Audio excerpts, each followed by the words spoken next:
Howdy, y'all. Sorry about that. I was just fixing some of my settings really quick. How's everyone doing tonight? I'm back.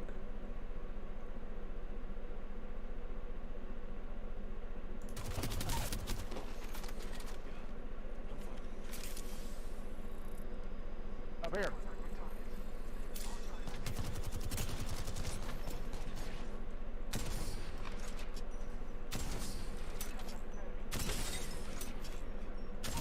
Nice. Woo!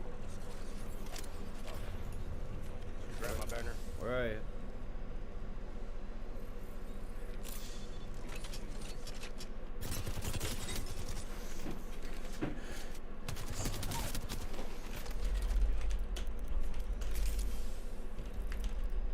Up here.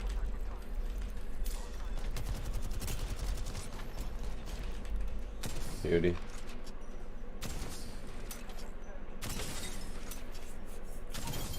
Woo! Sick clip.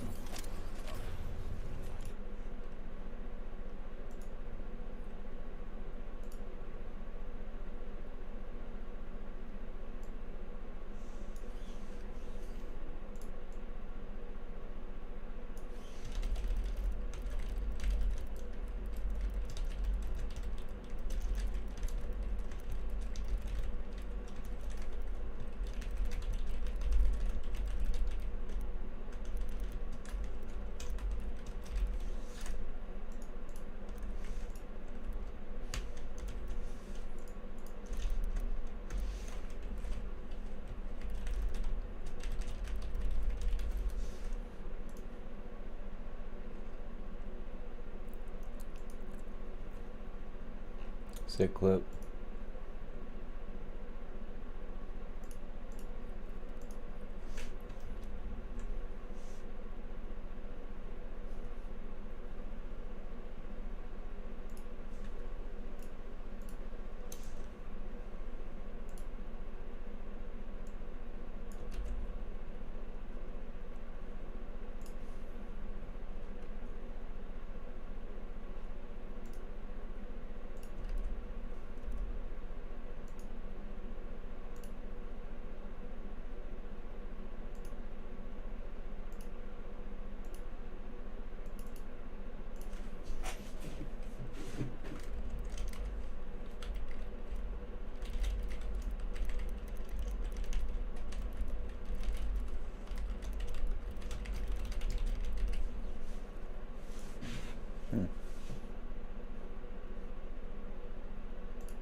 There we go.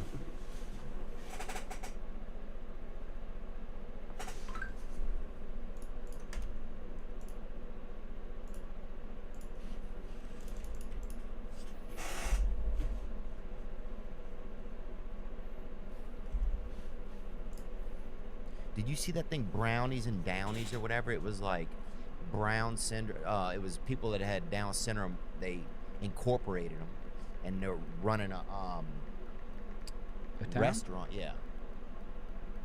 And this is it right here, and people were giving him hell on the internet.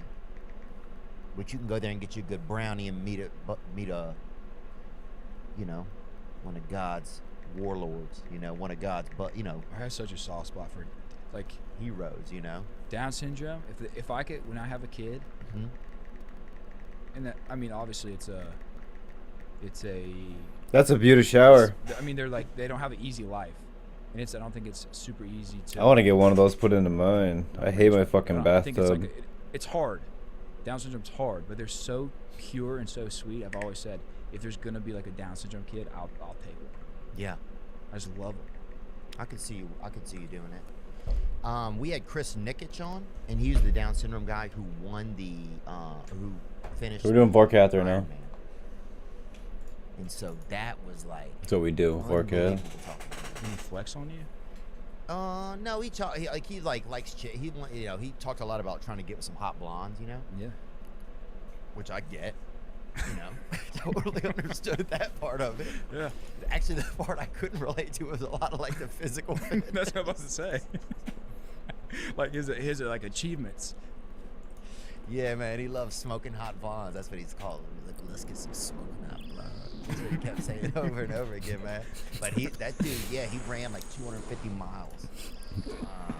And like swam. I mean, he swam like as far as you could let somebody swim, you know. But pretty unbelievable. That was crazy. But this place, they have everybody that works there has Down syndrome. So that's like Sounds like the office I people work are giving them a in. problem, but I think it's kind of cool. What could you give him a problem? I think people are saying, "Oh, this is Big wrong," jokes. Just you kidding, know? y'all. But I think it's like at least now you can embrace it. Like, welcome to this place. We have Down syndrome. Because what I don't like is when people pretend somebody doesn't have Down syndrome. Yeah, You know? too many people doing it. Well, in our town growing up, they would do that a lot. And they'd be like, Eric has Down syndrome, you know? And be like, no, he doesn't. You know? And be like, Well, all right. well, You know? We're like, well, then he's not doing great. Yeah. yo, his Yeah, service I is didn't- just slow. yeah. At least they're doing it in Europe, dude. So Then the he- service is slow anyway. Then he didn't get enough rest, you know? I mean, but pretty crazy. I wonder what other afflictions you could have and also have like a cool place, you know? And, establishment, be incorporated. Yeah. Yeah. Switch to They diamonds. had, Dude, what if there was a spot where every single person had like herpes? Like everyone in here has genital herpes. They're serving you fucking a hamburger. hamburgers and herpes, yeah. Bro, what about eggs and eczema? There you go. The guy's like, oh, you want some salt on that? And he just rubs his skin off like that. Brutal. Dude, what about Pepsi No. and Hep C? You're like, hey, you want something to drink? I got hit. Check your crotch. yeah, that'd be it. I do be getting hit.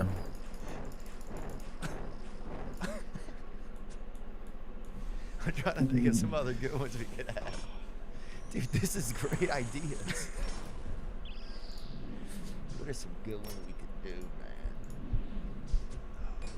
I don't know. Sometimes I think about like just those names, like the strip clubs that serve food. Yeah. Tits and grits, Mhm. eggs and legs. Yeah.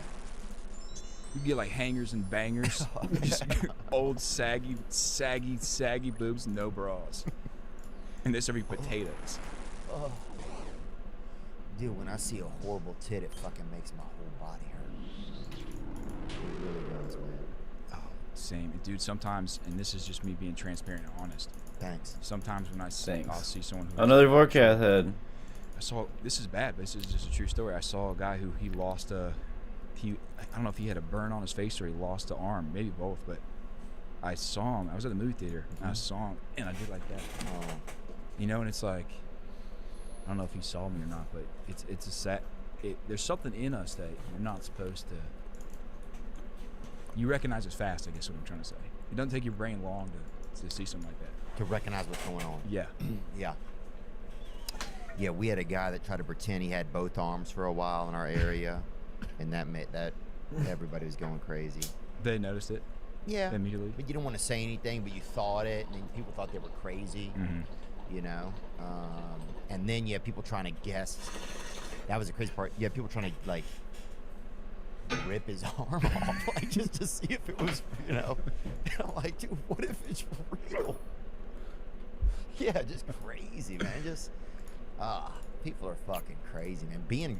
They just had that one. What was the one with the huge breasts they had? Who was that? Remember that? But I say more power to you, Netherlands. I think it's like, you know, it's like, I think if people have if they have whatever, let them get out there. I'd love to go to a place if I knew when I walked in, hey, everybody here has herpes. Yeah. So they don't have to pretend that they don't fucking have herpes. Mm-hmm. Because I think probably one of the worst things about having some things is pretending you don't have it. Mm-hmm. You know? Mm-hmm. So I think that it would be great if everybody could have herpes in one spot. Or you know what I'm saying? What, you know what I'm talking about? They had a lady, big breast lady. Type that in. Actually, I think we have a blocker on this computer, and I got to get a new one, dude. I've ended up masturbating the past 4 days. Oh, really? Because when we were at that camp with Jimmy John, you were on a no masturbation. I think you were like 35 days in or something. Freaking good. And I was trying to Crazy. convince you to jerk it off. You're like, dude, why Hey. you jerk off?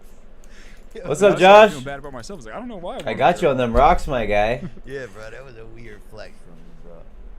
I will say that. They had a lady with big boobs who, it was trans person who had big boobs, and the kids were loving I'd like to give you some of them rocks, my guy. This- There you go. Lols. We're gonna do a little Vorkath. Those We're gonna set up a VPN.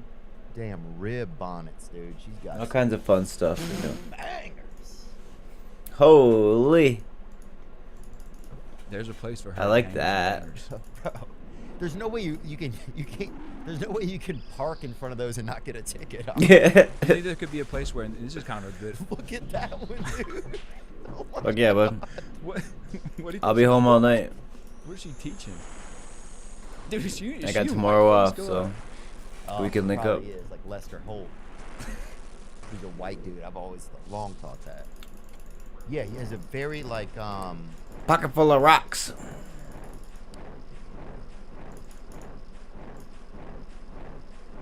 I mean, that's white faced.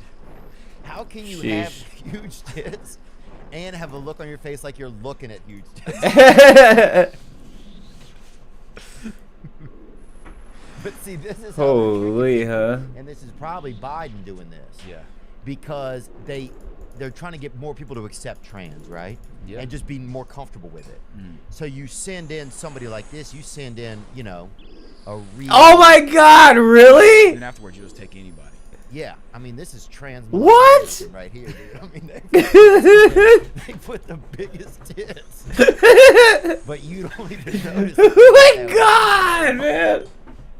They got that yanker, baby. They got that door knocker right on.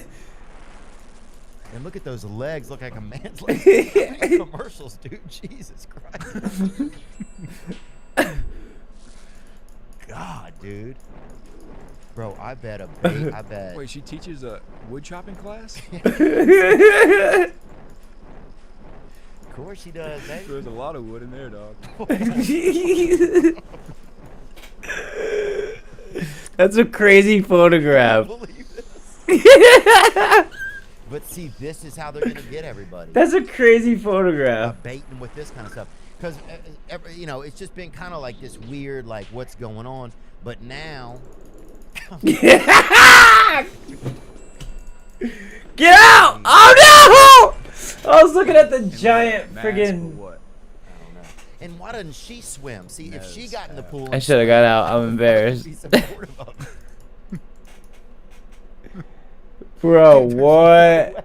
way that broad would make it off the dock. I mean, dang, god damn, bro.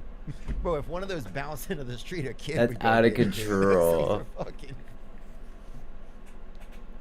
retarded. These things are way worse off than anybody that works at that brownie shop. I mean, these are the craziest looking tits I've ever fucking seen. I'm sorry, man. I didn't mean to go in all of that. Dude, who sells that shirt, dude, by the way? Who sells clothing for this type of Yeah, who sells that shirt? Lululemons, dude?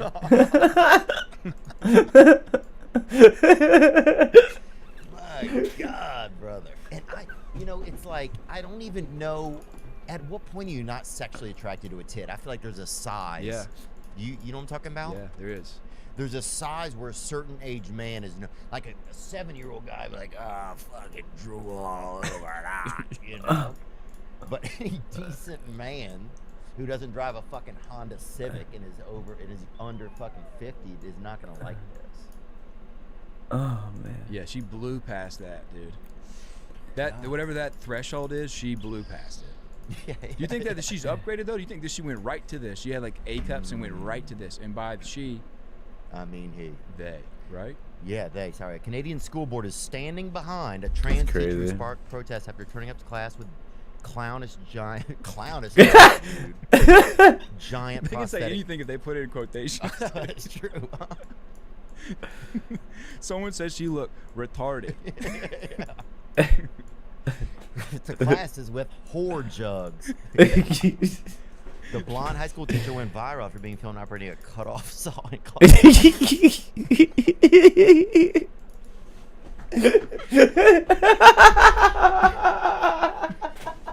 That fucking video is crazy. That's why there's a background on everything. 'Cause this lady got a fucking tit caught in the saw. Was an Oakville school teacher.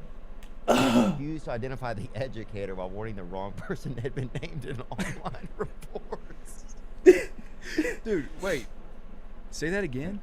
That's crazy. They they misidentified who it was.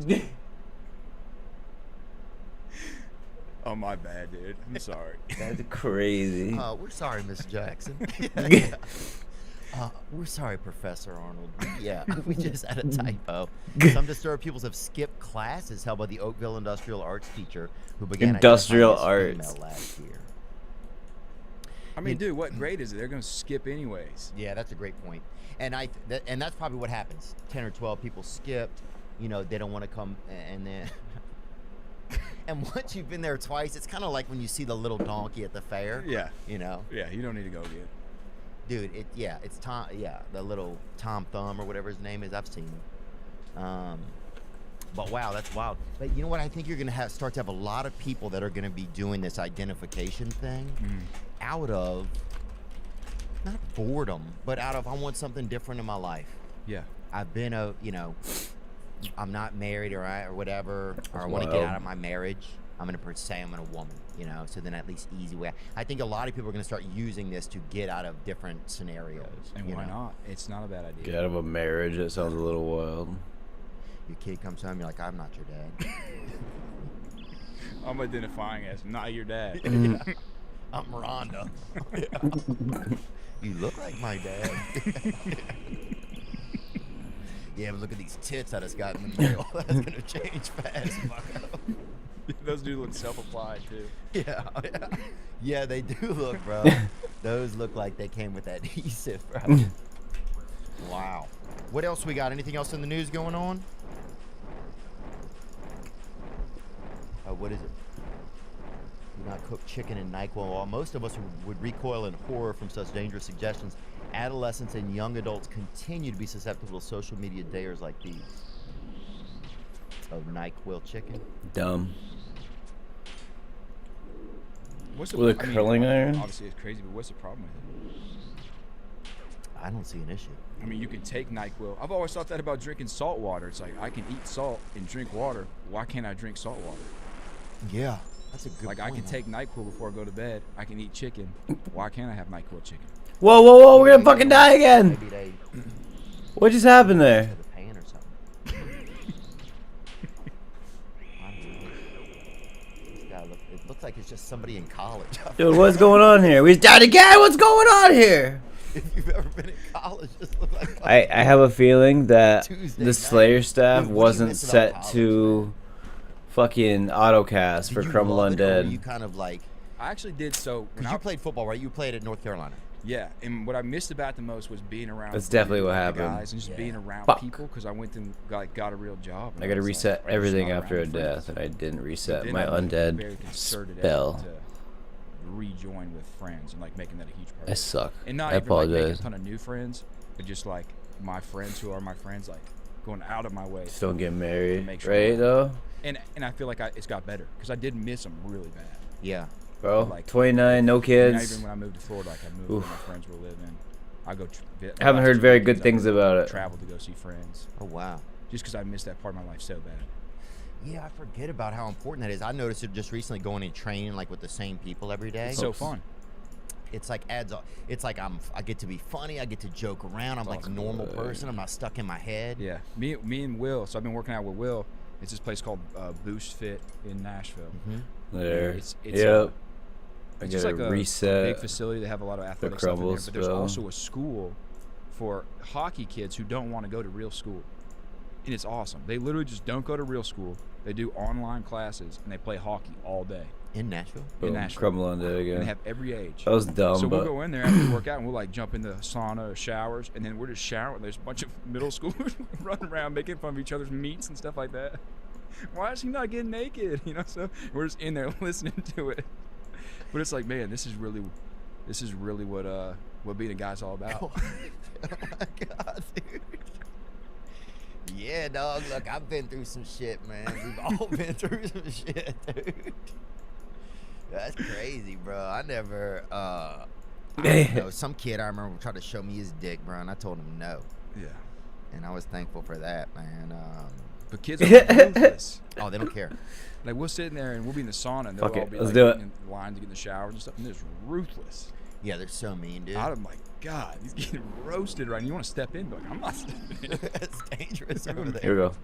And when you don't know the lingo, No stepping whammies. down into a younger Oh, age no. bracket is way scary, dude. Terrible. And kids nowadays, it's like they're so on their iPad, they don't even notice if you get molested, I feel like.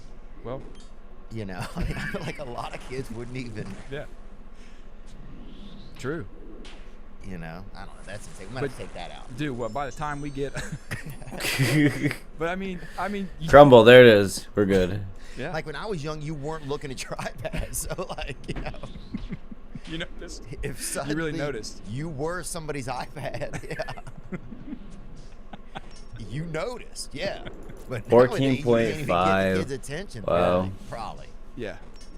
So Depends on what they're looking at, probably. yeah, I think but it's like I was with my family. Nice job, bro. That's recently, awesome. our family. Getting paid, And I fuck don't with think that. they saw me with their eyes for more than 2 minutes. Yeah, it's crazy and it's kind of sad, but it's also like, what are you gonna do? Yeah, and it's peaceful. And it's peaceful. Yeah. And then as soon as they are hanging out with you, like, where's your iPad, dude? Yeah. You want me to help you find it? And Yeah, the switch, second you get their diamond. attention, you don't want it. Yeah, right. What do you look at? The NFL season kicked off. Who are some teams? What are some of your teams you think? What do you think this kind of plays out as? How do you think Tom Brady does? How do you think this? I have to turn on True Tile I don't after know. I've been this. seeing all the stuff that's going on. He doesn't look good in terms of just his face. Well, people are saying that. I think You think his face looks good? he looks leaner. I just can't tell if he maybe has had something done to his face or if he just looks leaner. I think if you're married to a model, the stuff that y'all are talking about at your house, she's always talking about cosmetic stuff, and it's probably just easy to fall into that lifestyle of always trying to improve your looks. Yeah. But do you see That what makes happened with sense. Brett Favre? Oh yeah, he got caught up on that money. They bought a gym for somebody. Yeah, that's not good. But in terms of the NFL, to answer your question, dude, I think the Bills are a wagon. I know. Like, who's doing anything to the Bills? I couldn't imagine anyone. But Yeah, I can't imagine. I mean, I don't know if anybody in their division. I mean, maybe if Miami shows up and shows Boom. out one game. well, my best friend from college is Mitch Trubisky, who's a Right. starting quarterback for the Steelers, And he he's was in on your show too. He was on Sunday Conversations. I remember. Yep, and he's a great guy, awesome dude. I haven't been hitting very big on Kenny Vork Pickett, number recently. one, or for their first pick. So anytime you take a quarterback first round, that's your guy. Right. It's just a pay differential. Like, they're paying him more than they're paying Mitch. And so you kind of, if you're him, I mean, he's in the toughest spot ever where it's like, on paper, Kenny Pickett's going to be the starter of their franchise and like their franchise quarterback. At least that's what they want to happen. Rocket, but bro. He has to like step in for a I'm time diamond being. hands. Hopefully it's a full season. 41% on that he's one a plate. two-year I'm still holding contract, that 2 bitch. That's seasons. wild, bro. I'm happy But to hear that. he's That's having a awesome. weight over your shoulder. And he doesn't say that there's a weight on his shoulder, but like, you know that. Nowhere to go but up, You don't bro. have For that- you real. don't have that I'm weight. way down at my market, So so I thought he's been. I'm hyped for you. Last night, I don't know when this comes out. He played last night against the old Browns. Browns, and he like played pretty good. Like, they lost. Like, he looked good. Like, he looked like an NFL quarterback. He looked like he belonged on the field. But Yeah, the pressure on some of those guys, I can't imagine. A lot of that's a high pressure situation. Fuck all yeah. it is. But then I also to the always- moon, Josh. To the and motherfucking moon. They get paid for that pressure. Like, Right. it's not like you're just a high school quarterback and maybe Friday Night Lights and it's like you have all the pressure. Then you just go home and whatever, get on your iPad and try not to feel it, whatever. You know? But he gets paid for the pressure, but that's a tough spot to be in, and so I root for him really hard. I have a bunch of other friends who are on different teams I play with at Carolina, or guys I've met throughout. So I kind of root for players. I grew up Panthers fan, but you know, I root kind of for players now in the pros. So then, who do you think you see? So obviously, out of the AFC, you see Buffalo. They're gonna have some massive injuries. Right. It's not gonna be like one injury is not gonna take them out. No. Unless it's Allen, which I don't even want to talk about that. But I don't even. That dude is he's a dog, though. he's a dog. But they have literally every single thing. They have great weapons. He's amazing. They have a great defense. Von Miller somehow, dude. I'm a Panthers fan. I told you. Von Miller single-handedly beat the Panthers like 10 years ago in the Super Bowl by himself. He was like the MVP of the Super Bowl like 25 years ago, and he's somehow still like wrecking every play. Yeah, I can't believe they ended up getting him. That's crazy. Oh, man. my Good Lord. for them. Yeah, they're sick, man. Dude, one night I went out here somewhere and was with Josh Allen and Dawson Knox, right? And it was so funny. They've both been drinking, and so they made a bet with each other, and they were like, I bet you won't name your kid Fort Knox, right? That's what one of them bet the other one, and he goes, I bet you won't name your son Wrench Allen, right? So they're like, let's each bet $1,000, and I was like, Dawson, you got to bet. You have to get him to bet more because he gets paid more. Angler. It's not fair. Yeah, you right. have to be comparable. And he's like, Good to so go. then Josh is like, all right, We I'll need bet to get more $2,000. caramba. I'm like, Dawson just made Caramba. $2,000 because neither one Cheers, of them buddy. had to name Time to their burn and play kid. something. Cheers Just to you as bet well. Dawson $2,000, bro. I'm going That's a good to. bet, though. Yeah, I mean, it was a good bet, but it's like neither one of them is gonna follow through. So he just made $2,000. I'll whack a bongski with you. He honestly owes Little you pulsar. 100. Yeah, probably 200. I would say 250 probably. But they were arguing about it as I walked off. I heard them kind of fucking. Did you ever hang out with George Kittle here? I know he lives here. No, his sister taught me yoga for a while. Emma Kittle. Really? Yeah. Do you she's like awesome. yoga? I do like it, man. I do like it. Sometimes I just want. I wish 4 people would just completely pull my body apart and run away with them. Because I feel like almost once the 4 forces combine, it's just a bad deal. You know. You like it, man. You're already pretty tall, though. See, you guys are gifted with length. You don't have to deal with what we got to deal with. In terms of what? Just you're always around yourself when you're smaller. Yeah, you You can. know? Yeah. It's so quick to touch myself. True tile. I had Boban. You know him? He's like the tallest guy in the NBA. Mm-mm. Oh, He played for the Mavs. He's got traded to the Rockets. Bowl. Similar, Okay. but his name's Boban. Boban. Okay. Yeah, he's like the new version, basically. Dang. And I asked him, I was like, dude, and we haven't put this out yet, but I was like, when you get, I need like, how true long does it tile. take you to get a boner, dude, to get that signal down to your dick. You get horny in like 25 minutes. Joey He's Martian. got bad thigh. What's up, Joey? How you doing, buddy? I haven't seen you in a minute. We've both been so busy. I am trying to download.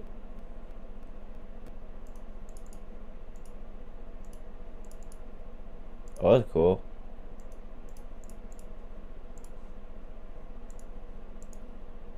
I'm trying to figure out what tile I'm on at any given point in time. I thought it was called True Tile.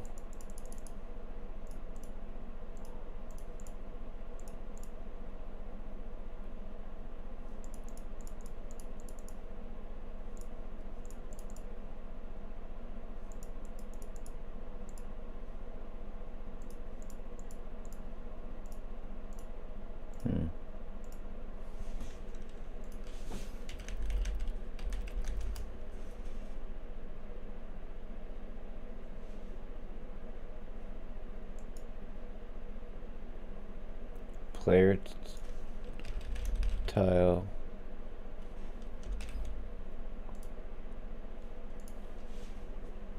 Cool, bro. In town this weekend, Friday until Sunday night. No kidding, bro. We have to get together. I'll give you a hoodie. I have tomorrow off. I have a couple appointments, but I will be home by 5 p.m. if you'll be around. TBH. I'd love to get one to you. And if I'm not going to be home, I'll put it on the porch. You can swing by and grab it. I wanted to get it to you. I caramba. For real, bro. I'm just trying to figure out.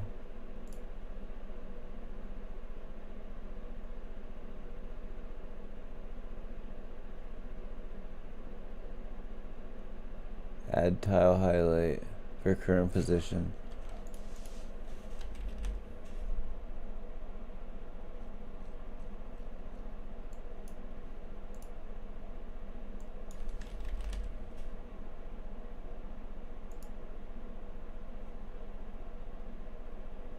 Oh, current tile. There, look at that.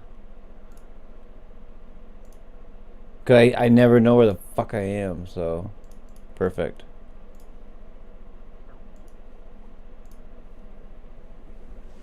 Missed you, Doug. You just wanted to say hi. Bro, I really appreciate you stopping into the stream and saying, like, just anything at all. It means the world to me. Seriously. Sounds awesome. Hopefully I'll see you tomorrow. If not, like, well, fuck it, we will figure it out for sure, dude. Wait, tomorrow is Tuesday. I'm fucking tripping. This weekend, Friday until Sunday. Sunday night, I have Sunday day off.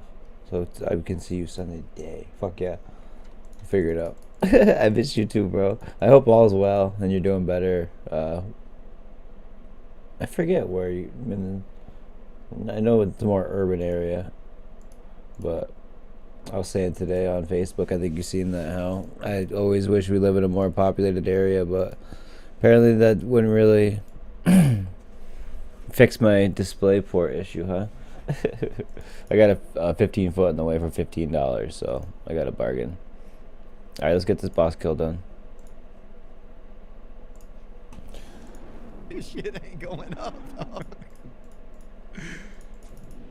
I wouldn't want to be. Sunday for show. I think that me and you probably got pretty good heights. I thought Syracuse. I didn't want to say it out loud. You know, I do get admirable of your height. Well, I'm 6'1". I moved to Florida and I had to get a new ID. And I always said I was 6'2" when I was playing football. Oh yeah. Because you always go an inch more. But then once I finally just admitted, I'm like, I'm 6'1". That's what it is. So I go to the DMV. I had COVID, I think, by the time I went to DMV. Yeah. I didn't know, but it turned out later. So, by the way, you see what DeSantis did? I don't know. No, we already talked about it the other day on here. It's so Insane, awesome. hilarious. But So cool. Some people, I read somewhere that rich people were showing up to pet the fucking people and shit. But I went to the DMV and I was like, she's like, how tall are you? I said 6'1". And Good luck. she sent me- gave me my ID. Love you, buddy. Printed out right there. Have a good night. It says 6'3". Thank you for stopping by. I said, Oh my God, he's lagged. She said, kind of like, who gives a fuck, dude? You gonna take it or not? I'm gonna get it back. It'll be 5'9". Dude, that's fucking awesome. I was like, welcome to Florida. This bitch is over there just changing people's lives up. Dude, in Arizona, I'm you lagging. have to get a driver's license every 4. You only have to get your driver's license renewed every 40 years. Can you believe that? Straight roads. Yes. I mean, that's true. But I think just for ID purposes, every 40 years you show somebody your ID. It's 40 That's years you. ago. Yeah, that's true. I guess it is nice because then people just have to take your word for Diamond Ball switch. But no, I thought that migrant stuff was hilarious, dude. People just shipping migrants around. We had a border patrol guy on, and he said the border's insane. I listened to that episode. He said people are coming across. He said, and it's not just like people like Joey's the Mexicans, man. it's all types of people just wandering over. Okay, like glad you people stopped by, with bro. briefcases that say bomb on the side of them, bro. Just like crazy shit, man. And he said he just said it's unbelievable, and they don't prosecute them, so it's basically like Red Rover. They just keep sending them back. You know? Yeah. So that's pretty wild. I just like to see him mix it up. I like how DeSantis kind of just mixing it up. Yeah. Mixing it up. Just busting those people. Yeah, it's like, and those people get to see the country. Yeah. You know, people like they're using them as. Yo, this like, blue they tile's cross helping the a lot. street, like, I fucking know 50 where miles sometimes to get there, I even am 30 finally. sometimes. So I think a nice bus Or is a- anything else. Yeah, they deserve a meal at least. I'm sure they're feeding them too. Yeah. You know. But yeah, somebody said that some lady dropped off like 200 cases of Perrier at the fucking for these people. Like what? That's crazy, lady.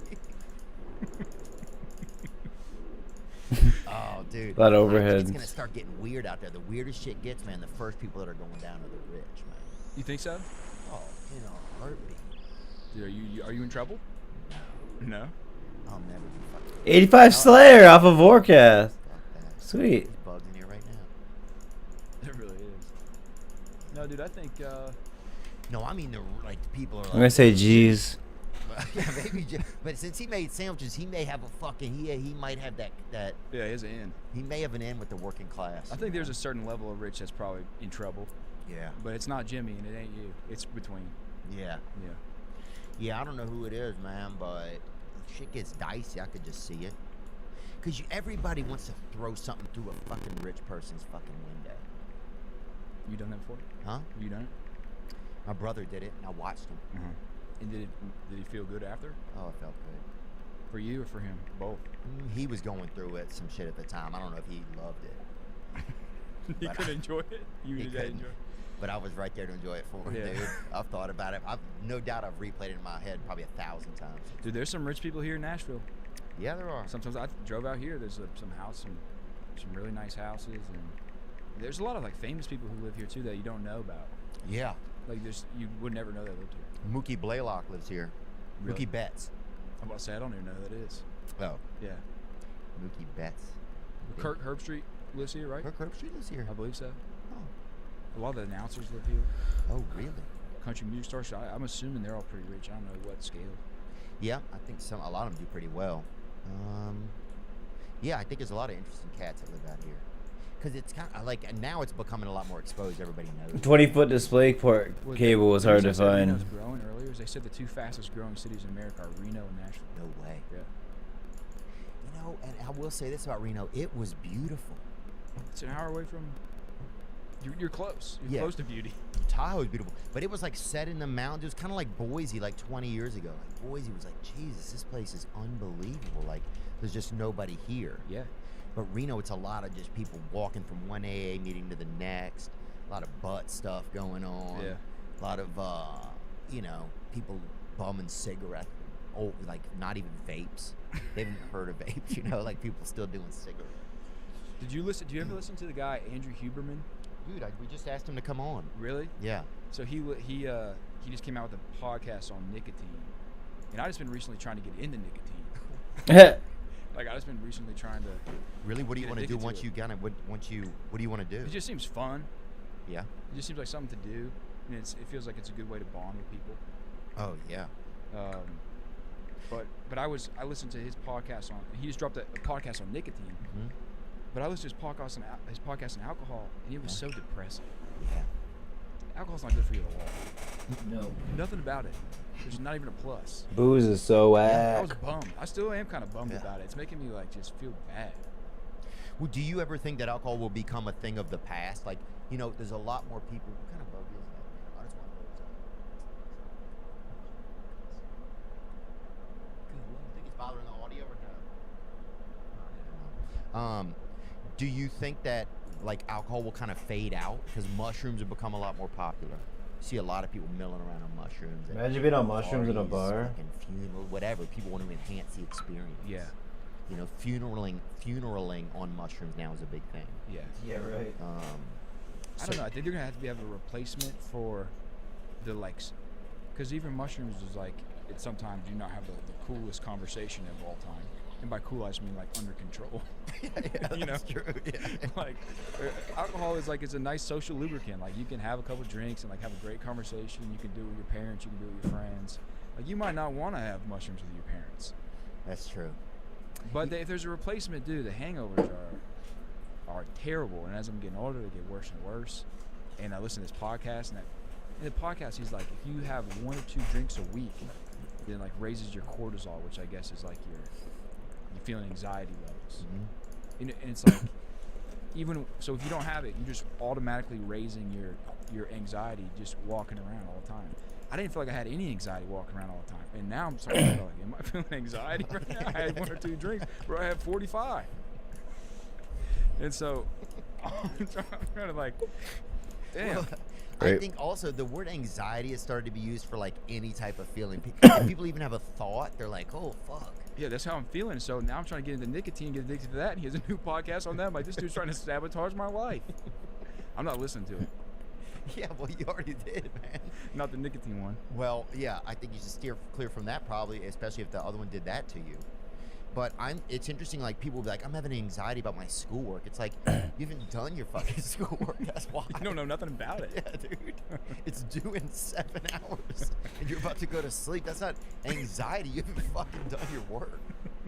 Like, that's the weird thing about the word anxiety. It's just getting really, really, like, kind of tossed around in everything.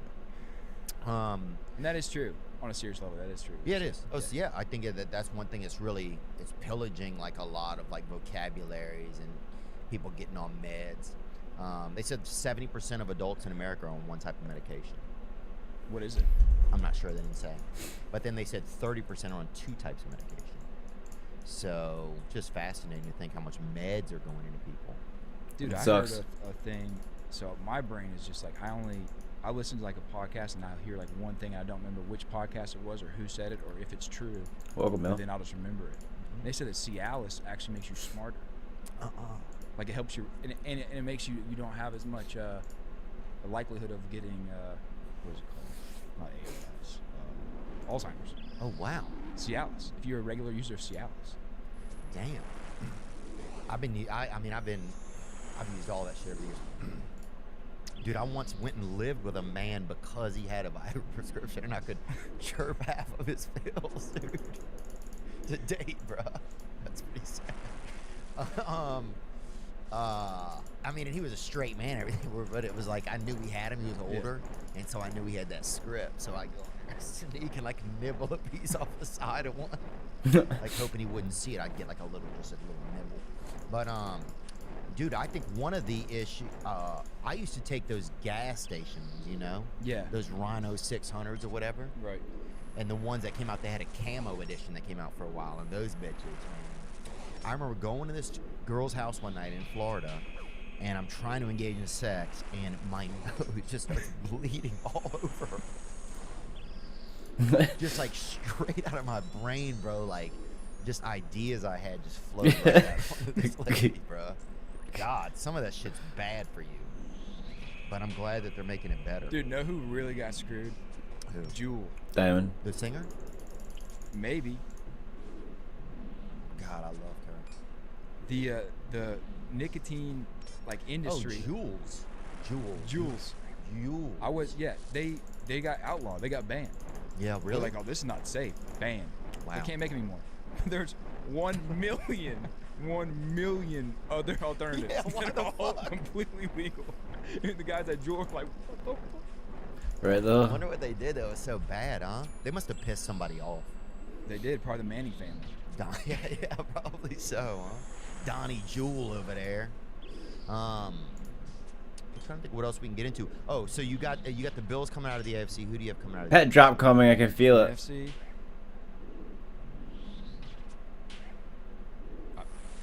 Packers. I think Rodgers gets it figured out. Yeah.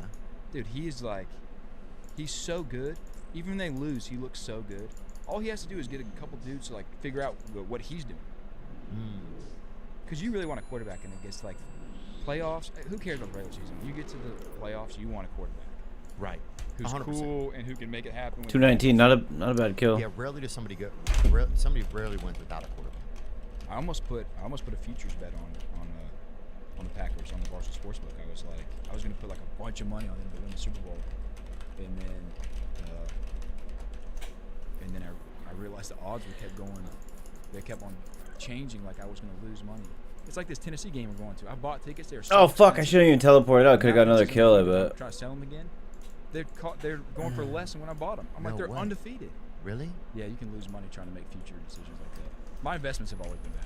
Oh, I made a lot of poor investments, man. Not even bad. It's just like every time I play the stock market, crypto, I just lose. It's like, how do I just do it? I'm like, does this just happen to everybody, and I we're think all it just does. being duped? I think it does. That's what I feel like. I feel like we all get duped pretty easy. Last time I was on the podcast, you made fun of me for Bitcoin. We talked about it. I still buy a Bitcoin every day. Every single day. I buy Bitcoin every day. Wow.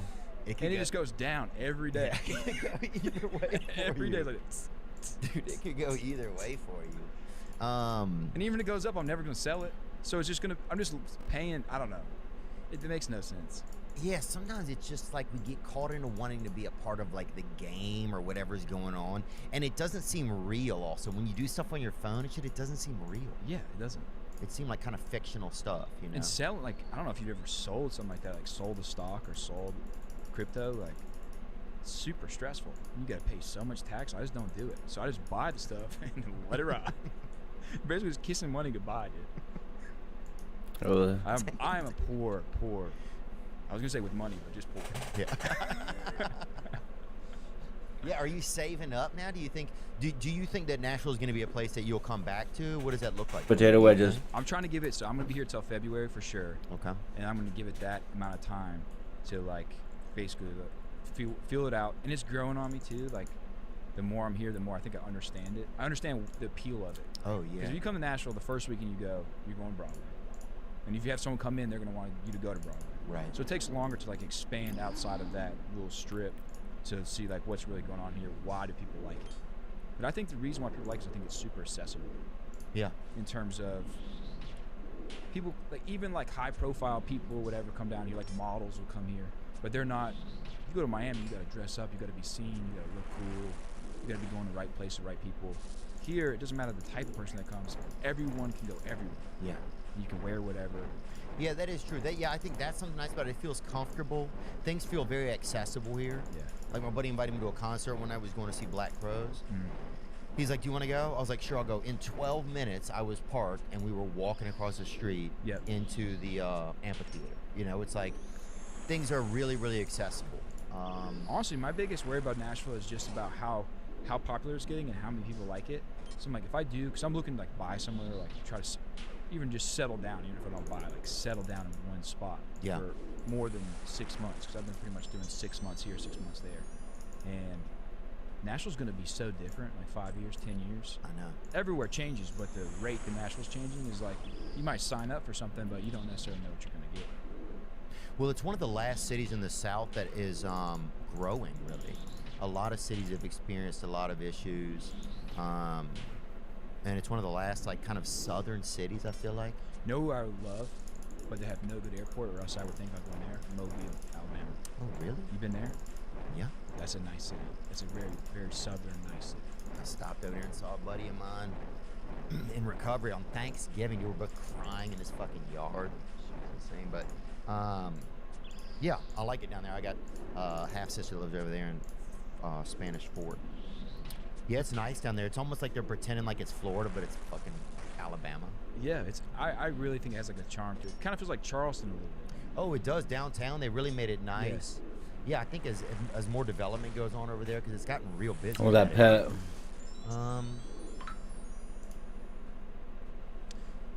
What happened with the golf? Oh, with the golf? Basically, I realized. So my whole thing was like, and I was dead serious about it. People thought I was messing around, and it was, you know, I knew it was funny to say. 7 strokes, something, what was it? My first round, I was 51 strokes over par. Okay. So for like par 72, I was like 121.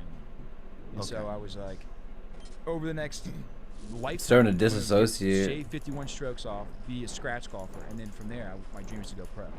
On some level. I mean, it doesn't be PGA Tour. At the time to live wasn't a thing, but Is it still a dream? it's still a dream, but I'm not working towards it. Okay. Yeah. Which is literally the definition of a dream. That's true. Yeah. But the reason is because I love what I do so much. Like, I love working at Barstool so much. I love traveling around and making my videos. I realized maybe this is attainable in terms of if I really did, and I have different resources than everyone else probably has if they were trying to go after this. Like, I knew people who were like the top. Chris Como, who was like Tiger Woods' golf coach, was like working with me. Wow. But because of Barstool and just good networking, and like I had something to offer him too, and of a platform. So I was sponsored by TaylorMade and G4. Like, G4 is my clothing sponsor, and TaylorMade was my club sponsor. So you were all ready to be on the tour. I You was just needed honestly, the I game. did make it. I was pro because I was getting paid to be sucky. Yeah. But so I had like way more resources. So if I think, and I have like a Those I'm not a 55s get me great athlete, but excited. I'm like a good enough athlete where I think Seriously. I'm past the threshold of what you have to be a professional golfer. Uh-huh.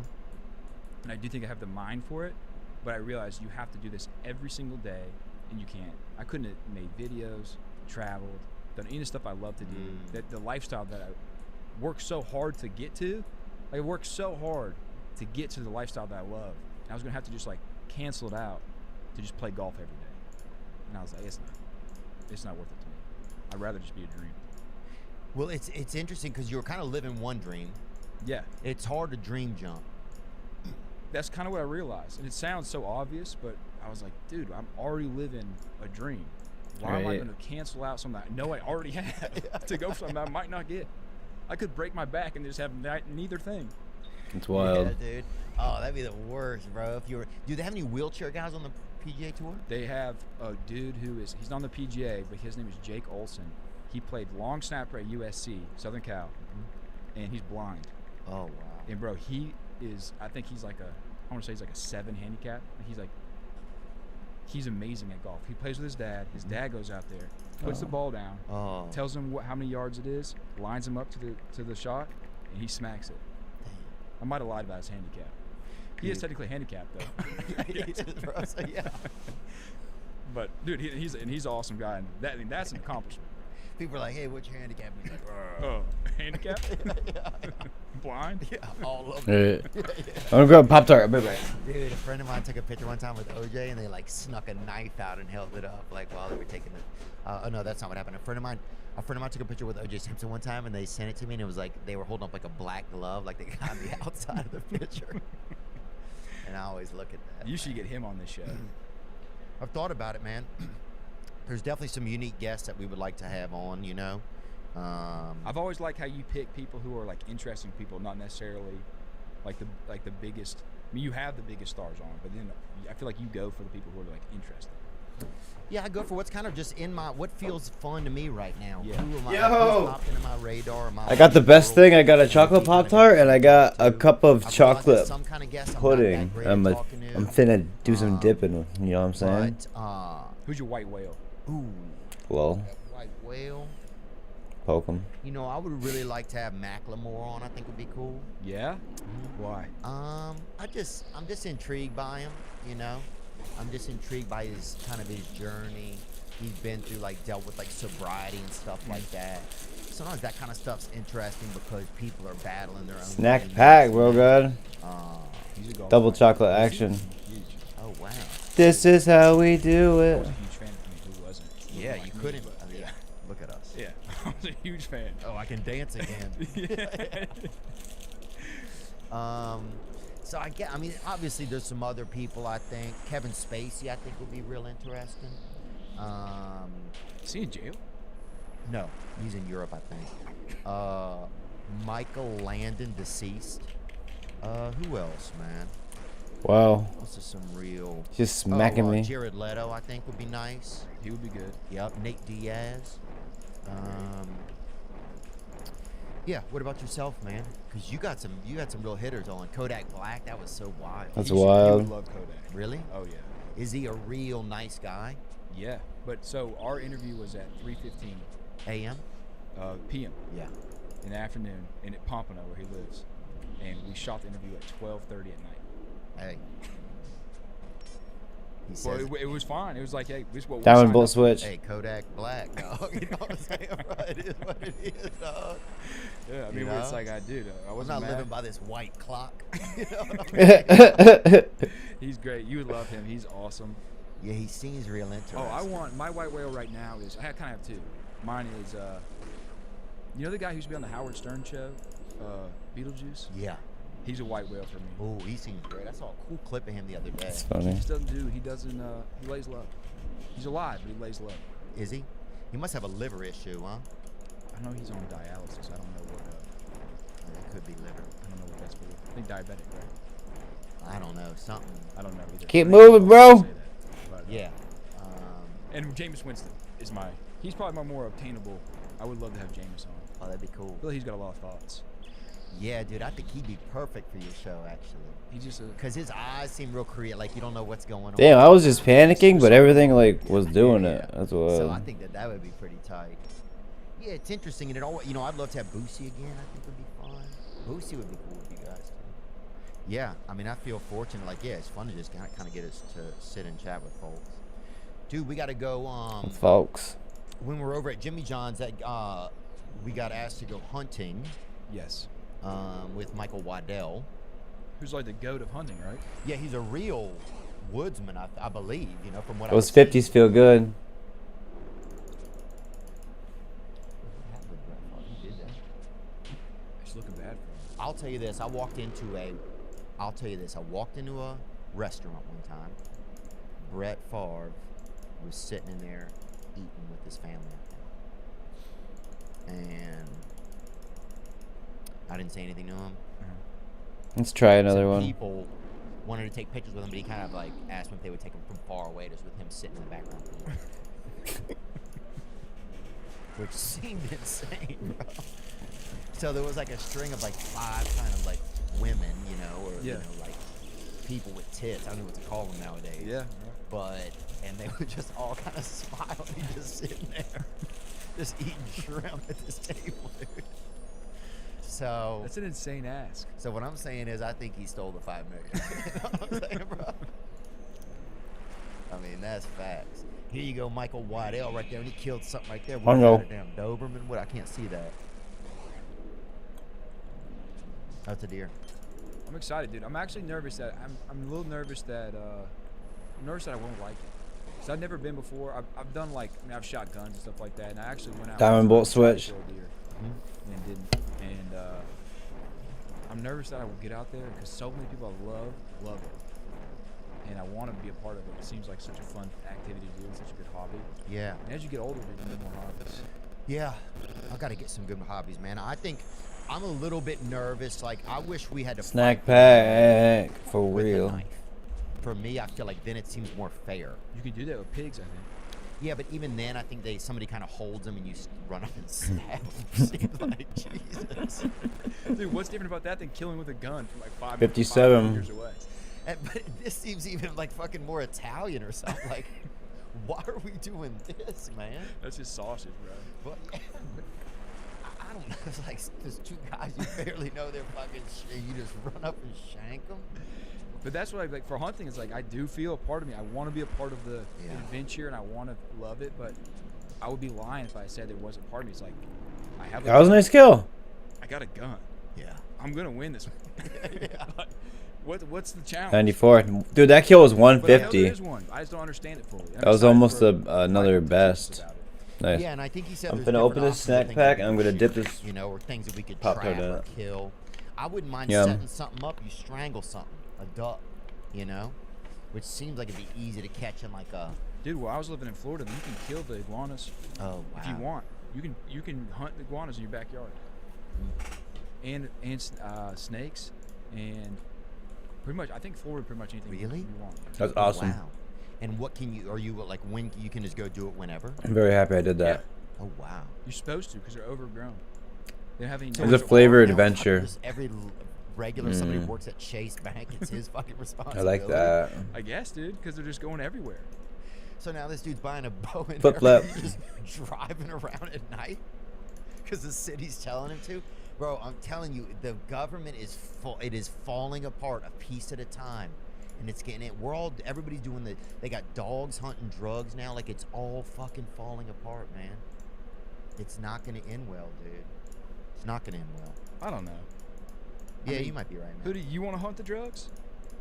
No, I don't, dude. Let the dogs do it. Yeah, you're you right. know? That's true.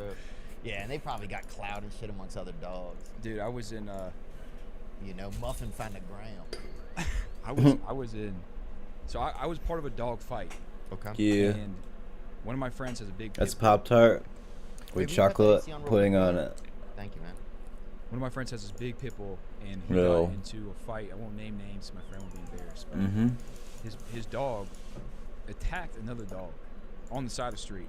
It was getting walked. It was in Boca Raton, So his dog attacked another dog on the side of the street. and this other dog is getting walked by It's Boca.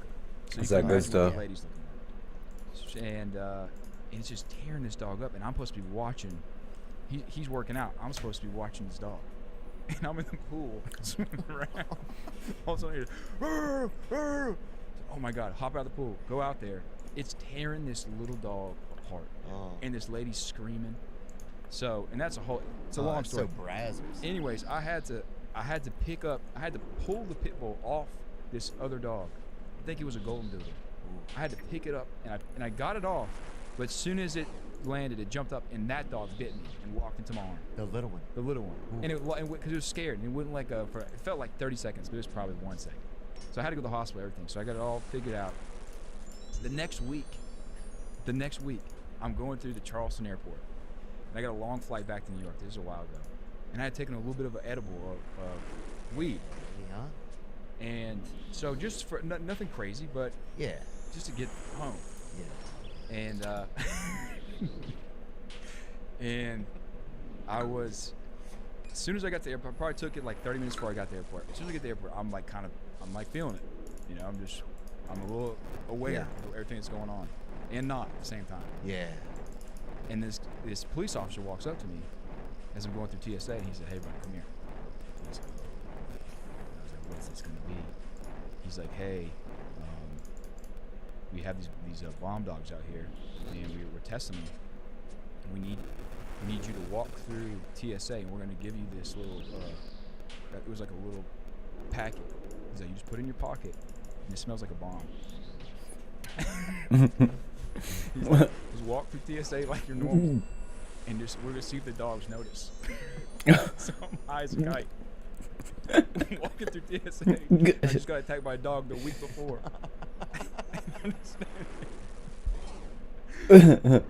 That's crazy. It's my time to go through the thing, and I'm looking at the dogs. I'm looking around. And by the way, they didn't tell other people in TSA line. Oh. Because it's a long TSA line with 100 other people. Yeah, that's miscommunication. And so I walk through, and of course, they're putting up on me. I'm losing my mind. I'm freaking out. The whole airport's looking at me. This guy's got a bomb. Oh, damn, dude. bruh. I made it out alive, but yeah, I don't mess with dogs like that. You know, Yeah. in terms of breaking up their fights. If they're gonna fight, best man wins. Yeah, somebody else, that's God, that's God or nature. Like, nature does all kind of shit that we try to stop a lot of times. That's insane. Flooding, dog fights. It's like, you got to think, like, Let it flood. yeah. Like, we'll build this little wall. Nature's like, bitch, you fucking out of your mind. I remember one time they had, Drive by click. oh shit, I think it was about an animal, but I forgot. Oh well. Yeah, I think we might have 56. covered maybe everything, Caleb. Is there anything else we didn't cover, really? No, dude, I don't. Oh, we want to go hunting. We're supposed to go. That's with it right there.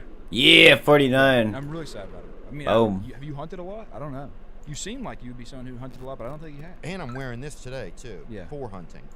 So I wouldn't say I've hunted. I did a lot of peeping Tommen and stuff when I was real young, you know. I have been on. I used to shoot snakes. I used to work on this farm, and we would shoot snakes all afternoon with like handguns and stuff. But I wouldn't say I've hunted. You know, I'm trying to think of anything else that I've. Oh, my brother and I shot a dove last week. And I've had recently. My brother cooked some raccoon, and we did have some squirrel as well. So you haven't hunted. Is what I'm taking from this. Yeah. Yeah, I guess I have. It'll be fun. It'll be both of our first times. That's true, huh? Yeah. First time hunt. I mean, it's a good guy to go with. If Oh, we yeah. don't like it with him, we're not gonna like it. That's true. Mhm. He's awesome too. He was at, dude. I don't know what Jimmy is okay with us saying and not, but that little group he puts together Oh, God. Yeah. is such a eclectic and awesome group of people for that little trip. It's like a summer trip. I don't know if you talked about it on here or not. Yeah, I have talked about it. Yeah, we got to go to Jimmy John does a Jack Pine. He does a summer camp every year in Wisconsin, and that's kind of where you and I kind of got to kick it and hang some. Yeah. Yeah, and there's like music and just good food, macaroni, great people. You'll just be sitting around and there's like the billionaires. Yeah. Not just Jimmy, but there's other like huge dudes, and then there's Michael Waddell, there's you, there's guys who are like titans of industry, then there's country singers, NASCAR drivers, and then they're just families, normal people. Emil LaGrassi's there. Yeah, Emerald was there. Beef jerky owner Yeah. was there. Beef jerkies. And then you're just kind of sitting around, you're hanging, and just kind of like a cool, interesting vibe. Yeah, we played some volleyball. That was awesome. People played music. Caught some carp and some northern. What else, man?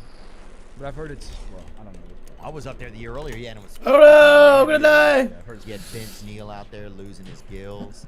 Alright, bro, You I'm know, back. You had Kid Rock out there. Just him and Travis Tritt were throwing shoes at each other. I mean, the shit was fucking lit, man. Yeah, maybe next year will be like a happy medium, because I think this year was very conservative. It felt like it's my first time. Yeah, it was low key. But everyone was like telling stories about the years past. Like, dude, you should have seen last year. Yeah, he should have been there. Yeah, it's like being in high school. Like, dude, but the last senior class, dude, they were crazy. Yeah, that was always it, huh? Did y'all have a big senior thing that happened at the end of the year? Like a big competition or anything like that? I don't remember. Dude, I don't have a good memory. Yeah, I don't either. I wonder what that is. I think, dude, I was that Huberman podcast. I think it could be drinking, Yeah. but it could be just we just be naturally have bad memories. Could have been cocaine for me. I don't know if cocaine does anything to your brain or not. But Feels like it could. Football's a good one. yeah, CTE.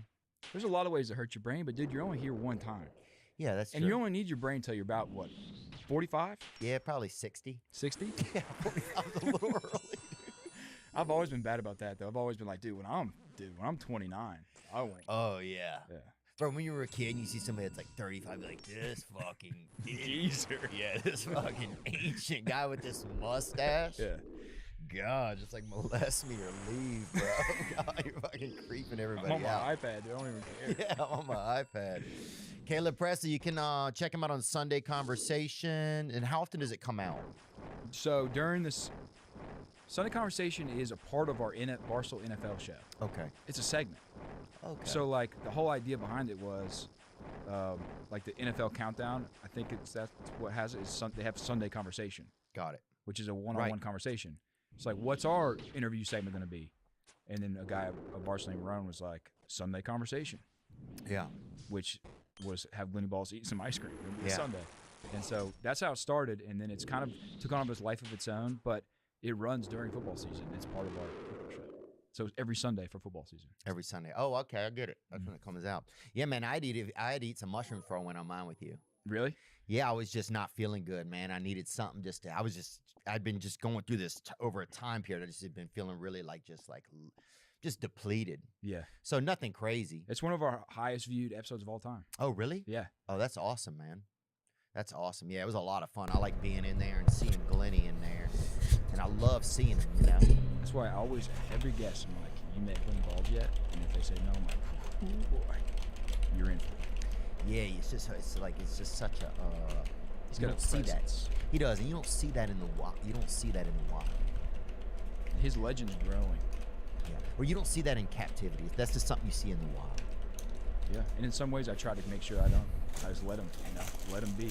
Yeah. We go to a new city. We went to Tampa last week for Ric Flair.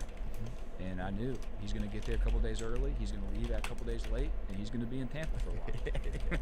He'll show up for a 15-minute interview, and he'll eat some ice cream, but he'll be in Tampa for a while. Yeah, man, he's almost like a warm front. You Yeah. know? Yeah. Can't control him when he's coming, and you don't know when he's leaving. You don't know what he's going to do, but you know some people's going to be wet. That's all you know. Caleb Presley, man, thanks so much for your time, dude. I look forward to we'll go on our first hunt. Can't wait. Yeah, we'll have to shoot a little video or something, maybe. That'd be really fun. I would like to do more stuff in Nashville with you. Yeah, it'd be fun, man. Me too, bro. Whoa, what just happened? With us. Cool. Now I'm just floating on the breeze, and I feel I'm falling like these leaves. I must be cornerstone.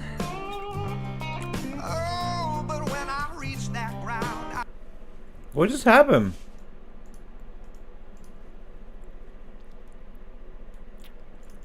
Did I click on him and attack him?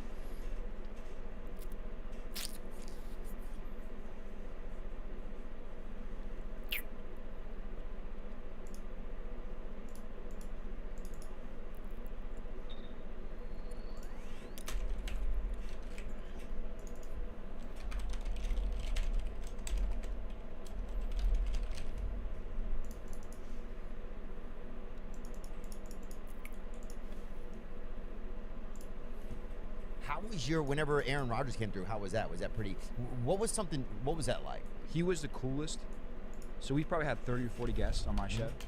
He was the number one coolest dude that I didn't know what to think about. I mean, I had you on the show, but I had met you a bunch of times before. He was the coolest guy that I just didn't know what I was going to get. He could not have been. He had this huge house. I wonder what happened. About this golf tournament, and this is actually a good story. So I have like bookers. That's how I get my show most of the time.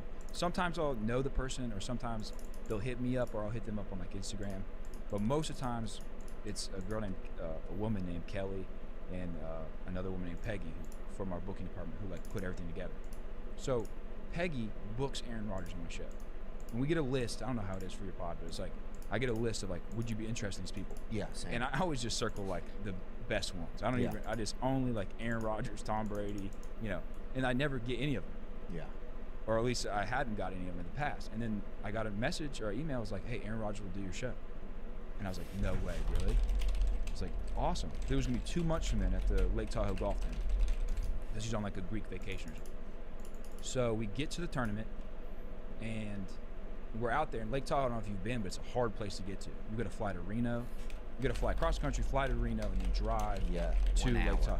Yeah. And so we're out there. It's not an easy place to get to. Beautiful drive. Say the shoot's on a Tuesday. I don't really remember. The shoot's on like a Tuesday. And it's Monday. Yeah. And we're like, what time and where is this thing going to happen? And then Peggy, who's our booker, is like hitting up his agent or whatever. And it's like, we're going to get back to you. He's doing this, doing that. And then finally at night, they're just like, we're going to be honest with you. We haven't talked to Aaron in 2 months, the agent. He doesn't answer any of our calls. Like, Aaron Rodgers. Dang. It's like you guys are the Packers offensive coordinator. Yeah, right. Like, he just lives in his own existence. Like, he just is in this, he's in this lane or this, like, wave that he just riding. Yeah. And that's kind of how you feel when you're around him. He's just kind of like, he's just on his own wavelength. And he just didn't talk to his agent for 2 months. So I'm out there, I'm like, what am I going to do? And actually, shout out to big Pat McAfee, who That's awesome. who worked at Barstool. And I was like, Pat, I hate to call in a favor ever. And I don't know how I could repay you, especially you got, what, freaking $2 billion now and all the access in the world. He's on every show. But I was like, here's a situation. Rodgers agreed to do the show. It's not like I'm asking you to ask Rodgers to do it. He said he would do it. Right. But we just don't know where he's at. We can't locate him. And so Pat talked to Rodgers, who he responded to Pat, and he was like, show up at his house this time tomorrow. So we get in there. The whole time we're with him, he doesn't have shoes on the whole time. Yeah. And he's just like, That's a move right there. he just I don't even know how to explain. He's just cool. Like, he's old fashioned cool. Like, he,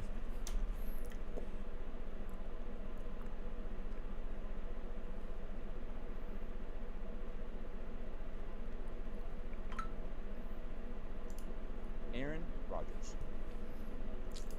That's true? Yeah, that's true. That's what I was looking. 12 method? I'm not. Why not? Don't you want to play till you're old? I'm old, and I'm still playing. Well, And I'm still playing.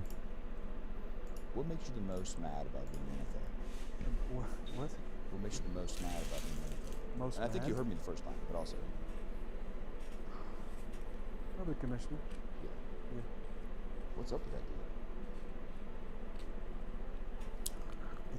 It's the hugs at the draft.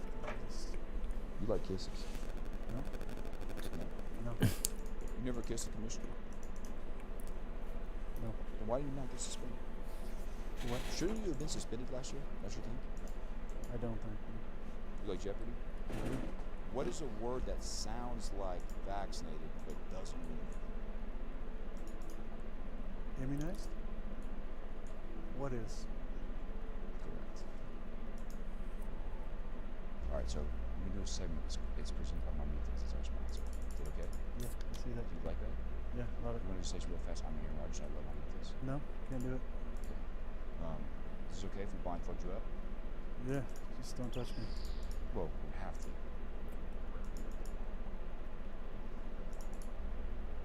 That's my nose.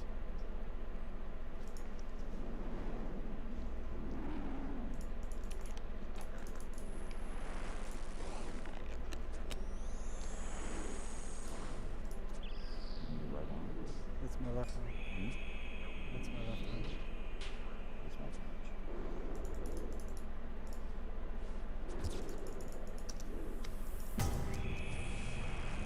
It's the stupidest shit ever. What percentage of the time do you think you're in flow?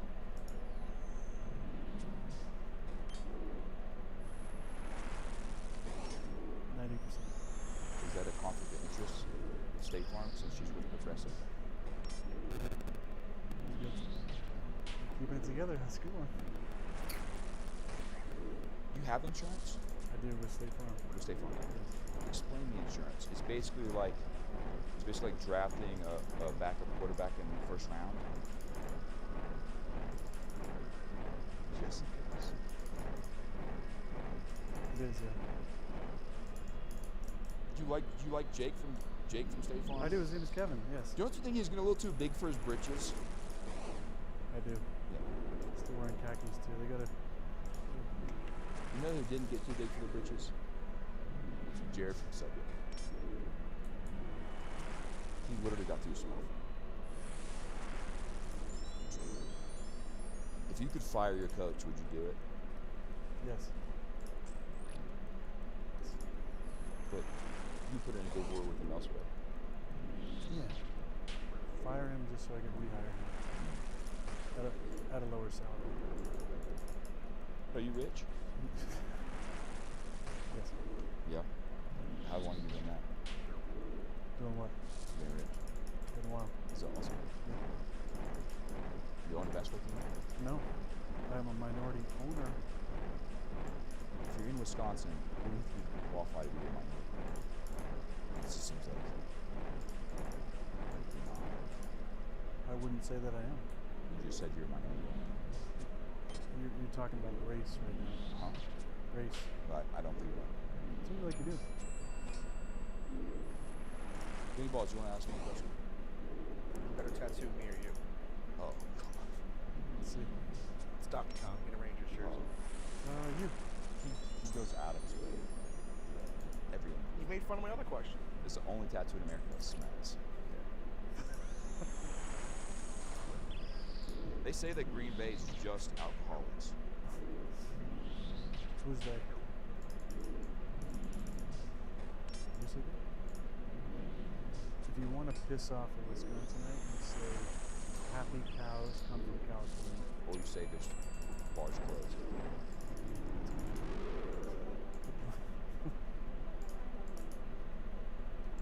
Three-minute kill sucks. What's your stance on masturbation? You do it? What's your stance when you do it? Power stance. Wide legs?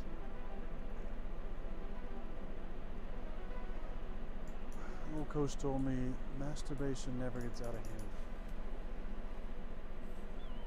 I think we're done here, Aaron. Unless you want to explain why your name has 2 A's. Oh, we're done. Unless you want to be honest and put your hair down. Why do you never put your hair down? Do you shower? I just showered before this. It's actually real. Some people didn't think it was, but it's real. Do you feel like guys with long hair are compensating for something? No, guys with big trucks, maybe. Not You long. drive a big truck? What do you drive? Dodge Laramie, 2500. Awesome. Jacked up or what? Yeah, huge wheels. Why? Just saying. Super. Are you anti-Asian? Huh? What? Anti-agent? Asian. Asian? Yes. You're anti-woman for sure. How many women have you had on the show? 0. Do you feel insecure sitting across from me with a mustache that looks like a 13-year-old? 13-year-old with a mustache. Yeah. Sounds like a stud. Yeah. Can you imagine being 13 years old and having a mustache? A stud. That's your peak, though. That's not what you asked me. No, Agree no, or no, no. disagree? No, Yes no, or no. true? You're saying True or yes? you're saying you're 13. You have a mustache? You You're think the best. you think you're big shit, but you're also at your peak. Fine. Yeah. Your peak athletically, Yeah. physically, Yeah. sexually, and now look at you. You ever seen me do this face before?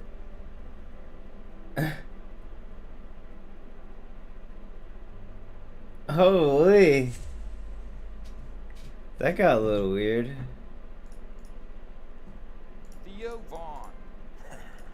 Don't say it like that, dude. Theo Vaughn. Hold on. We gotta start over, dude. Theo Vaughn. Dude, hold on. Let me take a second. Hey, you gotta give me this. Prasa or Electro? Oh, neither, man. I don't do anything like that. You ever been prosecuted? Oh, I've been electrocuted. If you go to Texas, you can get prosecuted and then electrocuted. I like that, but they cook everything. They're getting a little liberal, Texas is? which is how much they're doing the death penalty. Yeah. Killing everybody. Look, man, look, dude. I think the Lord wants some of us back, honestly. You know, there's a lot of stray pups here. In the old. You good? I'm golden. Okay. So being a comedian, you have to. It's a hard lifestyle. Is that true? Being a comedian is a hard lifestyle. Is that fair to say? Yeah, you're on the road a lot, you know? I mean, you're not like a trucker. You stay in a lot of hotels. I'm staying in a lot of motels, bro. What's the difference between a hotel and a motel? What's the M stand for?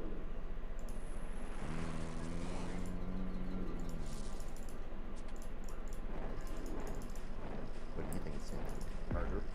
Oh, yeah, you're talking about Vermont. You like making people do stuff? What do you, what do you mean, like a personal assistant or something? Or like, you mean like a, Like making people laugh. yeah, I do like making people laugh. Dude, one guy laughed so hard, one night he just came out of the closet. Some guy was just like, yeah, he just yelled it out. What is the Theo Von demographic? It's old? I would say it's a lot of kind of rural emo. So kind of dudes that would build a tree house and they kind of tee it up. You know what I'm saying? But then also a lot of dudes who might do get out and do a little MMA, closet MMA people. Closet MMAs. Yeah, so people that are, they might be in the closet, but they're gonna come out fighting.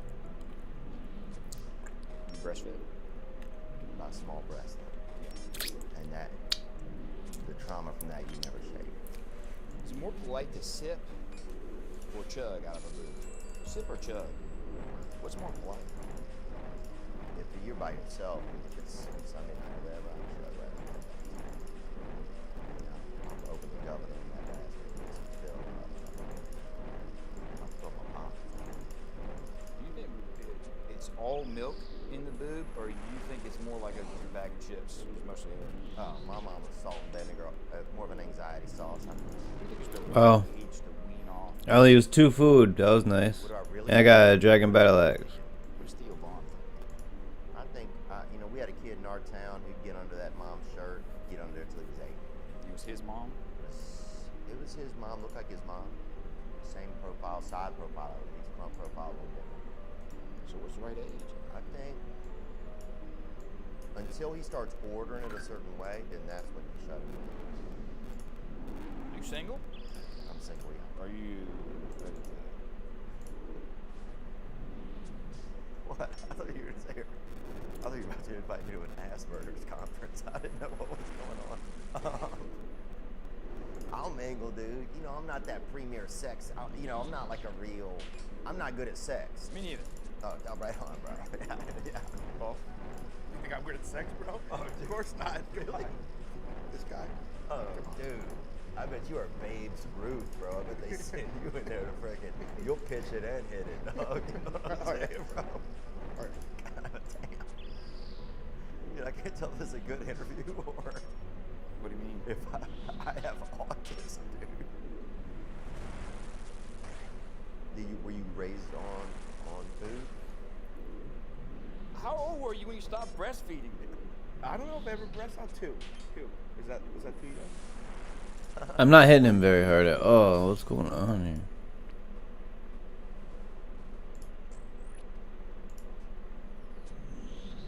I want to let you know that we have added shows for Saturday, November 5th in San Diego.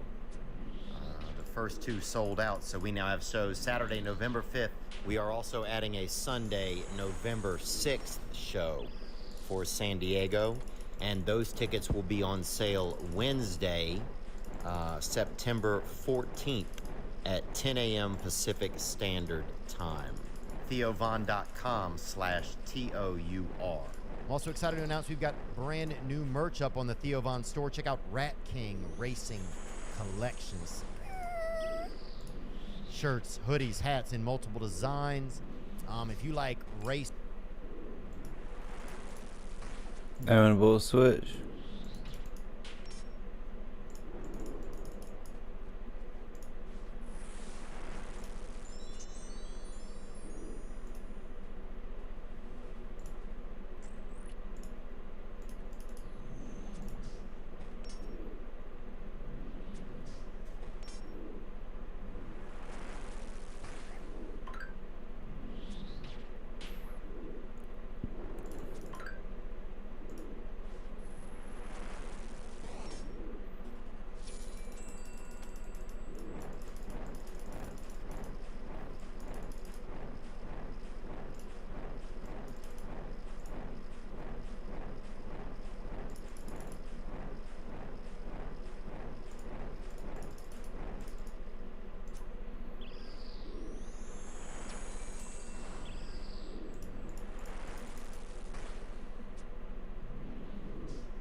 Whoa, come on.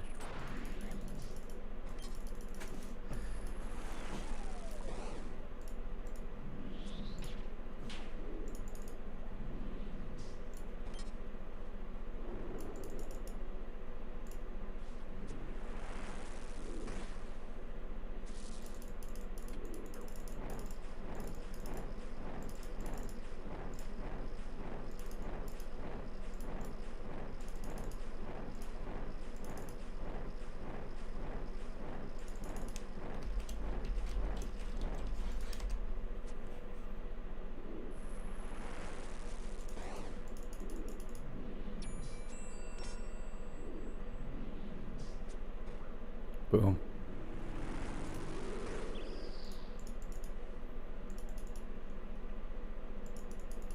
Four-minute kill.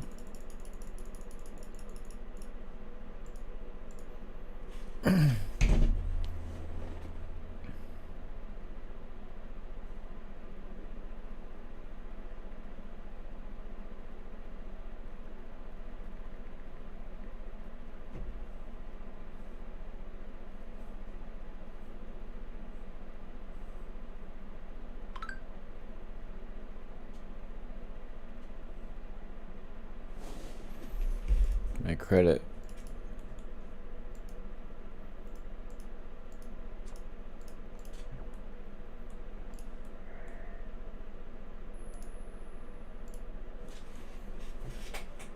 Hey.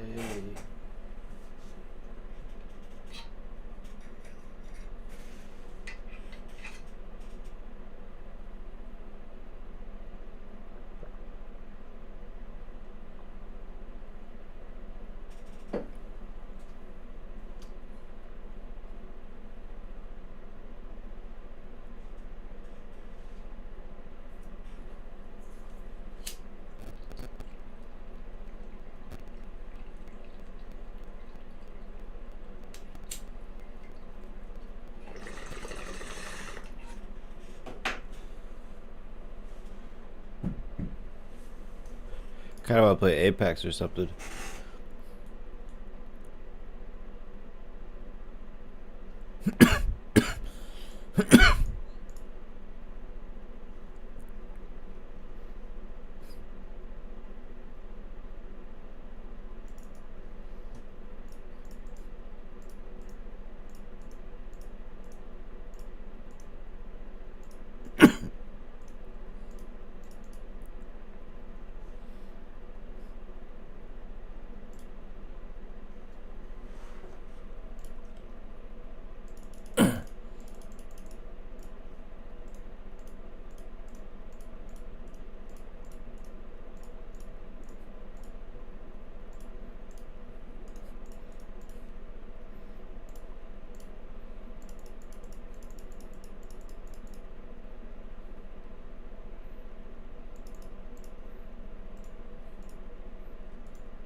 We'll do another 2 and then we'll see about playing. I might even get. When does Modern Warfare 2 come out? Destiny. That's what we're gonna do. We're gonna play Destiny.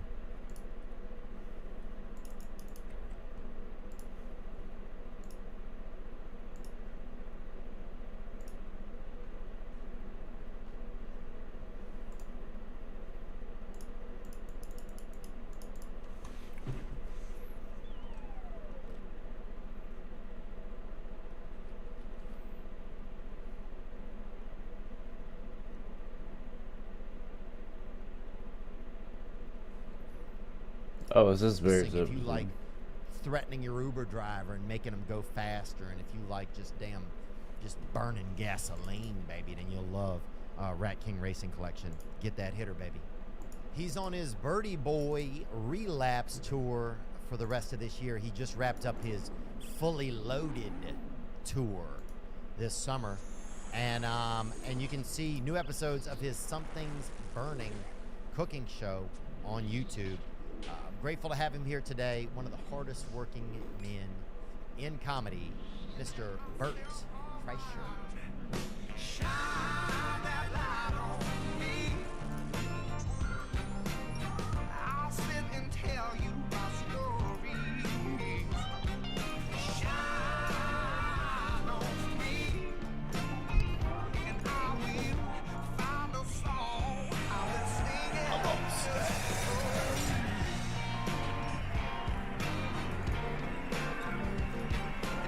So like I don't know the benefit.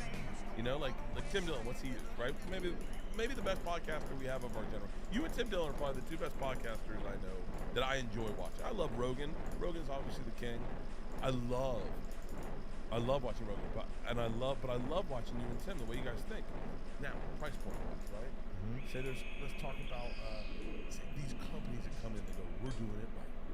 Spend $50,000 on cameras. We spend $100,000 on microphones. We got state-of-the-art board. Yeah. And then you go, what about this? Right. One of those. Yeah. So right. But I do think that here's what I learned from Rogan. If you invest a little more money in it, you care more. And if you care more, you get a better product. Real shit. I think that's probably true. And I think guests come and they see that you care more. Yeah. It feels more eloquent. Yeah. Yeah, it's one of the reasons, like, sometimes it's like I would like to get into, like, a nicer studio space. Like, our studio is great. Very good. But it's like, but then also, you don't want to go too corporate of a studio 65 where it feels like, where it doesn't feel like rogue, you know? Like, Yeah, and you also don't want to do it out of your house, which I've been doing for the past fucking 8 years. So people are like, do you live here? Yeah. Okay. Is that your daughter? Can I meet her? And you're like, Georgia, grab a towel. Yeah. She's doing audio for us right now, but as soon as this shit's Like, I want to over- get bigger guests. You know who I want to get? I'm being dead serious. We're talking about this. Nice. And I think you're the only person to get this. Let me guess who it is. If you guess it, I'll spend the rest of the show with my flip flop in my mouth. Oh, dude, that's gonna mess up the chat. But I'll try. Let me see. It's can I ask for a clue or not? Yes. Okay. Is it a black? Where's the no? But there are a couple that I'd like to get on. I'd like to get on. I like Killer Mike on. I like Killer Mike. I'd like Snoop on. I'd like Big Boy from Outkast. I'd like T.I. I should give a shout out to T.I. about his car. Keep saying stuff. You're just eliminating guess. I was gonna guess. Oh yeah, that's right. So you're going with the white dude? I'm going with a white dude. I think he's white. I don't even know his name, to be honest with you. It's hot in here, guys. Can y'all put the AC on? I drank a lot yesterday. I don't wake up in the middle of the night and fizzle. I mean, I was so hot, and all of a sudden my body went and fucking poured sweat. Back to sleep. Nuh-uh. Yeah. Like almost like when a truck stops and it's like It woke me up. I was so hot. Fucking white. Liam was like, "You got a cape? You got a cape? Hey, boy." This is how Liam talks. I'm doing this impression of Leanne, and she fucking hates it. And I got off stage in Atlantic City this weekend, and Dave Williams was like, "I think you're doing Theo." As Leanne? He's like, "Yeah, Leanne never says gang gang when she sucks your dick." Gang gang, son. Hey, boy, I don't even know about Diet Coke, so I drop it on the bottom of the boat. Let man see drinking by Diet Coke. I ain't drinking Diet Coke. That's all I need to know about Diet Coke right now. Shit. oh my god. There's a lot of black people I'd like to have on my podcast. Oh, you gotta get some. You gotta. I don't have enough black people on my podcast. None of it. Nobody does. Nobody does. Donnell's the only. I know. Donnell's money too. Oh, dude, Donnell's money. But every time you think you're like, man, I gotta diversify a little. You're like, hey, Donnell. Everybody in podcasting is like that, dude. Donnell. Cat Williams would be good. Oh. Chris Rock, Dave Chappelle. I don't count them as like in like the group because they're just comics. I want to reach out. You Yeah. know who I like? Cornell West.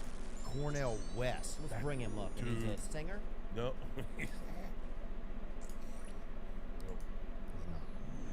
Oh, there he is, huh?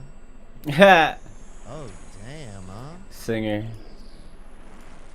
Ooh, yeah. Is he really like a real prolific thinker and stuff? Yeah. He's the reason.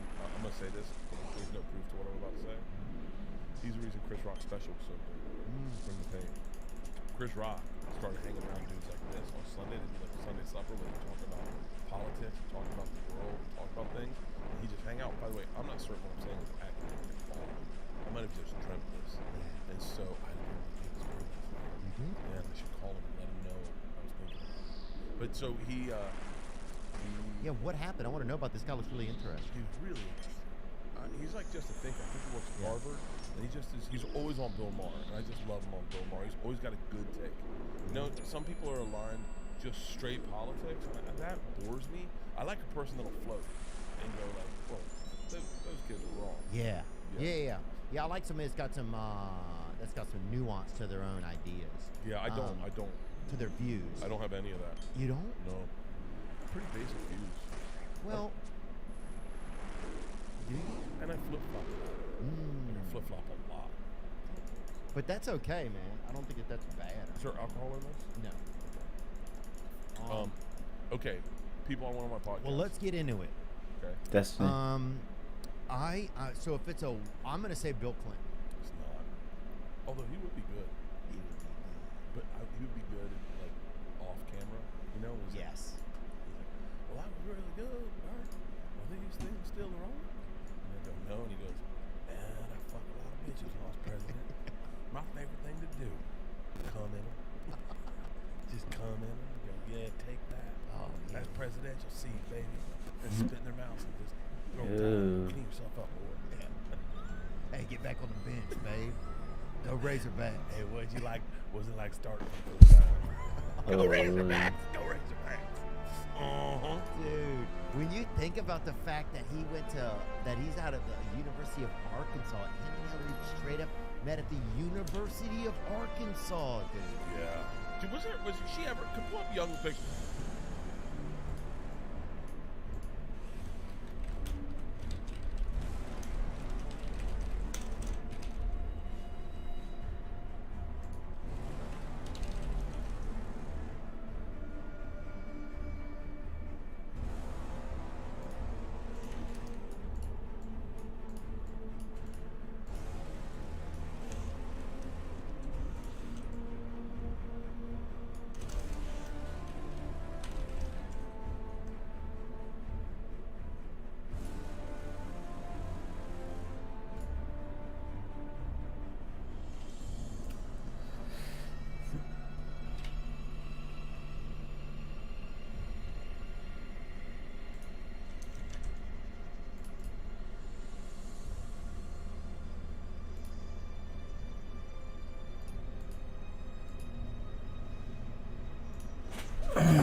That should work.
That was sick.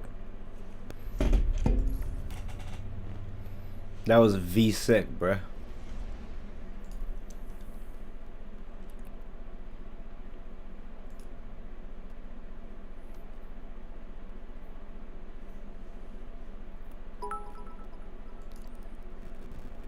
Hey, that Bobby boy? Oh man, thanks a lot, Bobby. Appreciate you, bro. What are you doing right now? You wanna play Apex, dude? I was just getting on Destiny, but literally I just watched the Apex clip from last night.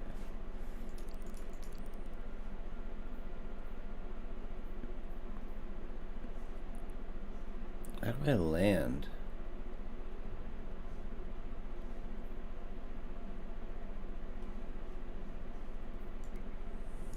Is that the only way I can?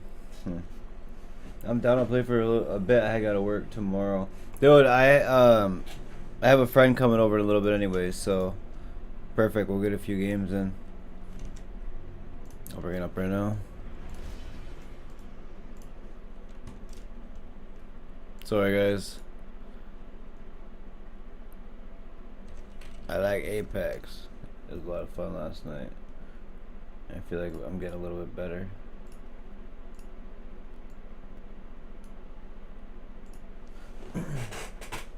Ba-da-ba-ba-ba. Yeah, I appreciate that the subscription, bro. I really do. That means the world to me. I'm trying to stack them up, and it's very, very hard to get them up. I have tomorrow off because I normally get Monday off anyway, so I think I told you that though.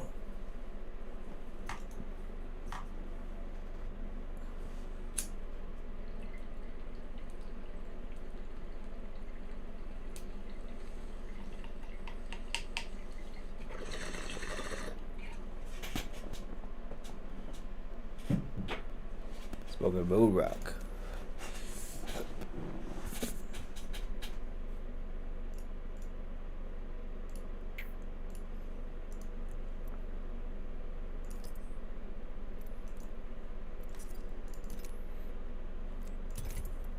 Oops, we're on trios.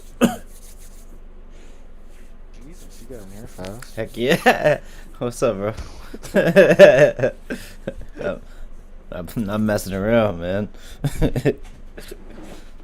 I thought it opened very quickly as well. I heard the bubbles going, and then all of a sudden I heard you in game.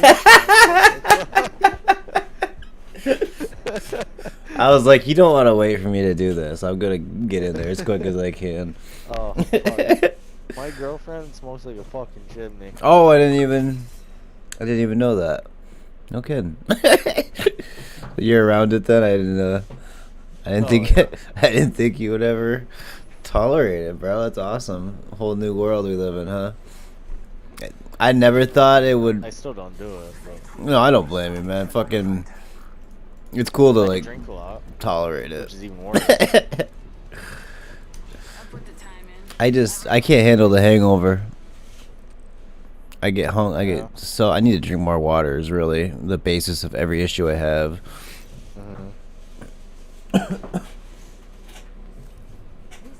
Yeah, there's not a fucking room in my house that doesn't smell like fucking weed. My dad walked in today, dude, and he looked like oh my god, his face was just twisted all up. I'm like, what's wrong? He's like, weed. I was like, oh man. Even my old man's fucking toking it up now. No, He's not. no kidding. I liked Geyser. You want to maybe? Hold on tight. It's time to drop, shock, and rock. Bro, that's cool. Dad's a big guy on the gummies now. Oh, the edible game feels good, bro, and it's not too Paul's just hardcore. one of those right before he goes to bed, and he said he's never slept better. Sleepy like a baby, huh? That's good, yo. Older people, they struggle with that shit. My dad, all he does is bitch about sleeping. I don't know why he won't just give it a little chance. I bet he actually does. Imagine he just doesn't want to like admit it. First blood. Tastes like Love your old man, but he definitely is stubborn enough. He's to a do little that. stubborn, huh? He came and dropped off all like my stuff from like grade school, all the little homework assignments and stuff. He'd kept everything. All the Wow. report cards and Yeah, all that everything, shit. man. He was a proud dad. It's weird to think about it now. Life flies by. Oh, here's that sniper. Mhm. I had a lot of luck with that Volt SMG last night, the little electric one. Yeah. So I'm gonna see that with the Sentinel. 3-0. I ever, so you know where your dad owned that house up across from where your mom Yeah. mom's was there? Yep. Then you put that little gazebo looking fucking thing up. Yes. Okay, so I put that door in there. Did I ever tell you what he was like? He was trying to like price gouge with me. He was kind of what? Like, because I put the door in for him, right? Yeah, no, I think he told me you did the door. I assumed you Yeah, did. yeah. So he's trying to get some money off and everything, and he's like, dude, remember all those spiral hams, Bro. all of those chicken wings? I'm like, Pete, I was a kid. I do this for a living now. Yeah. That's hilarious, bro. All those spiral hams. Bro, now that I'm a little bit older, I buy those hams, and he wasn't kidding about that, though, low key. Those hams are fucking crazy. But he would, huh? Yeah. He would. Used to eat like kings. Oh, man. I don't even want to go grocery shopping anymore. Oh, contact. 63. Don't see. Did you already kill him? Right. Another one. No, 54. Marked him. I don't have a scope on my fucking gun. Ooh. It's a mirage. Yeah, it got me. Tricky. He's right on the side. Bro, I do not know which one's him. Shit. He's on the staircase. Fuck. Nothing happened. Yeah, dude, he came. My dad's a funky character. He came and like to check out the house and like to tell me he was proud and all that, and it was still like super weird. It's too bad, but I don't know. Is he still living where he was? Mm-hmm. Yeah, same situation. He's back up because since my grandma passed away, though, he's been weird, bro. That's what it was. I think my grandma's situation. You know that? Yeah. Oh. And no, that happens. But she was 97, bro. Like, Yeah. fucking, she did a whole lot of living.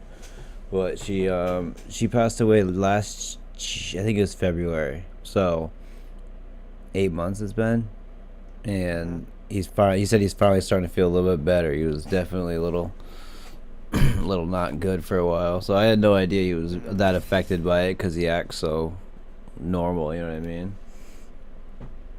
But he's starting to come over more. Is he still hanging out with that Syracuse couple and then Bruce and that other Tammy. couple Then that was Tim Lord. Yeah, Tim.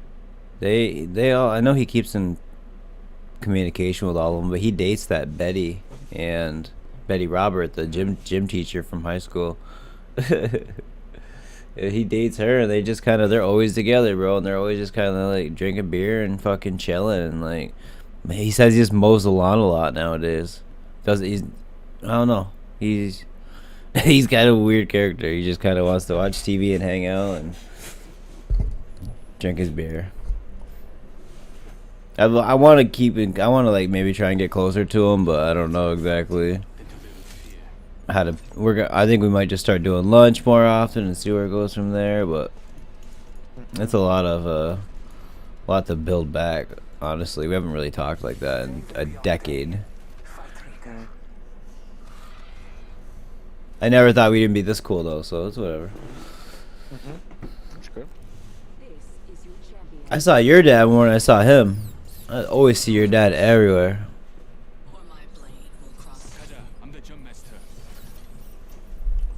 I'm the jump master.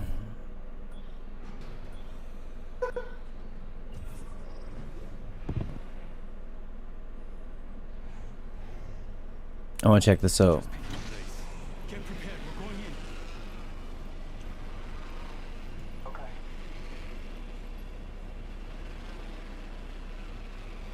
Dude, after playing RuneScape, this game looks so crazy good. It's on Ultra right now. Ultra settings, we're pulling 130. Oh shit. I think that's what I'm on. I don't think I'm on all Ultra, but I don't think this game is that hard to run like a lot of other games. It's well optimized is what they say. yeah.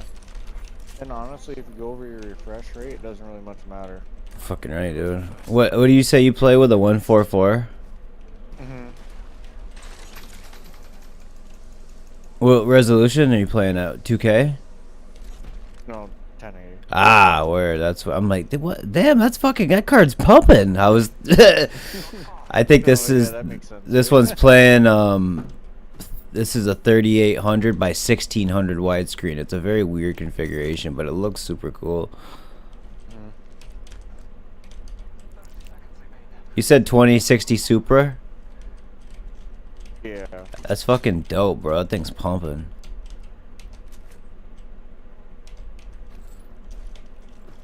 I don't see the difference between resolutions the way that other people say they do, but I like the upgrade scene a lot. I mean, like back in the day. 720 to 1080, huge. Yeah. Yeah. 1080 to 1440, not that fucking crazy. Yeah. This monitor to my left, the one I was kind of raving about, it's cool, but like not that huge of an upgrade compared to what we were doing with Xboxes before. It's just another 43. We been had 43 inches. I remember being in Brow's basement and shit, Yeah. doing stuff like that. Like we been had those. Browser. You talked to Browser in a while? Every now and then, oddly enough, I have them on this golf app that I have, and every now and then, so if you like log on it gives the other person a notification. Ah, that's what'll start the combo. Was it a while? That's what I I'll was, just send them a message like, hey, fucking have fun today or something. that's awesome, dude. What is it like? It's an app for while you golf. Yeah. So it's called the Grint, so I can actually like watch him score. Like a live scorecard. Yeah. That's super cool. I just opened this thing down here if you want to grab some loot. Yeah, I'm getting shot at. Oh but shoot, I'll be right there.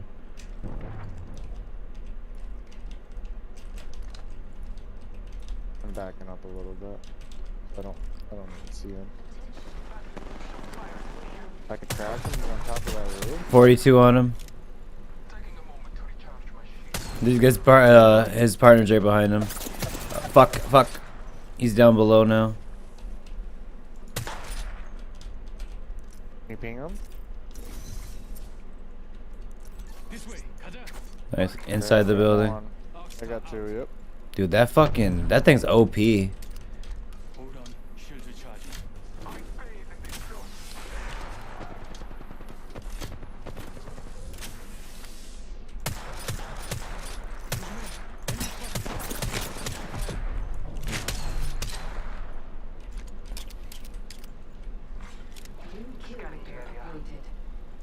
Nice.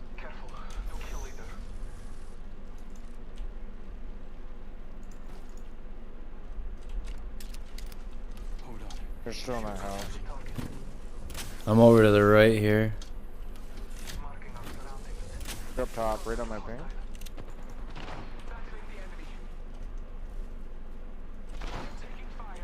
Oh my. Flanking him. I gotta heal. Cracked his shield. He's gonna get me though. Ah! Alright, I'm safe. I'm syringing. He was all cracked and like ready to be freaking finished. I bet we're both healing up though.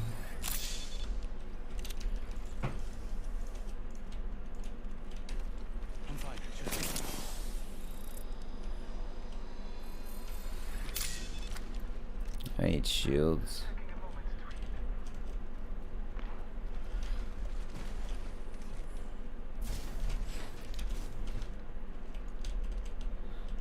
Do you have any extra shields on you?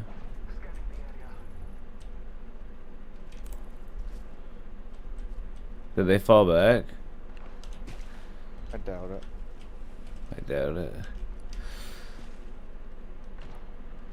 No?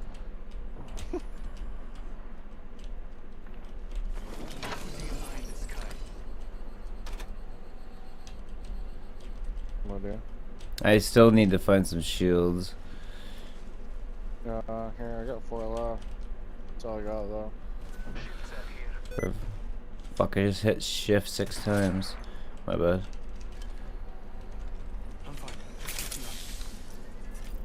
I got no heal. I might hit the jump tower. I'm gonna. Half the squads remain.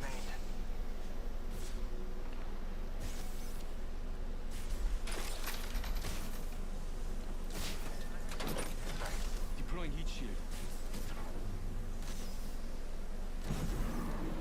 Marking our surroundings. I'm taking fire. Everybody right on him.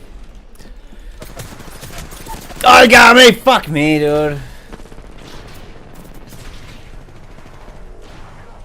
I thought it was a sick flank. There's 3.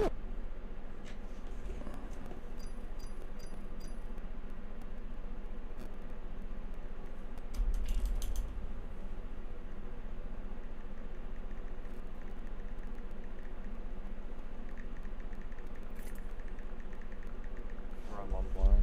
Hope you gotta get off. Okay. Glad we got a couple in anyways, though. That's dope. It's just fun, bro. Get a little bit better. I'm not awesome. I appreciate you being patient, bro. I was like literally brand new when you saw me get on. I'm like, have played here and there, but never like with someone competitively trying. Like, Yeah.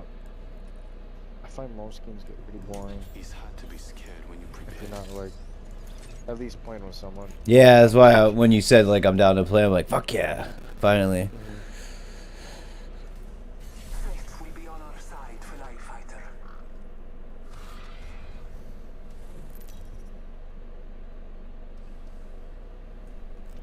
This is your champion. I am the hunter the gods have sent. I'll be leading the jump.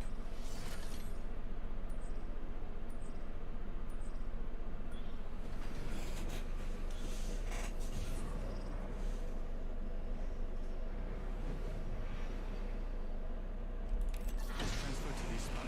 I'll try and keep us under the radar.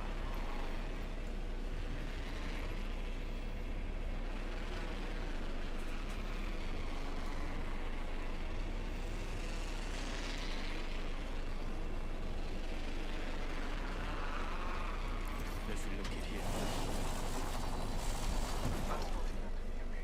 Stay alert.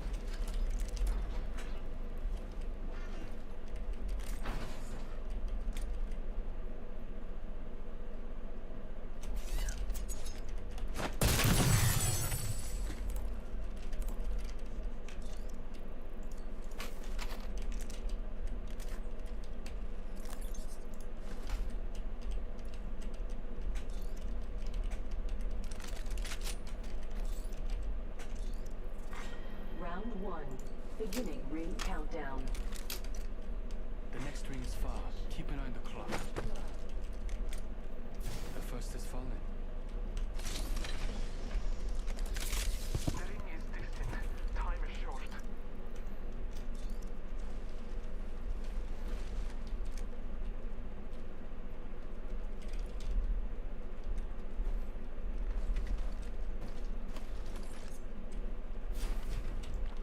Contact.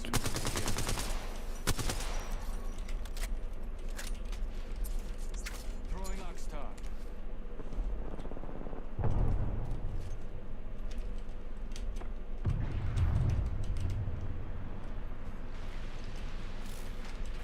Grenade. I'm already dead. I'm not done yet.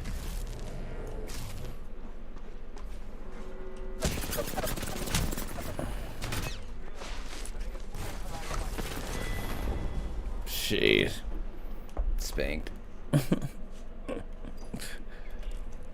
We'll get there.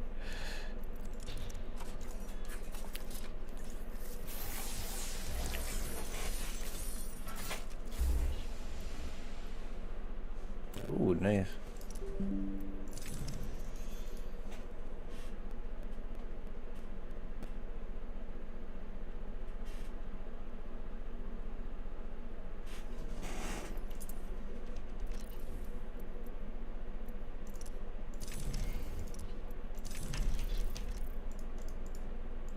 You getting off, bud?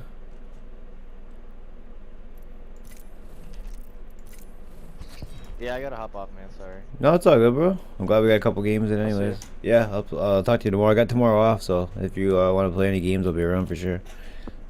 Alrighty. Night, Talk buddy. later, man. Alright, we'll hop on Destiny.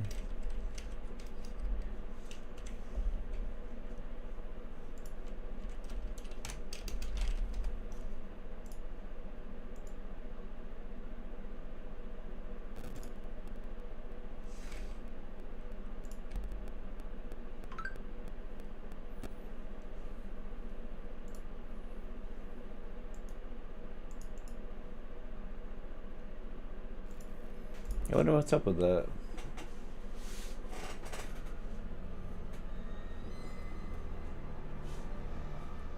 Just a friendly reminder, Halloween's just around the corner. Be going. Other than that, Oh my goodness.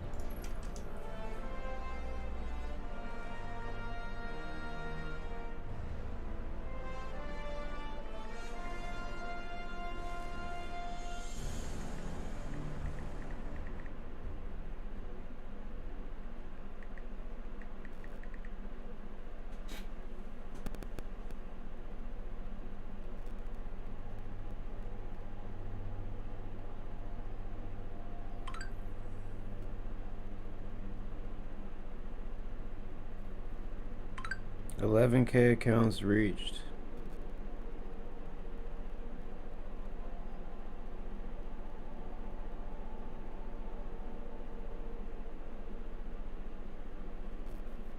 just chasing my skate park radio.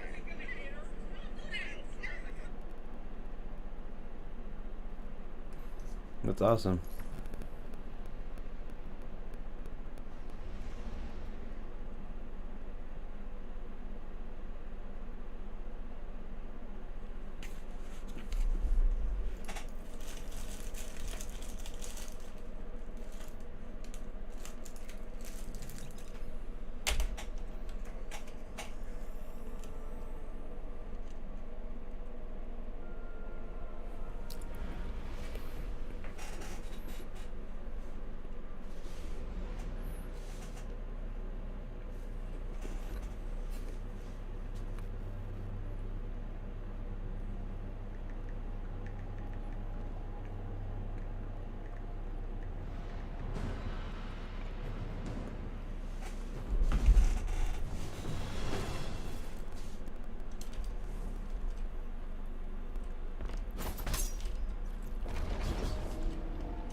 This game looks so good on this monitor. Love it. How's everyone doing?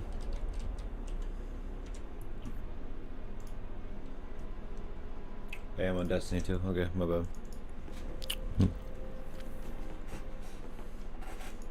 I gotta get over there. How do I drive?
Look at that.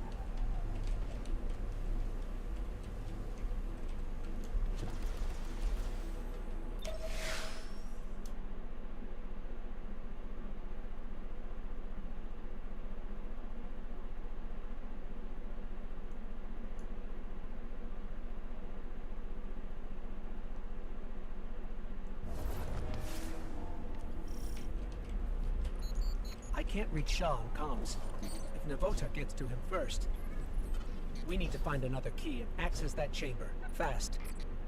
There's some old caches nearby. Let's start there.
What even are you?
Wow.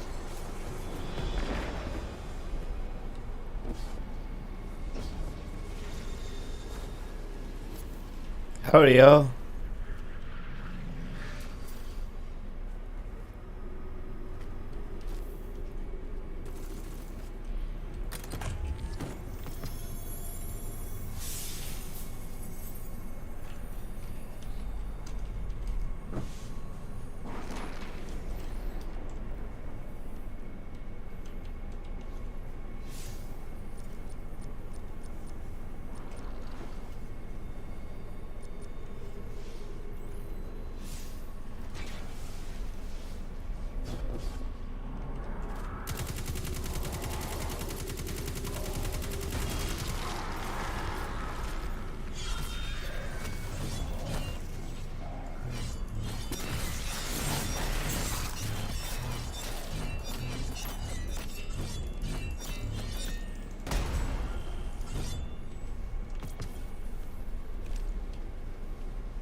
Is this the key?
Keep forgetting I have a power weapon.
No key, but I'm detecting residual particles consistent with cache alloys.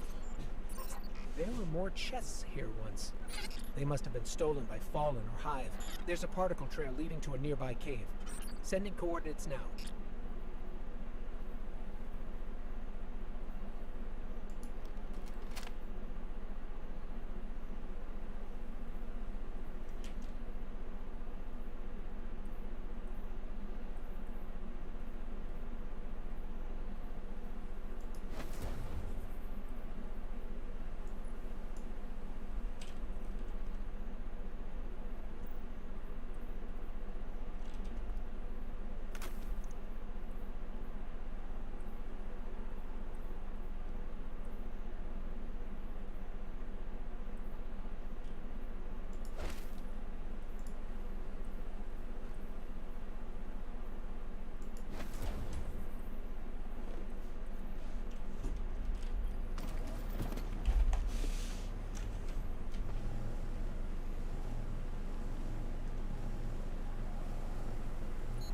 I can't reach Shaw on comms. If Navota gets to him first, we need to find another key and access that chamber, fast.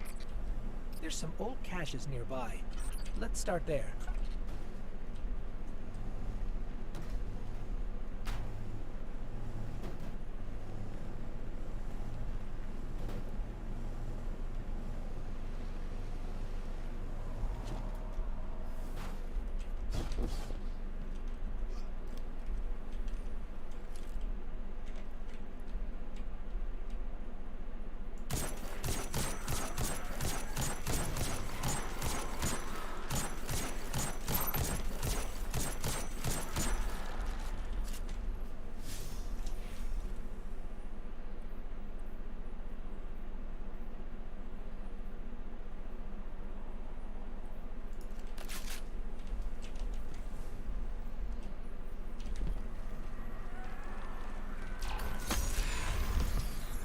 Still no key. I'm reading 2 other particle trails on my tracker. Oh, they blow up.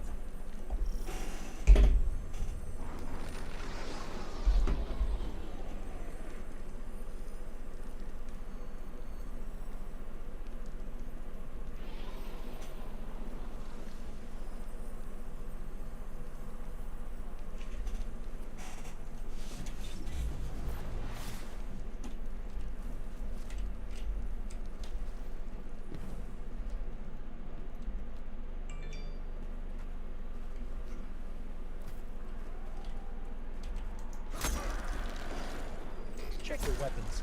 I'm reading a cluster of Hive bioenergetics.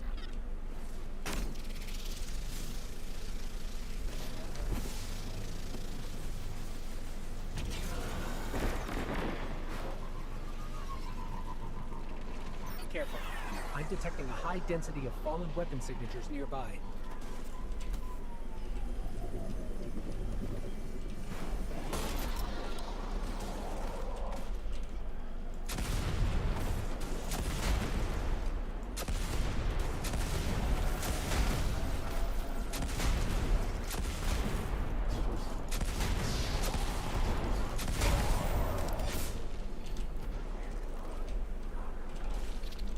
That one's cute.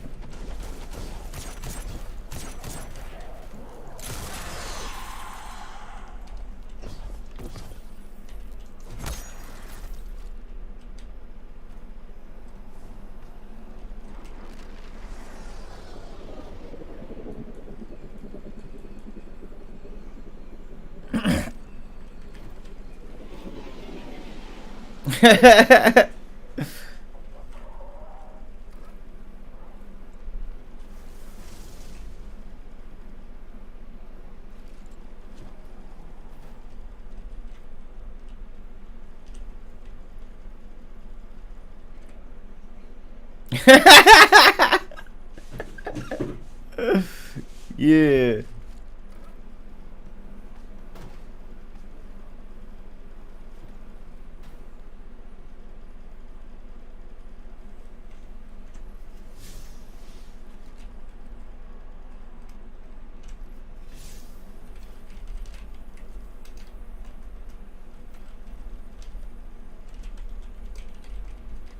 I said gang activity.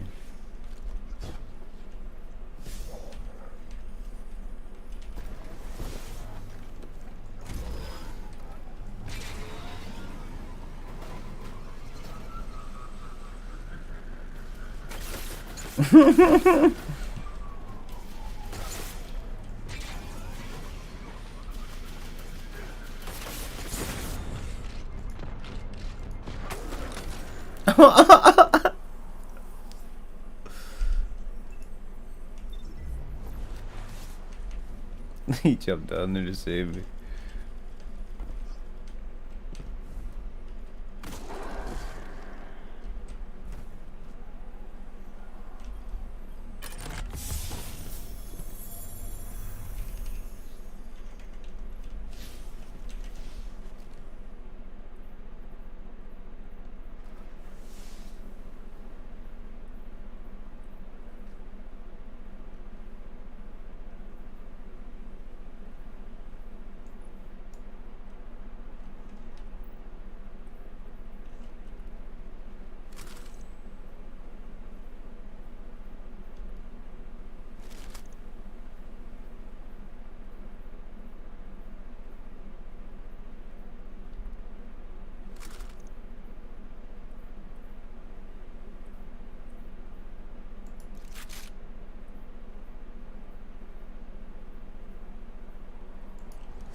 There's some encryption code on this datapad, but it's incomplete.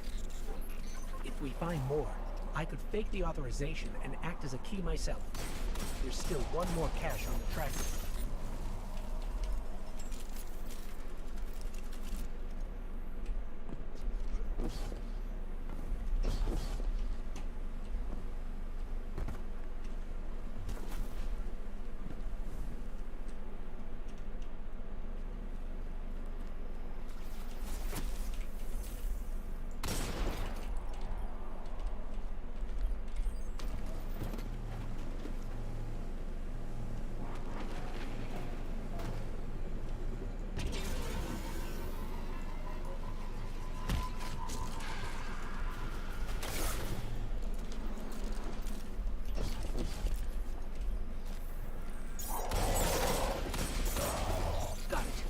This has enough code fragments for me to generate a new authorization. I need to boost my signal for the key to register, though. I'm reading a concentration of energy in the moth yards. Might be what we need. I've marked your tracker.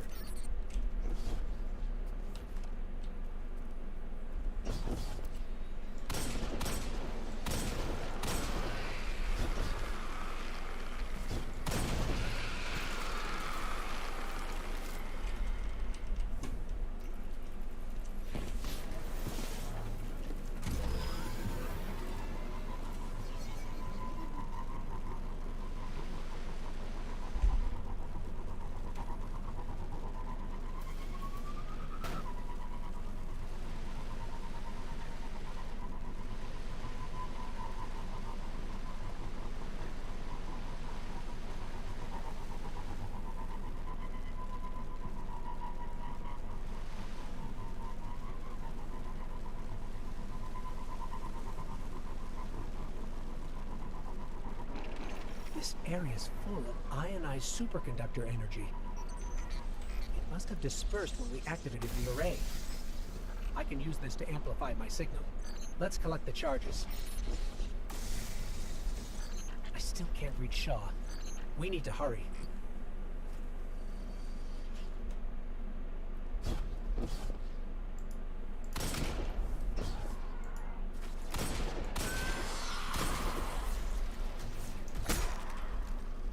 Holy.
Here we go.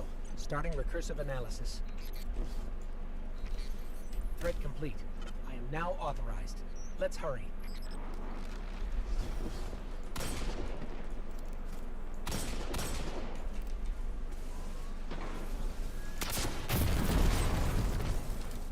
That was cool.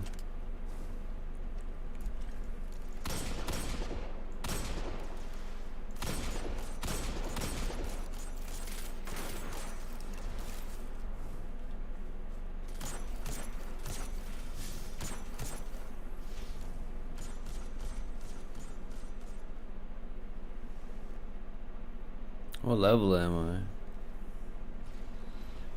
I? I don't know.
That was weird.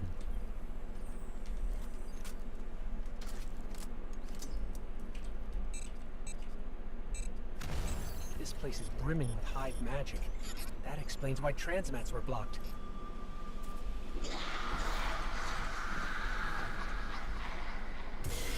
Navota! Eyes up, Guardian.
Navota's gone. Wherever she went, I can't detect her anymore.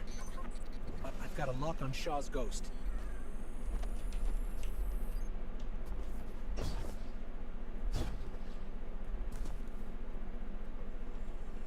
Let me help him. Shaw, are you all right? What? What are you doing here? We couldn't let you do this alone. Navota? She's still alive. Somewhere. We did enough to force her to retreat. You fought her off? All right then. I'm sorry I left you behind. After Cass and Maeve, I was just afraid to lose anyone else. So were we. That's why we followed you. Nobody likes to be sidelined. I'm glad you were here. I owe you. The prize is yours. Superconductor is over there. Grab it and meet back at camp. For real this time.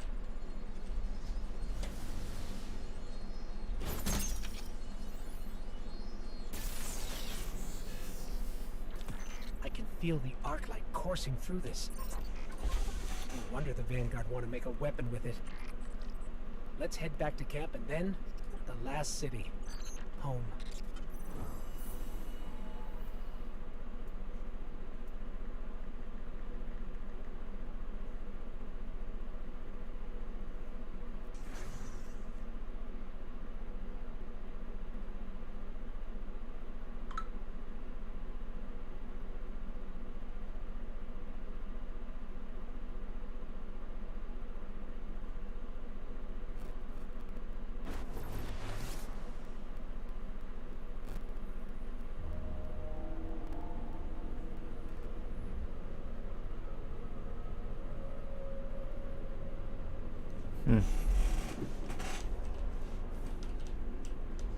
Look at that thing.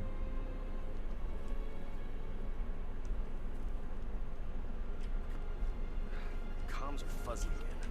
Is it the hardware? Hey. Thanks for the assist. Again. Wish you stumbled in a day earlier. Might have gone differently. Maybe Cass and Maeve.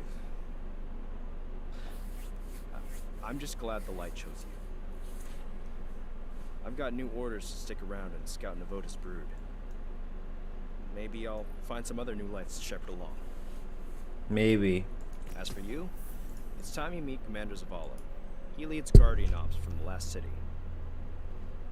I've told him you'll be arriving soon with a superconductor, so take care of that thing. No dents or scratches. Zavala's a great leader and a good person. Learn from him. And don't be a stranger. Guardians are stronger together, right?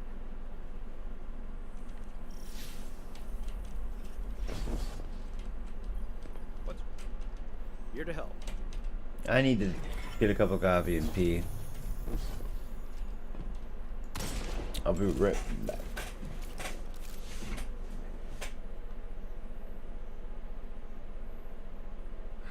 Comms are fuzzy again. Is it the hardware or that signal interference?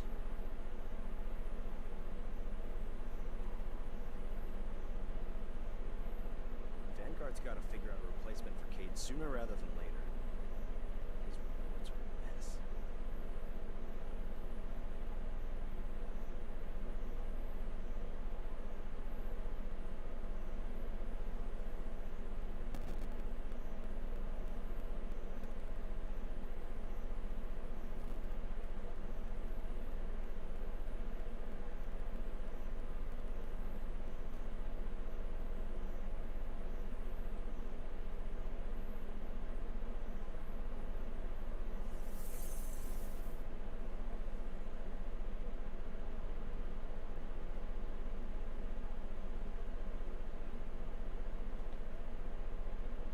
BioShock. I would love to play BioShock again. That'd be a good stream. Dead to rights.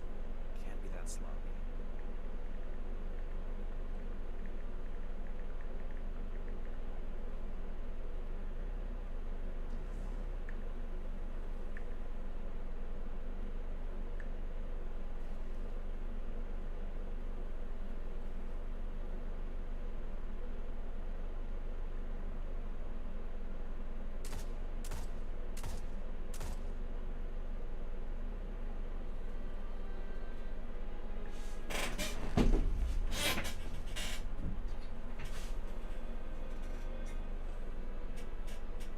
I'll probably go back to RuneScape after. Watch yourself. Battle snipers in the area.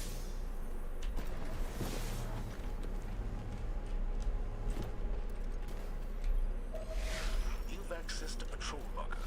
They're placed by hunter scouts in target-rich environments. See to it their numbers thin.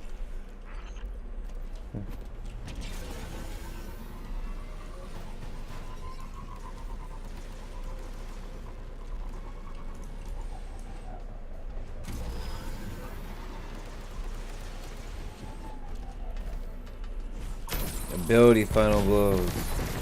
That is one of them, okay.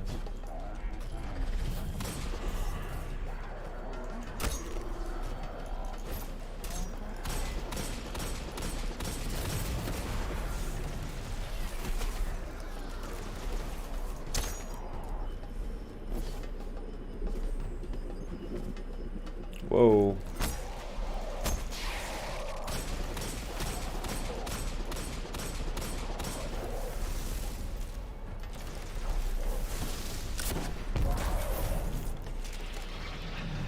It's plunder. Ooh.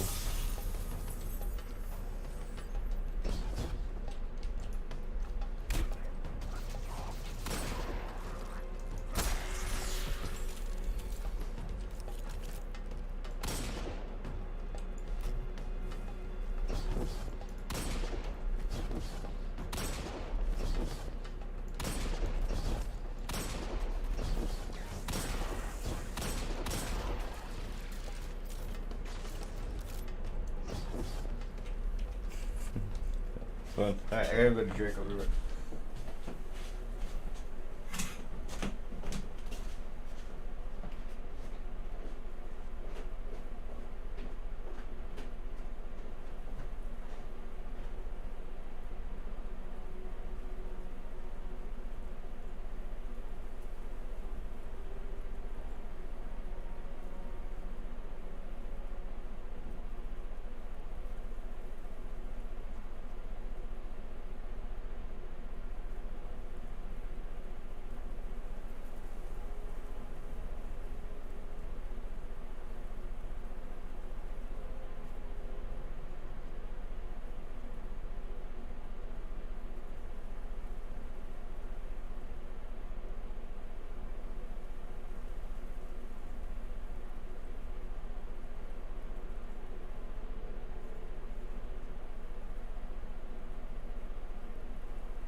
just received a Vanguard alert.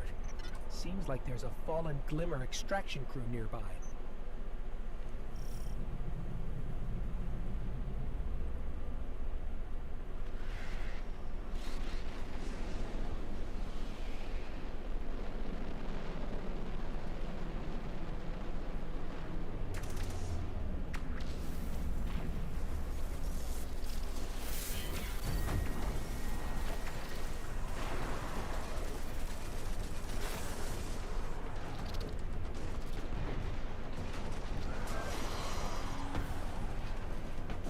Dude, I was hearing something crazy downstairs.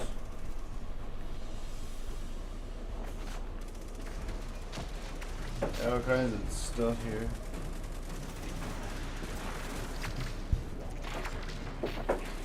Sheesh! What the heck happened while I was downstairs?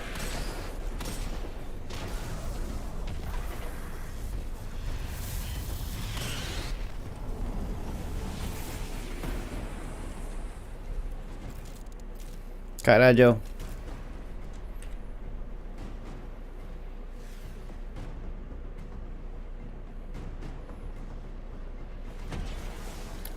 We dancing. Well, I want to hop on RuneScape again though. I'm gonna roll one up.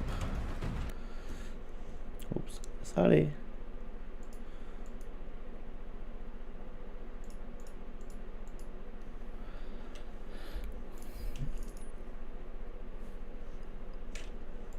Pictures of Hillary.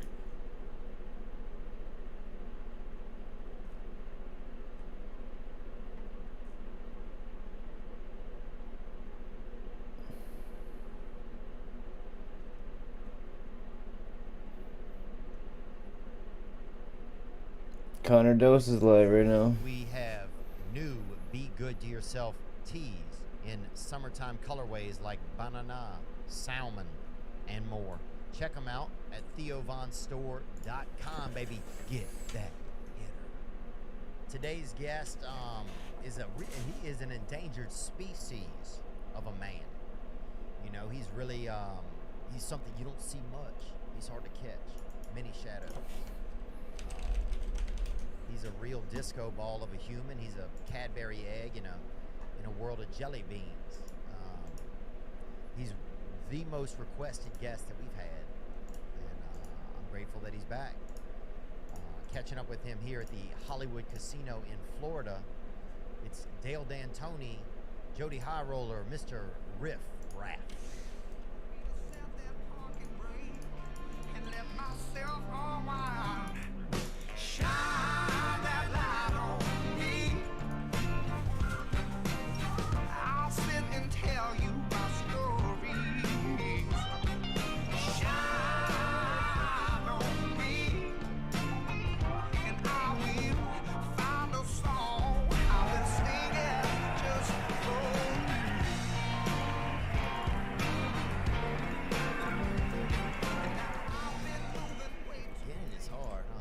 Yeah, it's always tough. You got it. It's like being at a rope swing. You got to wait for somebody to kind of try it first, you know. Especially when it's silence out there and everybody's watching. Yeah. When everybody's watching, now you're thinking from the outside point of view, and you're looking at yourself, and you're thinking too much. And sometimes, you know, study long, study wrong. Oh, really? Yeah, study long, study wrong. Sometimes overthinking. Dedicated. Oh man, well I've been doing some wrong. Appreciate you in a big way, bro. Yeah. So sometimes, cause the first time, if I'm hearing a song of mine or something, and like I sometimes don't even listen to the beats. I like if I hear a snippet of something, I'm like, oh, I like that, and I'm gonna hit pause and just leave it, cause I don't want to hear it too many times, cause I'm gonna forget the energy that I had. So, you know what I mean? So you keep listening to it. So it's like, hold on, let me just get that, cause once it becomes work, you lose interest. Yeah. So why is that? I wonder. You know why? I guess a lot. A lot's riding on something, but if a lot ain't riding on it, you know what I mean? I guess if it's like you're trying to time a jump or something, there's trains passing by. Oh yeah. And you're trying to time it right where it's like, okay, that's you need to study for that. 'Cause if you fuck up, you might not make it. But I think if it's like tire swing, depends if you how much you like your ankles. Yeah. Your ankle, you know. It could be dangerous out there. I'll tell you this, baby, you're back, man. Back. It's been a while. It's been 3 years. Damn. Since I brought you mangoes. Big mangoes. Oh, they were good too. Big mangoes. Yeah, they felt good, man. You know, Anna Nicole Smith died here. In this hotel? From what? They said drugs. I thought it was from being thick. Okay. Maybe she mixed too many. It's always somebody mixes a upper with a downer. Yeah. Or a downer. With a downer. Alcohol. And they fall asleep, don't wake up. Or somebody put something else in the upper. Yeah. Made him go down. That's got to be a dark surprise. Yeah, I don't like that kind of stuff, man. A lot of stuff out there now, everything has something in it. You can't get that real clean drugs like you used to. Unfortunately. I don't use them anymore because that's one of the reasons. They quit making good stuff. Yeah, they put fentanyl in everything. You don't know what's in it just because white powder might be sheetrock. Yeah. And fentanyl, people don't have any. Oh yeah. Like it used to be. The way I see it, in the '80s when it was cocaine blowing up from blowing in. I mean, a strong wind. Yeah, would just blow, strong dust wind your stepmother over. That shit was good. From Colombia or wherever, and it was good. And now you would have repeat customers because it's the cream of the crop. Now you kill them. When somebody say cocaine, then all there was cocaine. There was no fake of that because this is what it is. Yeah. So then as time passes, then He sounds different. Spread out, the population growing. Then you have people selling a fake version of it because they're just in and out of town. They're just trying to make their little money, and they don't care if they kill somebody or not because it doesn't. They don't know anybody there. They don't care. They don't have to take pride in their work. That's a shame, man. I remember people used to take pride in the work, I feel like. Real shit. No matter what it was. Yeah, man, I don't know what killed Anna Nicole. I think drugs and I don't know. You believe in ghosts? Yeah, definitely. Oh, dang. But it makes me sad to think that ghosts would still be on Earth. Because if you are here and you don't go on to somewhere better, and you're trapped here, how long? And if other ghosts are there, and you hear about people being like ghosts in the house or haunted house, and if they're trapped in that house, loud ghosts. Yeah, are they bothered? Is it only bad spirits, and then if there's good ones, is there something in the middle, or are you trapped here and it's bad, and you're just like trapped here, and then it makes me think this. Then if ghosts are trapped here and that's the punishment, obviously, because you don't go somewhere good, then what are we? Bad for them after. Right. So what does that mean? Yeah, maybe we're ghosts. Maybe we're like Together, ghosts that people could see real well, like ghosts with blood and or something. You know what I'm saying? Like, because if you go, I guess if you die, right,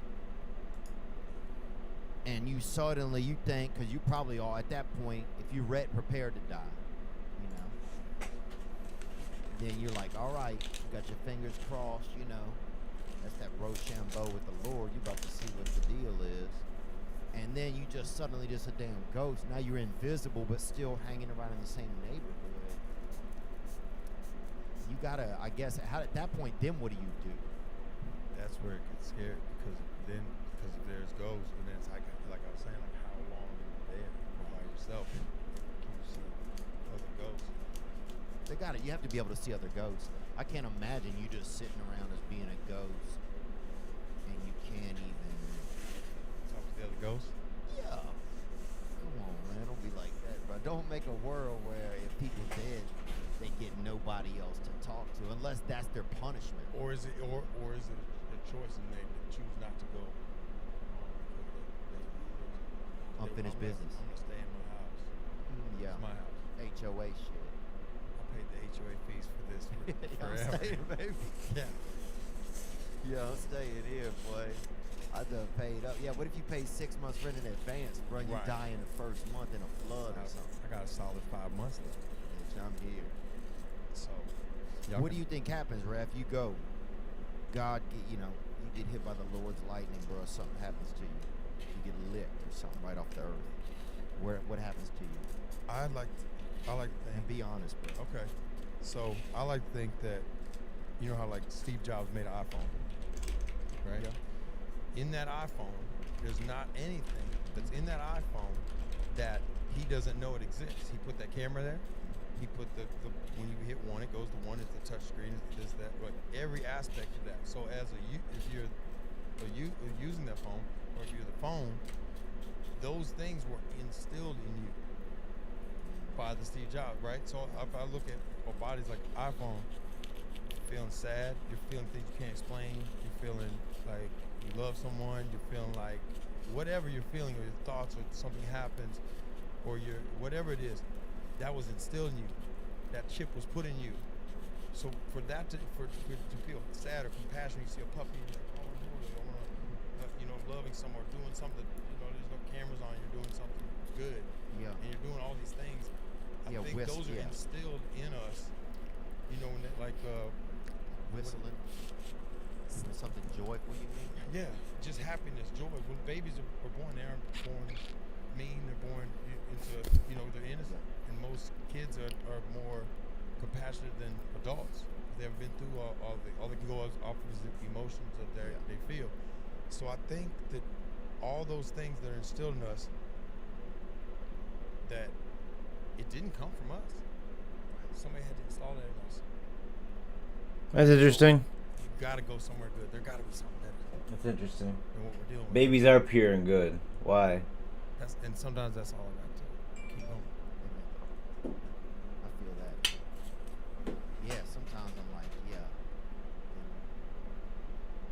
that hope, that excitement, that there's something better going on. If I keep that in my head and in my heart, then that even helps me behave better towards people, too. Yeah. Because that's my tough thing. Sometimes I just get, I get a lot of hidden anger comes out of it. Damn, like I got a damn fucking raspberry gremlin living inside of me, bruh. Fucking looking for licorice, dog. That thing is fucking, damn, eating eggs in my ass, bro, and not washing the silverware, dog. Sometimes I got fucking something inside of me that just like wants to get out, Anxiety, anger, frustration sometimes of I'm doing this, all these things, and then sometimes people smoke a little weed or something, and that takes the edge off, and then as you get older, you realize, okay, maybe that's why Mike Tyson smokes so much. It keeps him cool, and that works for him. Some people they take the edge off, and some people have a couple of drinks, and then some people, if they're already an angry person, then when they drink, then that side of them comes out, and that's when it's dangerous, or people end up in jail, domestic, whatever the case is. But it's like, I think noticing I'm getting angry, and then also like how we were talking about a little earlier, where it's like looking at yourself from the outside, like being able to stop and be like, let me look at this from the outside. Am I being like how on a movie, and then there's the angry dad that's like yelling at the kids and beating the kids. That's not the cool guy in the movie, right? So stopping what you're doing and trying to take a step back. How do I be the cool guy in the movie? I don't want to be the angry dude who's fucking shit up and is fighting his wife, fucking punching somebody, punching Tiffany, punching fucking Don, or Ricky or somebody. Yeah. I feel you. Trying to take it's hard to have that peace, man. Noticing noticing that when something's about to happen, and then also taking a note and then eliminating that from what are the pieces that made you be mad? If throwing doing laundry, and you're throwing the laundry and your hand is hitting the thing and your back is hurting, and you're getting mad and throwing some shit and breaking something, throwing the radio, and that breaks $1,000. What the What's fuck? cheaper? Hiring a maid to do the laundry. Yeah. So you don't get mad, and so your laundry ends up in a nice pile, so you can go do some other shit, and you still got a radio, or you know. So you start to understand why like people are walking around. You see a rich guy in a suit Yeah. walking around with a girl looks like off of Scooby Doo, Jinkies. What's her name? Oh, Ashley Marie. Velma. Ashley Lynn Olsen. No, Who you like- talking about? No, like Velma. yeah. I knew it. With the glasses on, with the notepad. Velma was fine, huh? Mm-hmm. She was she was a little something or other. I know that's about right. And there was, sometimes you need like somebody. I mean, once you get to a certain point, if you're moms, even like you need an assistant. Like moms need a mom. Out of can control. Take care of 3 kids. Can't That's even why take care one of kid or grows 2. up enough, then that kid can help the mom. Or he's sneaking out, going over, stealing sunflower seeds. From the store, bin. Yeah, we used to And then do that, climbing boy. a tree, and then he's stealing the sunflower seeds. Don't do that. Yeah, we had a dude like that, bro. There's one kid in our neighborhood, this dude named Daniel, bro. He would get Alright. up and he'd be eating right out that bird feeder, bro. Something was wrong with him. He you know? he thought he was a bird. Something. He'd sip off that fucking bird bath too, bro. That he just wanted that dude was looking right. He wanted to just, you know, have an egg come out of his ass, bro, or something. He just loved that bird life. Yeah. Bird life. All the animals. Of all of them. All right. There's only one species that when it's out in the wild and it's doing its thing. 3 in a row. It's like, oh shit, I gotta go call the Child Protective Pet Services. If a bear's running around wild, they call it. If a dog is running across the road, sometimes they call it. Yeah, depends. If, you know, if the puppy's going in the back seat. Yeah, he's taking it, huh? Yeah. And then, but birds. Yeah. You see a bird, you can't do nothing about it. That's true, they're huh? gone. They're wild. Hawks, eagles, even the most vicious ones. They're Flying is crazy. Birds. By the time they get there, Wings. South Florida. What? Or That's crazy. But but that's the thing. They gotta start tracking these animals, True bro, story. because they know where they go. Yeah. A lot of them have flight patterns. They're with a couple of their buddies. You think that they would be able to figure some of that out because they gotta start tracking these dogs. I would want to be a hawk. Birds. What animal would you want to be? Well, now that you say, yeah, birds are the real one that can get out of. You don't have to have any real battles. There's no issues with society. Mm-hmm. You don't run any court date. Nobody. Yeah. We got to do jury duty. One time I came outside and way out in the country and these vultures. Oh. Like the size of that right there. Sitting on a tree. What? Tall as that beer tap? No, this. Oh, this thing, this piece of. Oh, damn. And they're in the tree, and when one bird was on a huge limb, like a big pine tree, and it leaned down, I was like, okay, these are like 50 pounds plus, big ass birds. And they're looking down. And I was like, what are they looking at? I'm looking out the window. I go outside, and my little Frosty is laying down sideways. So these vultures were just looking at her. They're as big as her. You're thinking about dinner, huh? Thinking about going down there and scooping some ice cream up. Getting a couple fries and a Frosty. Yeah. Damn. Think outside. about that. They looking at you like, damn, you work at a damn Wendy's, bro. They think they about to go down there and get served. That'd be crazy. And there's nothing you could do because birds cheat and go right back into the air. Damn, bro. Tell me this, man. Damn, got him, I think. How do you die, bro? When it ends, man. How do you go out? If you get your way. And be. So this is what. Did I ever show you what the health? I think I talked about it last time, right? What the health? What the health? Mm-hmm. The documentary.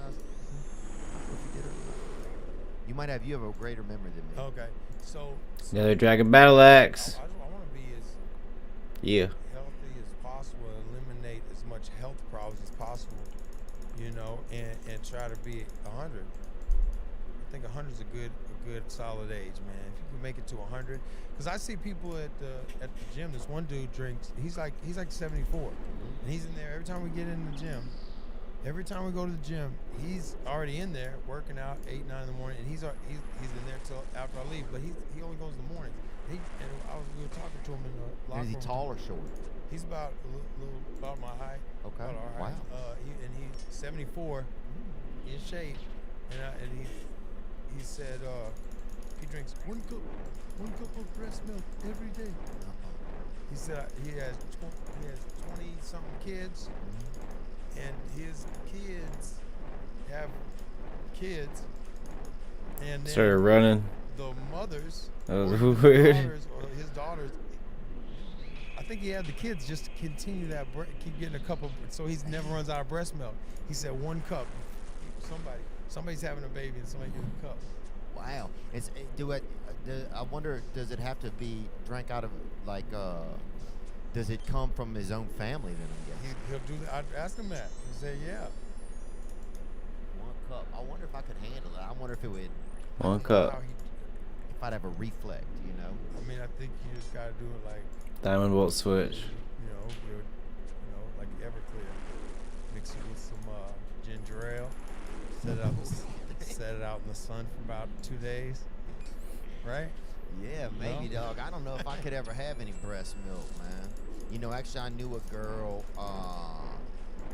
this girl, Tommy Laren. She has a friend who does breast milk out of her breast at parties and shit. Oh no. But I don't like all of that, bro. I think breast milk is, I wouldn't drink it out of season. What's the season for it? I don't even know if I could do it like that. Is it like like they have that thing at Starbucks that comes out? What is it? Right, like the pumpkin spice calzone. Yeah, like maybe in the winter time I could do it. Breast milk calzone. Do a fucking lime, kiwi, fucking licorice croissant. It's just a shot. Just a little.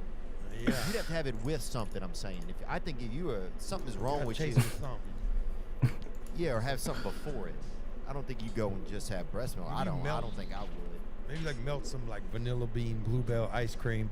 And you got a shot of that. Boom. Take that back. Then you go breast milk, and then you go melt it vanilla bean bluebell again. Oh. Then it's just I think it would overlap it. Yeah, I think you'd have to manage it well, because I don't know if you could tell your neighbors and shit about it. I don't want to be doing. I don't like to do things in secret. That's what hurts me. I think. I try not to ever lie, because man, eventually you just like it'll become a problem for you. And if you have to lie to somebody, I have to remember that I lied. If you have to lie to somebody that you're around all the time, or you want to be around, then all it's gonna do is just go. Now you're gonna have a relationship with that lie. Right, then you living right next to your lies. You don't want to have that. So you want to just be honest, and then if you gotta lie to somebody, maybe you just keep them out of your life, so you ain't gotta lie no more. Yeah, tell 2 or 3 lies to them and tell them to fucking hit the road. Does anybody ever recognize you, and then you tell them, they say, "Hey, are you Theo Vaughn?" And then you're like, "Nah." Yeah, sometimes, man. The other day I was at the airport and I wasn't doing that good. They'd shut down all the food places, so I was trying to fucking make something out of just a couple items at the little quick stop. Yeah. And they don't have a lot of good items, I had commandeered a couple Lunchables out of there, and so at least I had a couple, some protein options. That was the closest thing to a real entree in the whole joint. So I had me 2 Lunchables, and I'm kind of putting something together. I was trying to do it in secrecy. I got to like a gate that didn't have anybody at it. So I'm over there, got me a little plate, bro. And things already been delayed 3 or 4 hours. I'm sitting over there stacking my stuff up. Got an extra thing of string cheese, and I broke that down, into similar looking pieces. And I kind of put myself to hold together a little bitty sandwich. Okay. And this dude came up. Just calling to see what's up. And I think I felt ashamed of myself for being, sitting on the Florida airport. I mean, you're just trying to chill. Yeah, I know. There's something about a man, like an adult. I mean, that's your 2 Lunchables open, no children around. Just shit. It looked. I think from far away it looked kind of sad. And then he said, "Are you Theo Vaughn?" And I said, "Not today." All right, man. Yeah, and then what he said. That's fucking brutal. We had plans. Oh, okay. That's the story of my life. I felt like I didn't even take care of my kids. I'm glad I stayed on this fucking stream, huh? Fuck me. Dude, that is the story of my life. That's crazy. Not having it, dude. You're supposed to bring me dinner. I will tell you this, dude. I went to the Sherwin-Williams, bro. Okay. And they love you up in there, dog. Yeah, the paint. Dog. They love you. Sherwin-Williams paints. Oh, dude, if you had Crayola crayons, but Sherwin-Williams, I could name some paints. If you had a riffraff line, bro, caramel back hair, bro. That'd be my fucking. I'd paint my whole house. Thunderstorm gray. Ooh, what about this? Cripple mauve. I would say, or if it were like a mauve tone, I love some mauve tones. I would have like marvelous. Ooh. What about this, bro? What about diabetes? That color? The color, bro. I think I would be proud on the up and up of the positive things. Or what about this? Okay. What else? Cured diabetes. Orange. It's a nice melted, like a melted Flintstones push-up pop type deal. It's a nice one. Yeah, I think I would love it if you did Sherwin Williams. But I went into Sherwin Williams, bro, and the dude goes, "Man, you know who you look like, dude, bro." And he was like that dude that says, "Dude, bro." You know who you look like, dude, bro. and I thought he was gonna say me. I thought he was joking with me. And he goes, "You look like motherfucking riffraff, dude." Then he goes, "I love that," and he said the N-word, a white dude, bro. They know me. They know me. Yeah, that's it. I was like, damn, that's cool as hell, bro. If a white person calls you the N-word and you're a white person, bro, that's like as good as you can do. I fuck with you. Yeah, they fuck with you hard, man. I feel like black people would let you say the N-word, man. They don't. I feel like do whatever I want. Because I select who I'm around or not. You know, you don't want to have to watch your mouth, watch your tone around your friends. You know what I mean? You get to a certain level where it's like, I don't got to answer to nobody. And I can choose who I even want to be in my world. And when I learned at a young age, I'm better at yelling than explaining. When I start stuttering, it's because I'm trying to say some shit that I feel like, what the fuck am I even explaining for? But then if I care about somebody, I'll try to explain something. I feel like I'm explaining to grandma why I've got a face full of jam 30 minutes before dinner. Go clean off your damn britches. Rubbing that damn strawberry, raspberry medallions all over your Superman briefs. And now a word from our sponsor. How we care for our minds and our brains affects how we experience life. If you're seeing the world one way, it may be because your brain isn't comfortable. So it's important to invest time and care into keeping your brain healthy. That's what BetterHelp does. BetterHelp online therapy. I've used it. I've been on there. You get face-to-face on your computer or phone with a therapist, and you start to get well. You're not alone.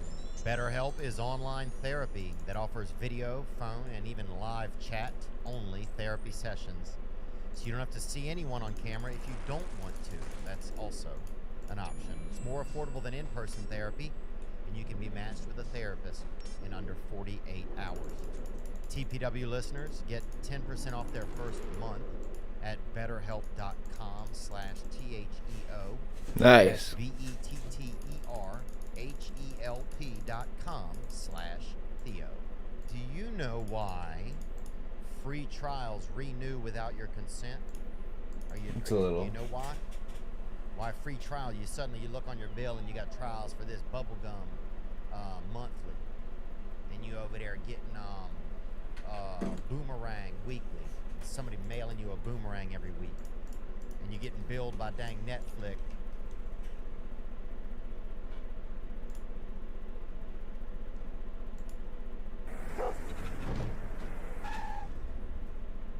Hey everybody, and welcome to an explosive wild ride with Steve-O.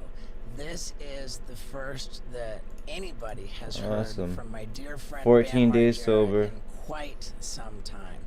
And Incredible. with that said, there's been a lot of rumors and conspiracy theories and crazy stuff swirling around Bam, and I'm thrilled that you're going to be able to hear from Bam what really has been going on.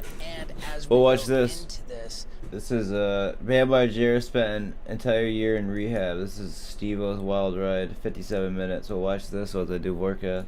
I would love to set the record straight that number one, Bam has not ever been under a conservatorship. That the temporary guardianship he was under did not ever have any financial implications. And what's come to be known as the Free Bam movement has really been very toxic. It's served to try to assassinate the character of Bam's former guardian, Lima, who has never been paid to work on Bam's case, has never done anything but try to help Bam, and it's been very upsetting to see people not only encouraging Bam to leave treatment and go get loaded, but just attacking this woman who's been so helpful and so beloved by Bam's family and friends. So I just wanted to set the record straight on that. Also, this episode was recorded a while back and we held on to it until now. And with that said, let's get into it. May God have mercy on our souls. Ladies and gentlemen, Bam Margera. Yeah, man. Here I am in Orlando, Florida. I got a break from treatment center in Boca Raton, but I'm at the Dalton, Kanan, and Destin Dern triplets. They got a half pipe out back, and Phoenix is super stoked because he's going to Disney.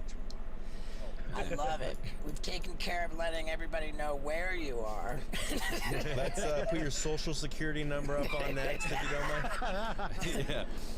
Wow, but I'm dude. not stoked because I went skating for the first day and some little poison shit ass waxed a half pipe moving like an iceberg Eskimo, and like a penguin I broke my wrist and elbow. My wrist was like the shape of an S and my bone was practically popping out the back. They gave me the shit that killed Michael Jackson and knocked me straight out, put it back in the place. They're like, he cannot be awake for this shit. Shit. The honest truth, I think, is Oh no, that let me do it. we've reached an age where bones break way more easily. To go down. Oh yeah, this is my 11th wrist break on this one. Wow. 11th on that wrist. I think That's crazy. I think the only thing left to break is my right clavicle. My left clavicle's ready to get some hardware out. Because I got 16 staples in the head from cracking my head open from filming the Bloodhound Gang Cribs episode, and then I got 8 broken ribs, 4 broken ribs. Then I got 4 broken wrists, 11 broken wrists, broken elbow twice now, and then Damn. 3 broken feet over here. I've broken every finger and every toes numerous amounts of times. Broken tailbone, which sucks. I heard that the broken tailbone was when they showed your wiener on MTV, huh? Yeah, my 2-inch hose. All right. I remember so, that. dude, let's just come out and say it that us having this conversation is fucking explosive, like almost radioactive. Some people, I mean, like the interest in people hearing from you, people seeing us together is off the charts. And, I did a year of alcohol treatment, and I actually have never felt better. I actually didn't realize Good I for you, had babe. such a problem that I did. And did you know, or do? That's a distinction that we need to be clear about. Yep. Yeah, I guess do. Yeah. Yes. Because Novak said, dude, if you just do a year, you'll understand how much better you will feel. Yep. Because you always go 30 to 60 days, maybe 90 tops. But if you just do a year, you'll understand. And I call him up after a year. I'm like, Novak, I understand. I get it. I feel great now. You know, I do not want that lifestyle. I got a 4-year-old. I don't miss the hangovers whatsoever. And I just don't want to return to that anymore. Okay, and I think that is very good. I also. You don't just say it though. You gotta feel it. Concerned that I get the impression that you feel like, all right, I'm done. I did my year of treatment, and now I'm done, and now I not can that kind of easy, get back though. to running around and doing my own thing. Like I worry like crazy that you feel that the problem you have with alcoholism is something that you can handle on your own. Well, I still have 90 more days of class, but I'm going to transfer to Carlsbad to finish the classes, but they still drug test, alcohol test you every time I go. Right. I mean, just to give you an idea of what it was like for me, I remember understanding the statistics for alcoholics staying sober. They are not in our favor, Bam. Most alcoholics die drunk of causes related directly to alcoholism, and I've heard that only like 5% make it. And when I went into rehab, I was like, dude, I want to be in that 5%. It's fucking crazy. And I'm willing to do whatever it takes to give myself the advantage. And that's why I lived in the little halfway house to protect my sobriety. I stayed in the little halfway house until I was 2 years sober. And only then, when I left the halfway house, even then, I needed to live like next door to like a sober guy because I wanted to protect my sobriety so much, you know, like, and it's just important to really, really protect it. And I say that as a guy who loves you, man. Like, you gotta know. Yeah. You know, it's not my job to say who's an alcoholic or who's not, but I think that we can agree. You're an alcoholic, bro. Oh yeah, I know, dude. I've been going for it for 10 years or more. There would be breaks and shit, but I mean, there were times I would just wake up to whiskey and hot. Sure, and without fail, all day long when I'd wake up with a hangover, you know. Sure, and every time there was a break, without fail, whenever you took so much as one sip of alcohol, then the whole gorilla came out of the cage. You open that door one little crack, and the whole gorilla comes out of the cage, and you can't get the gorilla back in the cage. Yeah, and not to mention, if I ever made skating plans or workout plans, I'm like, dude, all bets are off. I'm drinking. Like, for some reason, when I'm drinking, all activities are off. I just like to sit at home or whatever, crack jokes, watch TV, whatever. But I mean, I'll paint and stuff, but I'm not productive, like skating wise or working out. I just don't feel like it. Right. And what was so hard? Was it hard to admit that you had a problem, or was there I think so, because man, because I wasn't like going out and being I wasn't going out to bars and I wasn't being a mess. So the fact that I learned how to control behaving myself but still being wasted, I felt like I had an excuse to say I'm better than I was. Can you help enlighten us as to what period you're referring to when you were able to control being? Yeah. I mean, dude, those days are so long gone, Bam. Like, you didn't control shit. Well, I've tried every which method. I'm like, all right, I'm only gonna sip on White Claws from now on. Yeah. Then I'd be like, all right, I'm only gonna sip whiskey just every so once in a while. That didn't work out. All right, I'm just gonna do white wine during dinner. You know, that didn't work. Like, Sure. I've tried it all, and I figured out that it just always turns into one glass, turns into two, then it turns into a bottle, turns into two bottles. One is too many, 1,000 is never enough. Sure. I mean, I think that we've established that over and over again. And the other thing too is that by definition, an alcoholic can't keep himself sober. You know, that's why we have this community of people who keep each other sober, and we stay sober by helping other people stay sober. And I'm telling you, man, that like the secret to success as an alcoholic is to join this team and do what we do. Well, that's why I liked when I packed up everything and I moved to San Marcos in Southern California, because I had such a tight group of skater friends that were sober. I had Naveed the shaman, who I was hiking with all the time, 8 miles a day, sometimes 5 at 5 in the morning. It was like our ritual. And then I was doing the Sheckler meetings all the time. I was doing your Wednesday meeting, your home group, and it was just working out. Then I twisted my ankle at Tony Hawk's house. Then from all there, it was just downhill. I'm like, I'm getting my 6-pack of fucking White Claw. Then it turned into 12-pack, and then I just started sitting around and drinking. And I'm particularly nervous, like right now, and this is the reason why I wanted to talk to you right now, is because you've got like a whole year that you've been in treatment. You're really like a good sort of distance from your last drink, and I feel like if the idea crawls into your head that you can get away with having a sip on some kind of a drink, and then the whole gorilla comes out of the cage again, like, Yeah. I really I don't want to do that anymore. And one should not want to do drugs, much less smoke cigarettes or vape. You know, as a society, we are at a point where people look upon smokers and vapors as losers. I said it, and I don't think you want to be a loser.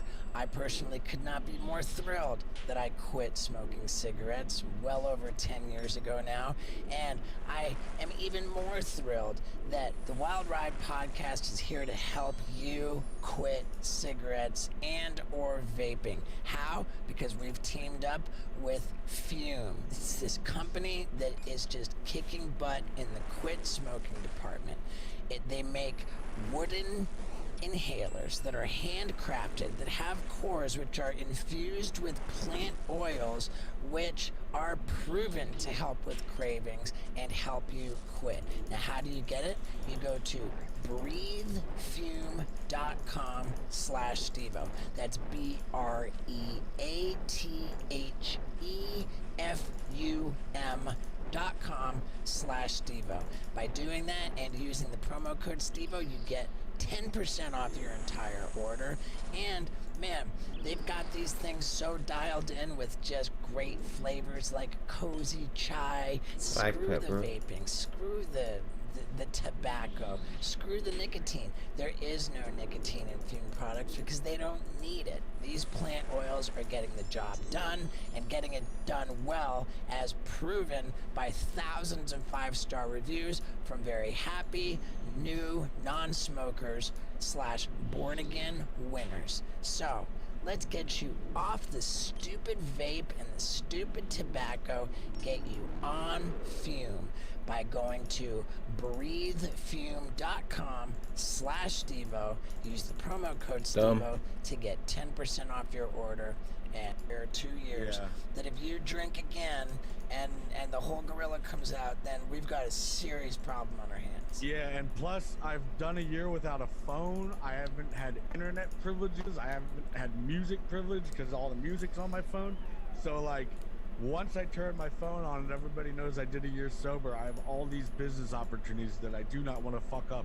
It's kind of like when Novak got the opportunity to work for Banyan Treatment Center, and he got a really big paycheck that he's like, oh my God, you know, like he knows that if he sips on even a glass of wine and Banyan finds out, he's fucked forever. So like, he does not want to ruin his relationship with Banyan. He's making great money and he's helping people.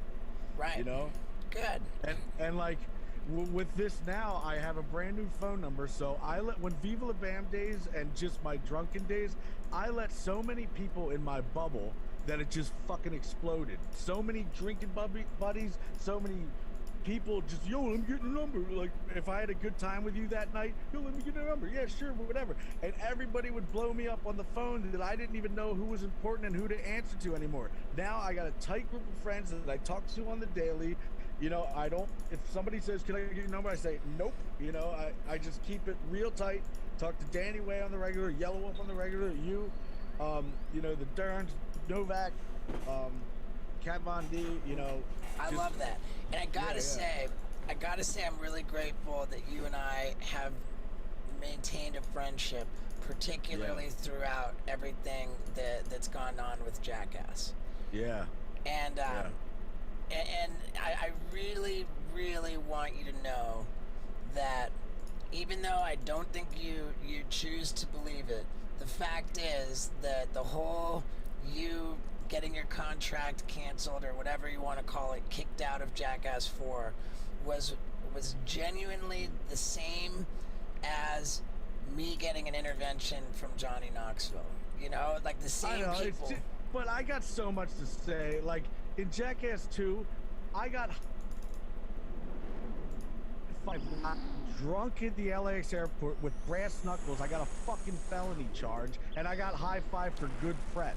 Now I wind up sipping on a beer out front of a hotel on TMZ, and I get kicked out for being a liability. It's just fucking ridiculous. Okay, I mean, I'll entertain some of that. And back in the days of Jackass #2, we were in our heyday. We were at our worst. Drugs and alcohol were still working for us. Nobody was getting locked up in rehab or jail or like just having public meltdowns. And I hope that you can understand that at a certain point, like specifically over the last few years, that it stopped being fun, it stopped being funny, it stopped being cool, it stopped being something that we want to give you a high five for, because we've been watching you self-destruct. I will say specifically Tremaine and Knoxville saved my life by enforcing some consequences. Like if somebody doesn't... Well, they made me want to jump off the tallest building on the planet. Okay, be careful with seeing things like that, because that triggers 5150s and saying I want to jump off. I said, that's why I got in my position, because I said if I don't see my kid, if he's not on that airplane, then I'm gonna jump off a bridge or something. Right. And then I got Marchman acted in Florida, which means you have to do 90 days or something. And I said, have you ever seen my movies? I jump off of so many bridges into bushes and pools, you fucking idiots. I didn't mean I was gonna kill myself. Right. So I did Madero Beach on the west side, and I made it 75 days. I had 15 days left. And they're like, bam, you've been rocking the same sweatpants for 75 days. I'm like, yeah, I'm not trying to get any fucking pussy around here. I don't give a shit.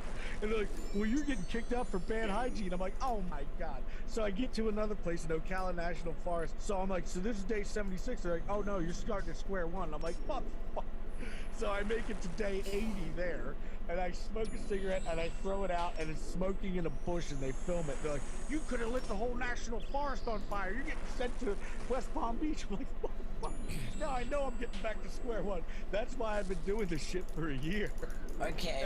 And I did 111 days there, and I wanted to get transferred to Florida because it was just a better option until I figured out that the Marchman Act only happens in Florida. Okay, now what concerns me about, I mean, by the way, the stories are hilarious. Getting kicked out for bad hygiene and for trying to light a forest on fire. Both very funny anecdotes. But what concerns me about that is that you describe it as, oh, and that sent me back to square one, the clock, and so I had to start over, and it was longer before I could be done. You know, and I would just want to impress upon you that it's not about a beginning and an end. It's about learning a new way to live. And that new way to live is really, it's important that we don't blame everything on everybody else and assume the role No, I know, of a but I victim. already knew in Arizona that I wanted to end it and be over with alcohol. Better off drinking water like I do with my Liquid Death. Come on. This is a company that's saving the world, baby. Water and your merch. And wait until you see their merch. It's hysterical. It's killer. So yeah, I love Liquid Death.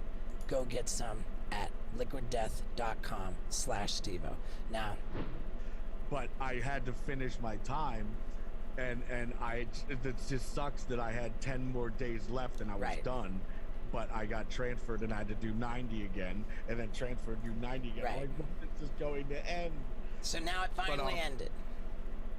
Now, yes, but now I have to just do outpatient treatment in Florida till July 17th. Then I'm gonna move to Southern California and just do IOP, which is just classes 3 days a week. Okay, good. And when you come to California, like aside from the classes IOP, say when that ends, like once all of the treatment is done, like what's your plan for protecting your sobriety?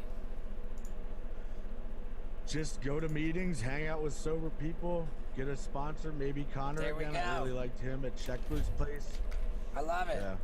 I love it. Yeah.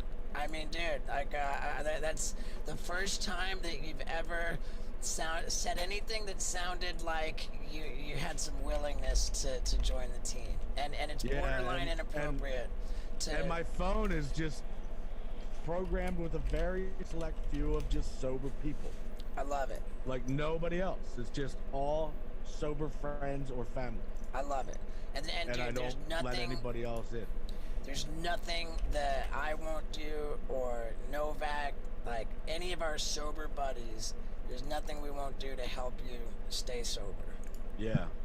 And yeah, I found myself really a lot more productive. I would let days go by without answering important people, which probably fucked up a lot of business deals.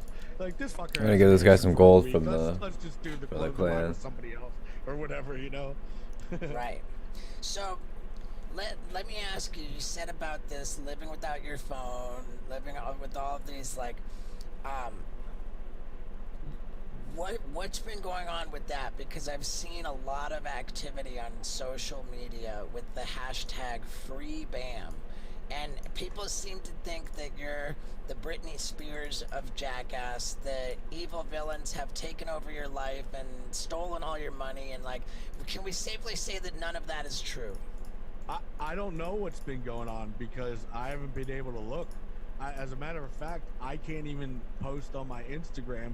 Everything has to go through Johnny Schiller from Heart Supply because I had to sign a contract because when I was dealing with the lawsuit with Paramount and Jackass, I was posting shit like, fuck these motherfuckers, and it was potentially ruining my lawsuit. So I had to sign a paper saying that only Johnny can clear what goes through my Instagram. So I don't even know my new passcode. I can't control what goes on it. Can I tell you, I think that's good news. Yeah. Like you, and I couldn't be trusted with the laptop computer until I had been completely sober for 9 months, and even then it was a little bit questionable. So I think that having that filter, you know, I think that's absolutely great news. And I hope too, because I think that looking at your social media since you got out of treatment, it's feeling a lot more like you. When you were in treatment, it was fucking obvious that was not Bam posting. It was not in your voice. It was like oddly, like sort of masquerading as you, but it wasn't you, and it seemed kind of ingenuine. And it's starting to feel New more member of the genuine. clan. So I get the sense that you're He participating. needs some range gear. Yeah, I still Anything that's haven't gonna looked keep to him see playing what RuneScape, has keep him happened, busy. but now that I have my phone back, I just Keep shoot grinding, photos, bud. send Stay it to busy. Schiller F, and if he likes it or whatever, then he'll post it. That's but, good. I mean, yeah. That's But, good, man. Because dude, it's tough to see some of that fucking shit that you were posting, man.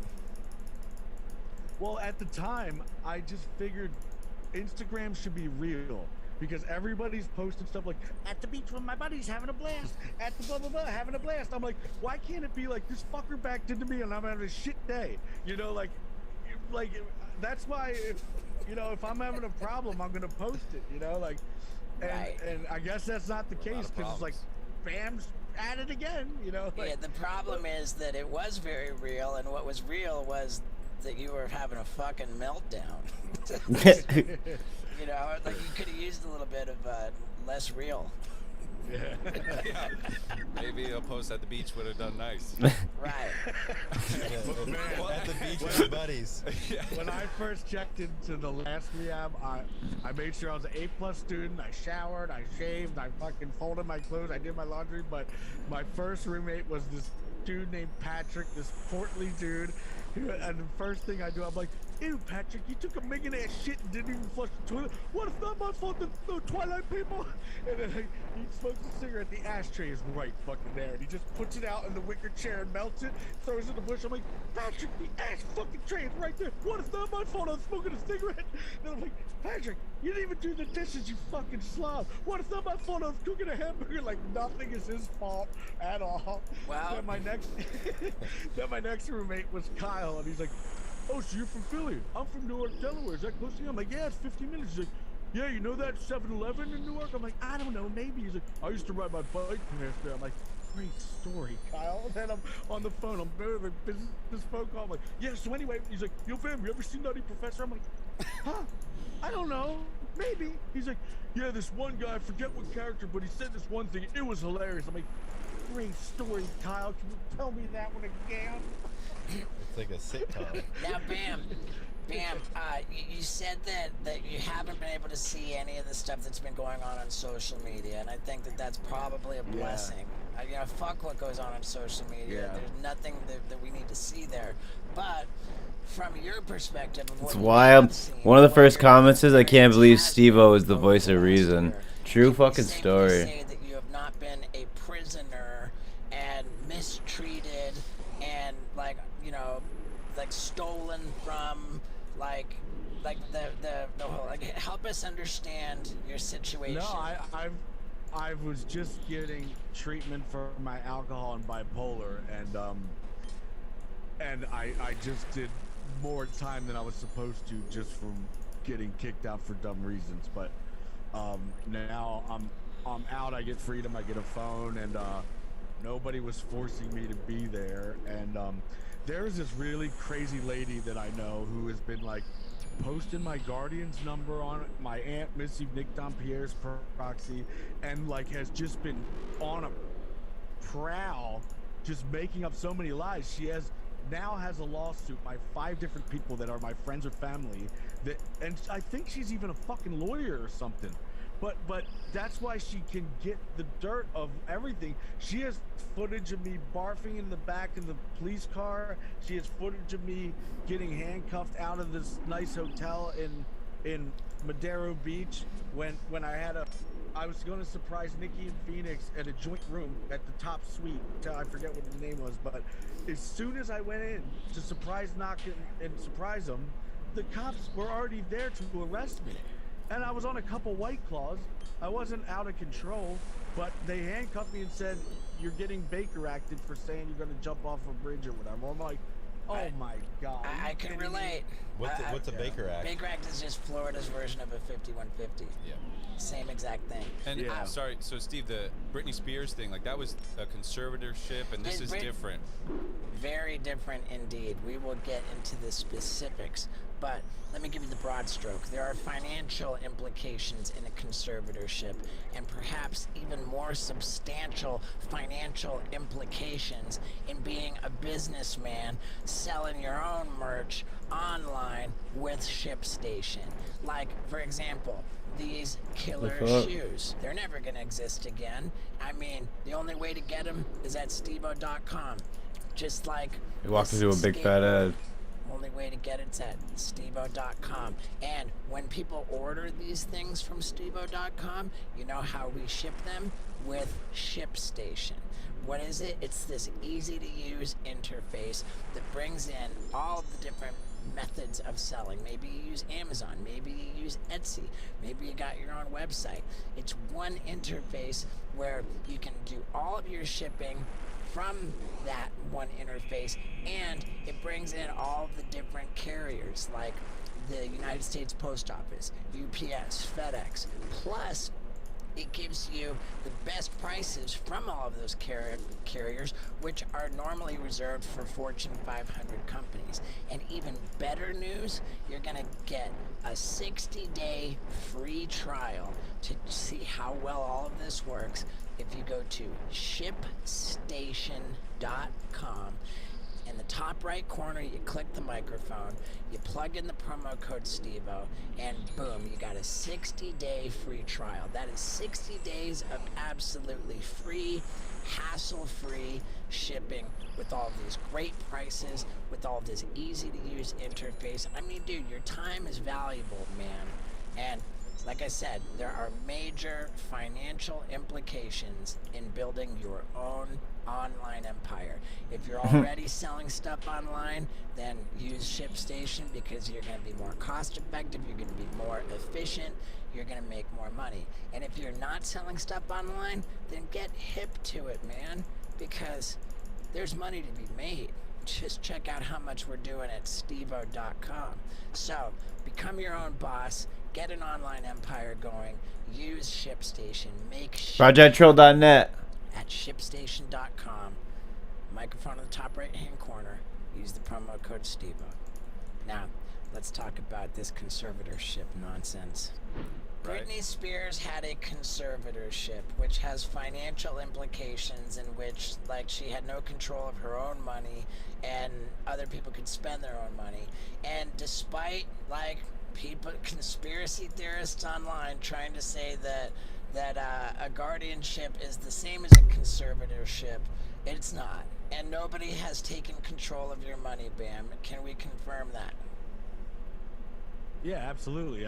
My dad is my accountant, and it goes nowhere else but his pocket. Right. So that can help shut up a lot of noise that is very counterproductive, very destructive, and just bullshit. Yeah. And thank you for clearing that up.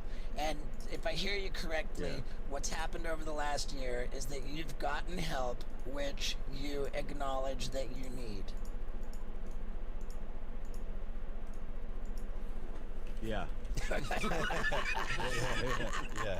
Get a check. And the good news is, like, if my dad was to rip me off, he doesn't like sports cars or fancy cars. He's too fat to fit in a Ferrari. All he likes is cheesesteaks and hoagies and Elvis memorabilia, which he already has all of it.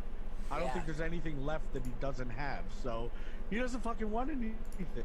So right. Okay. If he's gonna rip me off, go ahead. Like, you know, like he's the perfect person to handle my money because he's just not the type of person that needs Prada shoes and shit. You know, he doesn't care. He definitely loves you too. So let's talk about some fun shit because you and I were going back and forth on texts, and you're excited about moving out to California. And let's do some shit together.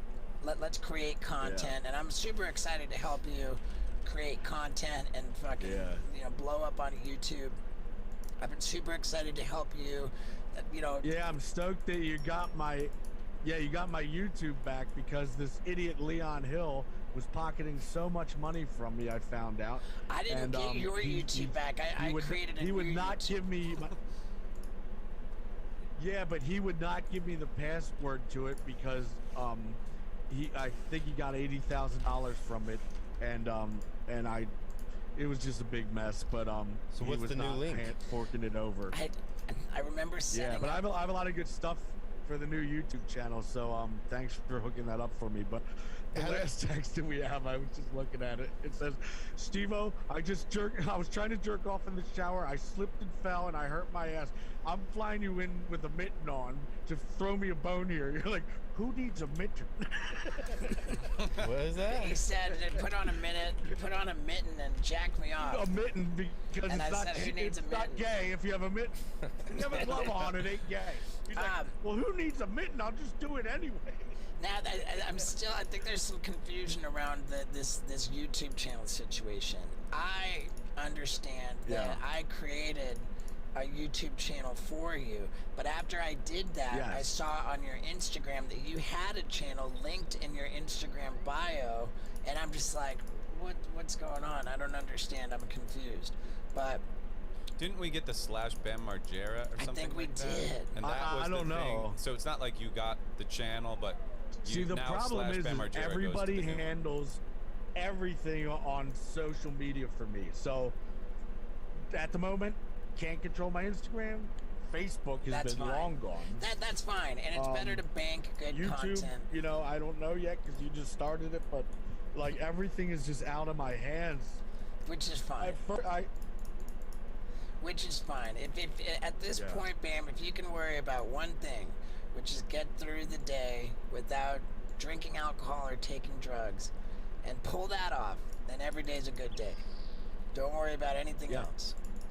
And and when you get out here, I love the idea of us being active together, making dope ass videos, working on your live show, which you've already begun to work on, and you know, and stay sober and be productive, be focused, and you know, come back, because like I've told you all along, you can't pretend to be in recovery.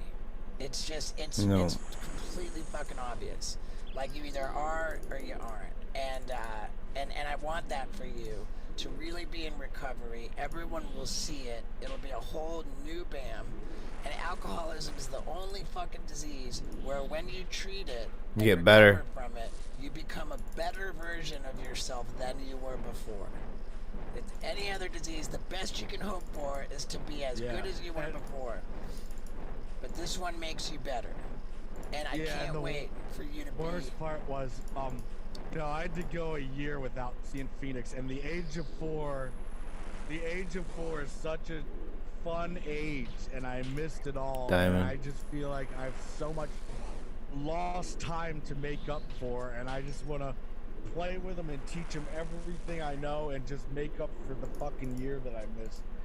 You know, and I don't want to spend any time. Damn, I just wasting misclicked time a at any bunch. bars or anything anymore. I've done that far too long. Don't need it anymore. Hey, can you talk about your live show? What do you have planned? What are you working on? What's it going to be like?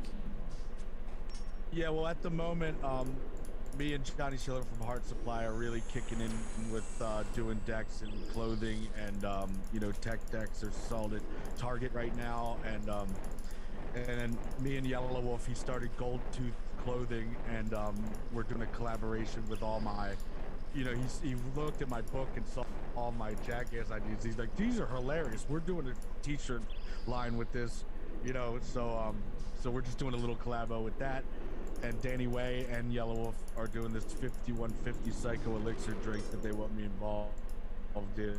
And you know, when I was in rehab, I was wondering why I had a nutritionist and I wasn't losing any weight. And I found out that my one roommate, Big Ben, he's like, I'm like, have you always been this big? He's like, no, I gained 100 pounds in here. I'm like, how?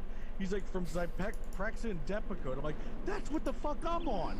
I'm like, Doc, why do you give me Zyprexa and Depakote? I told you I'm depressed because I'm top heavy and I can't skate. And he's like, well, it's an antidepressant. I'm like, but I'm getting more depressed, you idiot. So I got off that and I was dropping a pound a day. So so to answer you know, I'm Scott's happy question, about that. So once I get to the weight that I want to live show, then I'll start you know. So the live show is coming together great, and we're talking about the idea of you coming on tour with me to try out your new material at the opening of my show. Oh yeah. Oops. Do we know what cities that I are? wrote a lot of funny material. We don't know anything about. I don't know if I want to blow it. I don't know if I want to blow it save it, man. We got some work to do on that. Surprise people. But and also I have this really good idea I've been working with Joe DeVito from Viva La Bam. He directed that with Nitro Circus he worked with, but I wanted to do this thing called the Earth Rocker Awards where I show up to, first I want to do it with musicians, rappers, or rock stars and give, I don't trash your place, I cash your place. I knock on the door, I give you an Earth Rocker trophy, we film a day in the life, you know, maybe throwing some jackass type shit, stunts and funniness in there. But I film a day in the life, I find out what kind of new music you're up to and whatever. And maybe we can do it with skateboarders or artists, you know, like painting artists that I like or whatever. But I think musicians would be the way to do it first because I just have a lot of new bands that no one knows about who needs to know about because I'm just sick of hearing the same old radio bullshit when there's bands to be heard. Like I've heard it all. I've been all over the world, and there's so many radio hits that could be hits, but they're just signed to a German label or something. That's why you don't hear them. Right. Did we ever get Bam's album blasted out of the last one? Dude, your Eavesdropper album, I'll say it again, is so goddamn good. Where is that? Can people get that downloaded? I love it. Thank you. Yeah. Dude, I absolutely can't get enough of that album.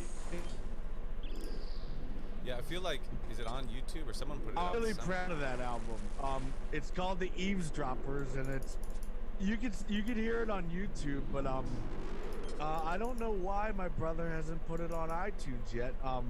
I should actually call him up and figure that out. 230 kill count. I think he's the type of dude that wants to make a limited edition of vinyl pressings and just make it really for diehard fans. Put me in for one because I want. I worked really hard on that album.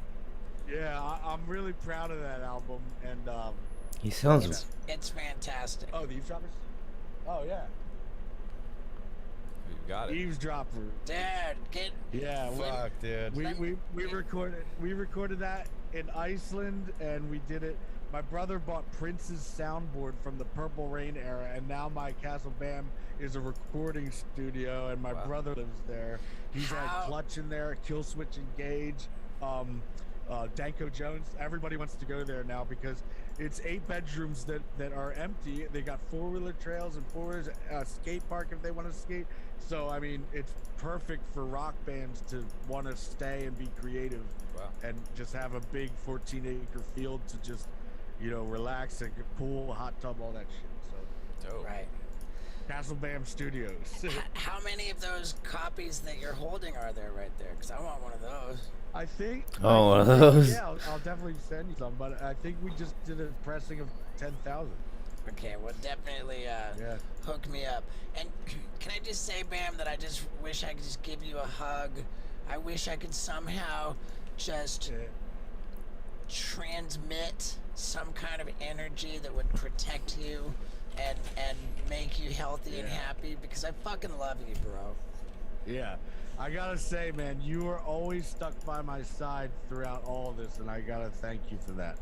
I appreciate it.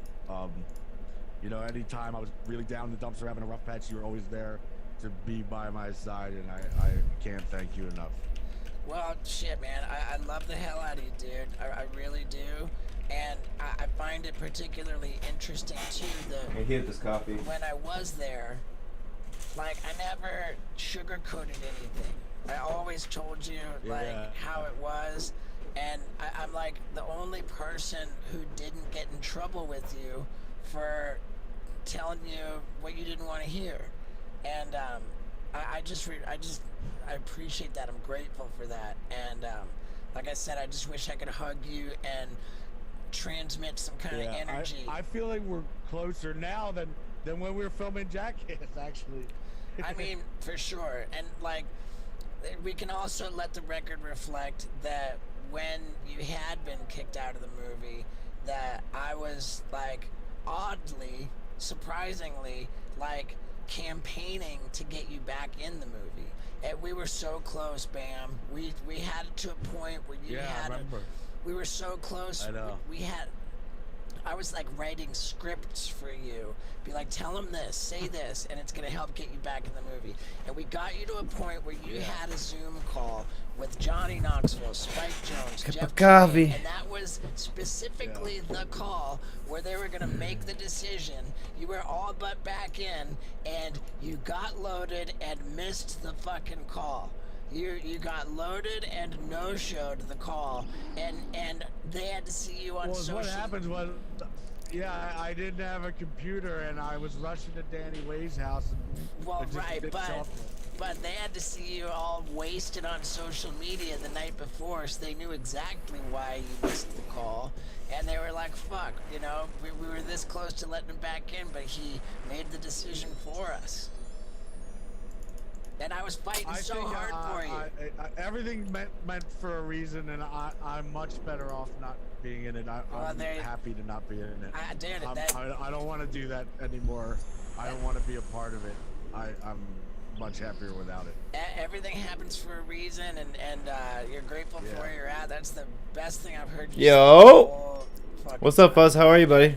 Thank you for tuning in. I was fighting for you to be in the movie. It Pet didn't drop work. incoming. Whatever. Everything worked out in the end. You're happy. Now that it's done and over with, I didn't want to do it in the first place. And when I did my year of treatment, I had to figure out how to be social again without alcohol. I had to learn how to not be bored again without alcohol. And I'm glad I actually did a year, because if I would have done anything less, then I might not have figured out how to cure my boredom and be social. Looking back on like when you're in there in the year and like, you know, trying to find your part in all this, did you have a problem? Like, did you find out what your part in this whole situation was? Part in what part? Just in like how were you able to accept any responsibility for ending up in a rehab? Yeah, I mean, I am an alcoholic, you know, like, I have been for a long time. That's I tough. remember when I was probably 24, I was so mesmerized by Villa Valor from him that, you know, he would just walk down the street in Finland and girls would literally faint. Sometimes guys too. So I would just follow his lead. I'm like, he's buying a pack of cigarettes, I'm buying a pack of cigarettes. Getting a beer, I'm getting a beer. He's doing a shot of Sambuca, I'm doing a shot of Sambuca. Then, like, once he cracked open a beer and when he woke up, that was the first time I'm like, you're drinking in the morning, in the daytime? He's like, yeah, why not? He's like, you want one? I'm like, well, I'm not gonna let you do it alone, but this is fucking crazy. It was the first time I ever drank, and that's when I just, you know, I thought it was crazy to be drunk in the day or even drink a beer in the day. I just thought it was a Friday night. Slap him. Now, am I correct that Villa Vallo is sober for like a long time now? Yeah, he I think it's probably 6-7 years now, but I know that like occasionally he'll have a beer or two with an old pal, but nothing more than that. He won't do any kind of all-nighters or shots. It'll just be a beer or two to catch up with an old pal. What I've heard, I don't know. That's what I've heard from friends from Finland. All right. But it's very rare. Okay. Not a, Well, dude, not a good thing, Steve. Don't gotta do say, it. I'm Or bam. super stoked that you're where you're at now. And my only concern Yeah, bro. is 231. keeping you where you're at now. You know, like, it's sober and healthy and happy, business opportunities. Like, I feel like there's progress being made, and you've done a lot just in this conversation to indicate to me that you've made great progress. I want to bring up We're some heading blanks. in a good direction. One Yeah, sec. I've been doing 5 meetings a month, or 5 meetings a week every week. Good. That's good. Yeah. Yeah, we miss seeing you in San Diego, dude. I know. I can't wait to get there, man. Yeah. I really can't. I'm excited for Yeah. your YouTube channel too. Like, are you, for you, because I always Yeah. tell people when people ask me like about you or you come up in conversation, I feel a need to tell people and remind people like you kind of invented this shit. Like, you were playing around with your friends, filming shit, editing your videos, and distributing them for Yeah. YouTube before any of this shit. So now for you, looking at YouTube, like I don't know, I mean, do you look at it like I invented this shit kind of, or like how does it? I want to show you how does some it blanks strike from you? them. I knew that, you know, if you look at CKY2K or CKY1, it's something that you could always watch because, dude, skate videos just become so outdated. I remember watching Plan B Questionable video over and over and over again because it was just such uncomparable to any other video. It was the best. Danny Way was the best. It was just uncomparable. And then now it's just, they're getting better and better and better and better. And like, if you even watch Questionable now, it's Augusta just Sportswear. what kids could do for fucking breakfast. That's You what I'm know, gonna but I do. mixed in funny, ridiculous stunts in between pro skate tricks, so it never gets old. You know, like you're always gonna laugh and watch great skating. You know, which was completely brand new to Okay. the whole skating sport. And when I played it to people that weren't skateboarders and they were laughing hysterical, telling everybody, everything was through word of mouth. It sold 1 million copies. You know, like that's why, like, you know, I mean, Tremaine always says Big Brother started Jackass. Well, how come I sold over 1 million copies and Big Brother only sold like 80,000 or something like that? Like, he never gives me fucking credit. Is that what CKY did out of the bootleg tapes? You guys did Yeah, over we a never million? had one ad, and I sold over 1 million of every single one of them. Millions and millions of copies. Yeah, I mean everybody had CKY 2K. CKY was definitely a huge deal, you know. Yeah. And I agree with you there. $6? except for, I think we got to acknowledge that it was Knoxville and Tremaine who reached out to Spike and got it going, and then they reached out to you saying, "Hey, do you want to come on board with this thing?" So How come Spike Jones has so much say in Jackass when he came in a decade later? Because he had the This is cool. clout, the name, the power to make this This is fucking thing start. that's Nobody it. else would have. If Spike's name wasn't attached to Jackass in the beginning, people would have looked at it and $18 said, though. "You can't put this fucking shit on TV." No, but wait way. a minute. But when Jackass, the first season on MTV, he wasn't a part of it, was he? Yeah, he was. Absolutely. Oh, he was? For Didn't know sure. that. And he also helped like shape the look of the show a little bit. Yeah. Like I did not know that. I just thought 10 years later he popped his head in the big They, house, like, and then that was that. The only way they even got a meeting was because Spike was attached to it. And I guess he was just so MIA all the time. I just didn't know that he was even a part of it. Spike was the one who opened the door, and I genuinely believe that without Spike, people would have looked at the footage that they were trying to sell and said, "You cannot put this fucking reckless, violent, fucking I crazy agree, shit I on mean, TV." Spike has made phenomenal movies. Because Spike's name was attached to it, it somehow made what we do permissible for broadcast television. You know? Yeah, I know. And- Well, I heard the first pitch to like HBO or Right. something was like, "We're not fucking ever playing this. You crazy?" Right. And then I guess MTV was like, "All right, we'll give it a shot." And then like Right. a light switch. And Spike was in both of those meetings. It was a massive hit. Yeah. Oh yeah. So technically, Yeah, they did dude, I start remember it. The funniest fucking thing ever. That never made it. No, there's some things that don't make it to Jackass, and one of them was Dave England was at the Venice The Beach diaper? drawing pictures.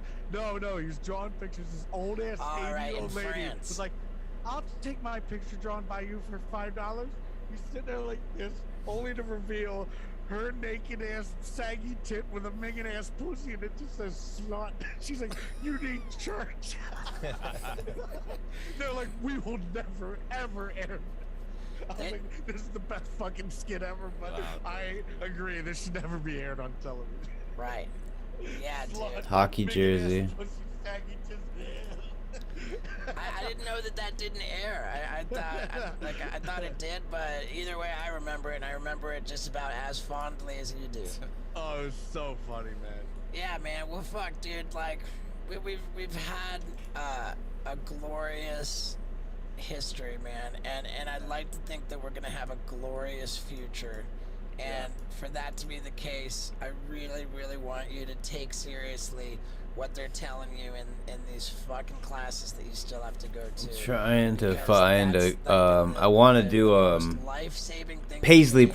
prep, My life is like a good now bandana. because when I was in those rehabs, when I was in those classes, that outpatient shit, that I really listened to what the fuck they said to do, and I followed their suggestions, and my life is really goddamn good because of it, and I want the same for you. You know. So I got you, man. I done a year, and I get what Novak was talking about completely now. good, man, and I love you, and by all means, man, let's stay in touch the way we are. Let's Absolutely. Let's keep doing the fucking thing, and when you get out here, let's fucking make it better and better, and then when we're in a good spot, let's fucking go on tour, man. Rock and roll. I'm in. All right, brother. I love you, man. Anything Love else you you want to too. say now? Man, Mike Tyson said this to me today. He said, he pointed to the cameras. He said, "There's millions of people watching right now. What do you want to tell them?" I want to give a shout out to the Derns for letting me stay here and hooking up VIP tickets to Disney. They had to hook up, and Phoenix is just really excited, and so am I. All right, man. And we can tell everybody to follow your social media, but you're not gonna know about it. Yeah, bring some of those CDs over to Carlsbad. I wanna grab a couple. Yeah. Yeah, I'll have my brother mail them to you. I'll look up the address to Typebox. Yeah, maybe we can ship some out of Typebox too if you get your. That'll be awesome. Yeah, let's Bring- do that. bring all 10,000 of 'em, dude. I love that album, man. I worked really hard on it. Yeah, dude, I worked really hard on that album. And I'm unbelievable. super stoked on it. It's I don't think there's unbelievable. one bad song on there. Yeah, bring all 10,000 to Typebox and we'll get them out for you. Yeah. Rock and roll. All right, We will cool. unload them in short order. Hey, Bam, you're the best. I love you. And be healthy. No hoodie Fucking or no listen what they're paisley. telling you in those goddamn rehab classes. Yeah, man. All right, dude. Take care. Fuck yeah, bro. These are sick. So there you have it. We heard it from the horse's mouth. And I think girls would love the think, pink one. as I said This is in sick the too. intro, this was recorded with Bam some time ago. It was back in May. And I'm sure a lot of you know that shortly after, he had some issues where he fled from Oh, no. rehab. Well, he is back in rehab, and I urge everybody, please be supportive of Bam. Yeah, I'm gonna do this. being in rehab. And I'm gonna do this for the Taking females. sobriety seriously. I think they'll love this. Anybody who's talking about free Bam, let him out, get him out of treatment, like, you're trying to kill my fucking brother, you know, and don't do that. Let's all please be supportive of Bam's sobriety. And that's Alright, it. back to fucking RuneScape. Thank you for sticking around. I'm gonna order those pink hoodies tonight after I get out the stream though. That shit goes hard. Girls are always like, make me something like girly, you know what I'm saying? And I never have anything girly, so I think that pink camel will be fucking cool. It took me a long time to find it, but that's what I wanted to see. That's what I wanted to show you. How you feel about Bam Margera, bro? Is he real beta in your opinion? That's the vibe I get. He needs to take responsibility for his fucking actions, bro.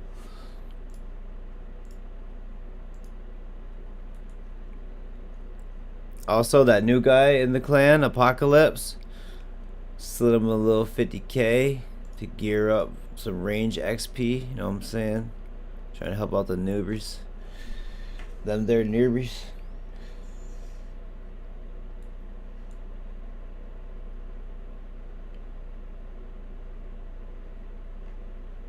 Jelly roll.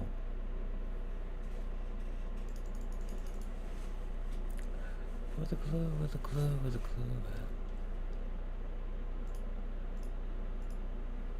Bam. Sick transitions, huh?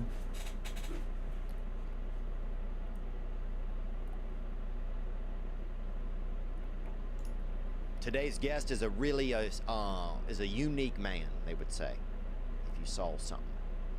And it is he was from the north and now he's a southern. Today's episode is brought to you by Gray Block Pizza. It's a premier pizzeria.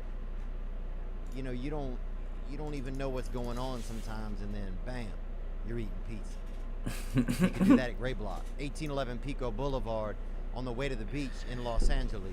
Gray Block, get that hitter. Today's guest is an artist who I've wanted to have in since I started podcasting.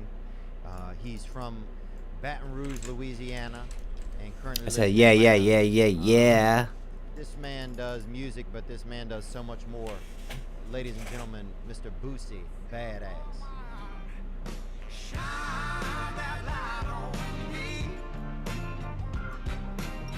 I'll sit and tell you my stories. Shine that light on me. I'll sit and tell you my stories. Boosie, thanks for coming in, man. Yeah. How long you in LA for? A couple days. I gotta get back for my daughter's birthday, but I'm coming right back. Yeah. And That's that good. That's that. Right now, what are you doing out here? That's that berry Right juicy now, juice. I'm just really hustling. You know, I'm meeting with people about films. I'm doing videos. You know, it's the corona, so It's every the week we corona. go to, I'm picking states to go to and get money and spread my wings. So these next 2 weeks gonna be LA, California, the whole Northern California and Southern California. Yeah. And whenever, because I feel like you work harder than anybody, man. Right. Every time I turn on your Instagram, you're like, it's going down tonight, Club Percocet, Club Whisper, somewhere. Right. Somewhere. Where does that work ethic come from? It come from hustling. Club It come from not Percocet. having and hustling. See, most of the people who's successful in the game, or who got successful long term, they was hustlers in the street for a lot of them. Do you think your hustle changed? I mean, obviously you were younger before you got incarcerated. Do you think your hustle changed? It's smart.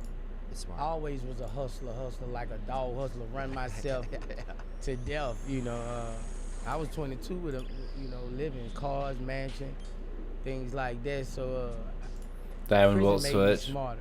You know, it made me smarter as far as music. Right. As far as other business opportunities, I read music books, and I always had hustle though. So it just went together, you know. But prison helped my hustle. Do you think if you hadn't have gone to prison, like, do you think there's a better chance that you might not have lived as like, were you going at a fast rate of life? Yeah. Because you guys had it all. I mean, I remember. I mean, I grew up in Louisiana. You guys had it all. I mean, you guys were like, right. You guys were kings, and I mean, you're a king now, but you guys. Yeah. Because that's fast for a young man. That's a fast life. Did Boosie probably not expect to get out of prison? But it didn't seem like it. It seemed Whoa. like it to other people. But I had been in the game so long, I just.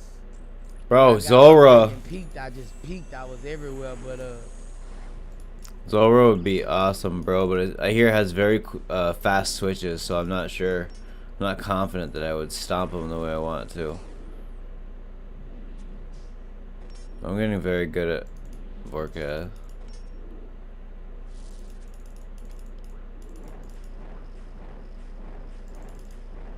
I don't know.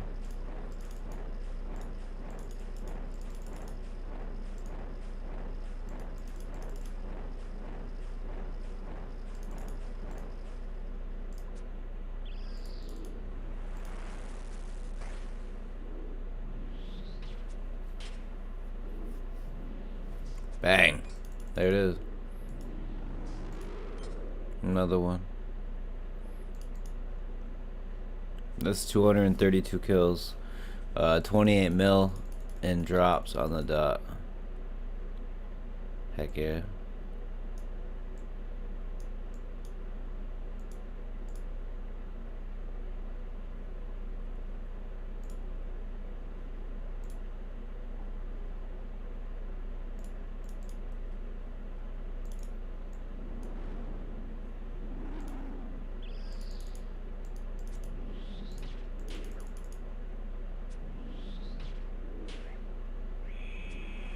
Older.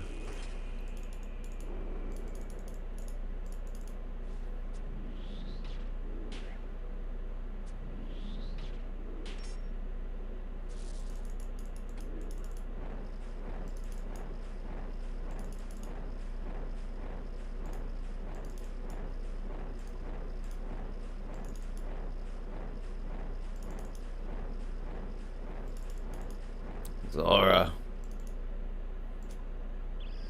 I'll have to try it soon.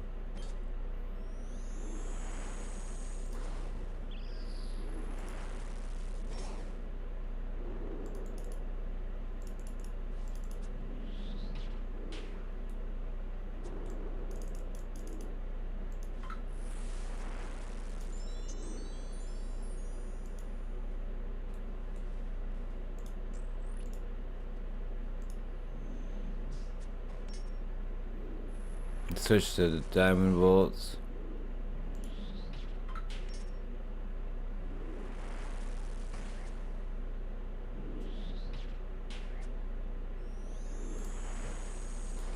it's just a blessing, man. It's just a blessing to be where I'm from, and you know, to jump out like I jumped out, and now, you know, Baton Rouge, we, as far as rap, we'll hug.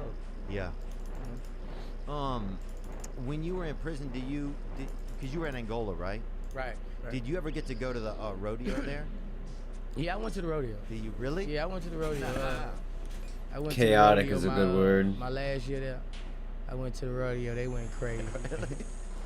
Did they let you perform or anything like that at it? Nah, they ain't let me perform. They just, you know, really, I think, got the crowd out there, you know, knowing who was gonna be out there. So I got real cool with the warden, and it was beautiful seeing all those women. You know, it'd be a beautiful sight. You mean all the ladies that come to watch the rodeo? Yeah, the ladies that come to watch the rodeo, you know. Got some thick ladies out Thick there. ladies. The rodeo women be thick. And, tight pants with that buckle. 219. Yeah. Make you want to ride horses. Yeah. Would you stay and watch the events? Yeah, hell yeah. That's what, you know, you gotta go get, make the inmates go get the shit funny.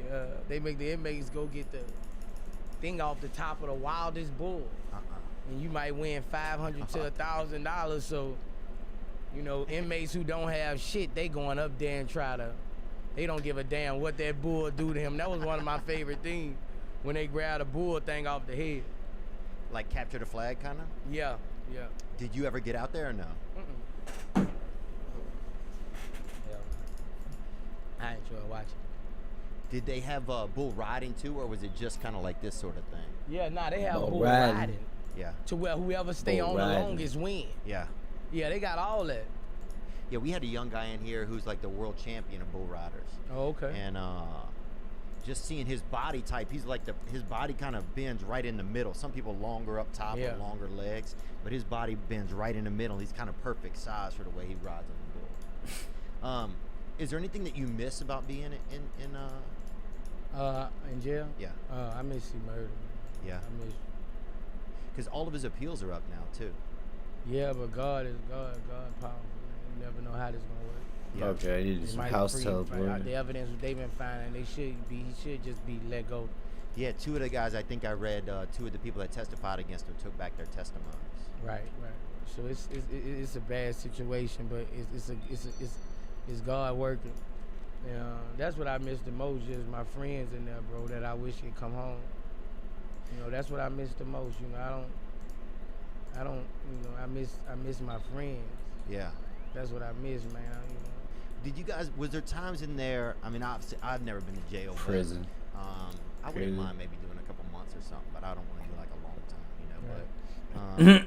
But was there ever time? Is it kind of fun, like being able to just be around your friends and stuff, or you spend a lot of time by yourself? It depends on if you're in protective custody or if you're in population. You know, most rappers go to PC. They stay in the cell their whole time in jail. Is that what you had? No, I don't do that. Oh, why I'm you going was to with everybody? population. Yeah. You know, You've always kind of been a man of the people, no matter where you are. Like you can't, you know, you drive you crazy in that cell. Yeah. You know, a lot of people just be afraid, but you know, if you're a rapper and if you can live on the streets, you can live in jail. You can survive in the hood, you can survive in jail, because it's just the hood. It's all the same thing. It's just the hood. Right. So if you can survive in there, you can survive in penitentiary. And you know, I had a sweet in penitentiary, man. Really? Yeah. I had my last couple of years. My first 2.5 I was on death row. So I was in a cell, a one-man cell the whole time. So the day I beat my murder charge, I was let off death row, and I had a choice whether to go to protective custody or to population, where 150 people in the door. And you went in there. Yeah. Yeah. Was it fun, kind of, once you got in there? Or was it a relief from being by yourself? Yeah, it was sweet, man. You know, contact visits. Like, could you have women come visit? Yeah. Oh, wow. Yeah, man. And then the first time I went to visit, everybody went crazy in the child house. So the warden, Vorkath, you know, he looked out for me, him and Bernard. They gave me my own visiting shed, 70-inch flat screen, my own movies, my own chef, my own picture camera. Man, you know, so visits was my everything, you know. So I was laid out, man. You know, I was laid out, and I appreciate it. They just told me stay out of trouble, and they would lay me out.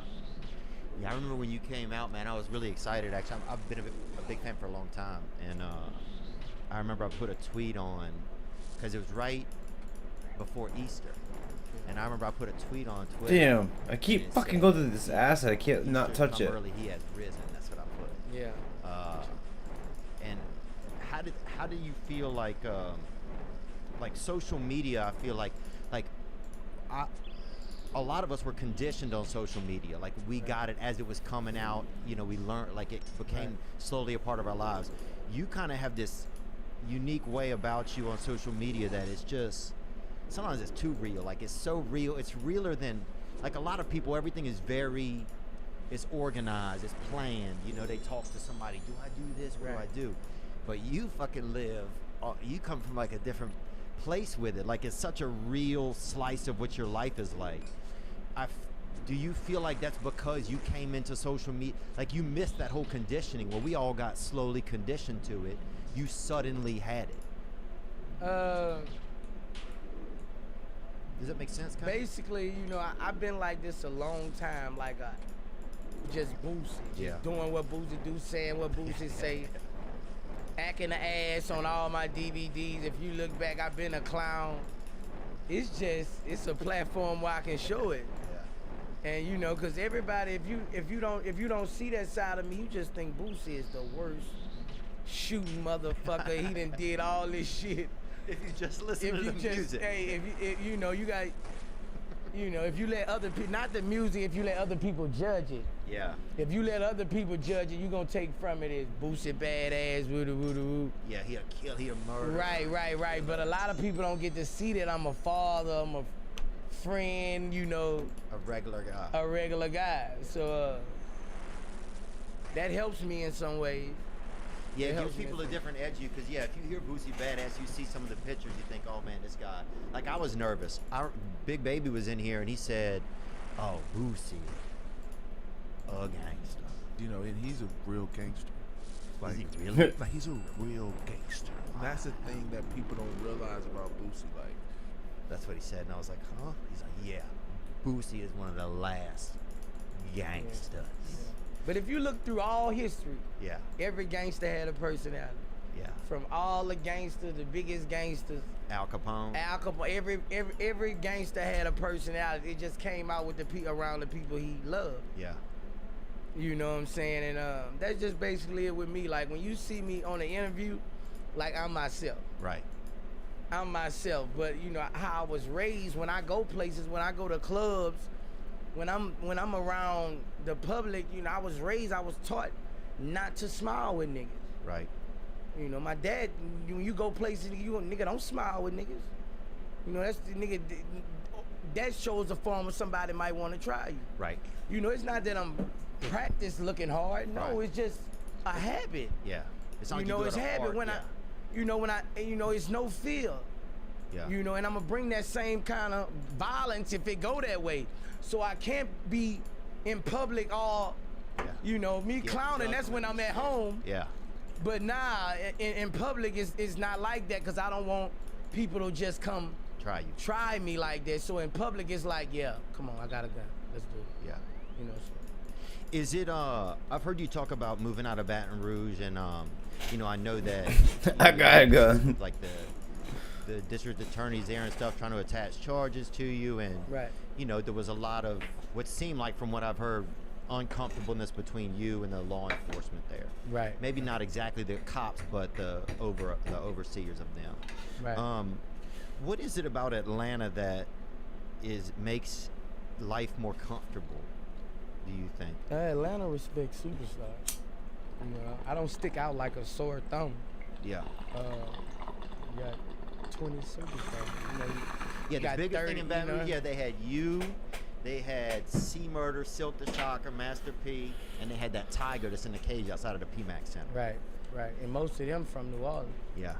Baton Rouge is different from New Orleans. Baton Rouge is, you know, let's get 2 more kills, and I kind of want to go to bed. Yeah. You know, as far as racism, as far as everything, you know, that's the Deep South. Right.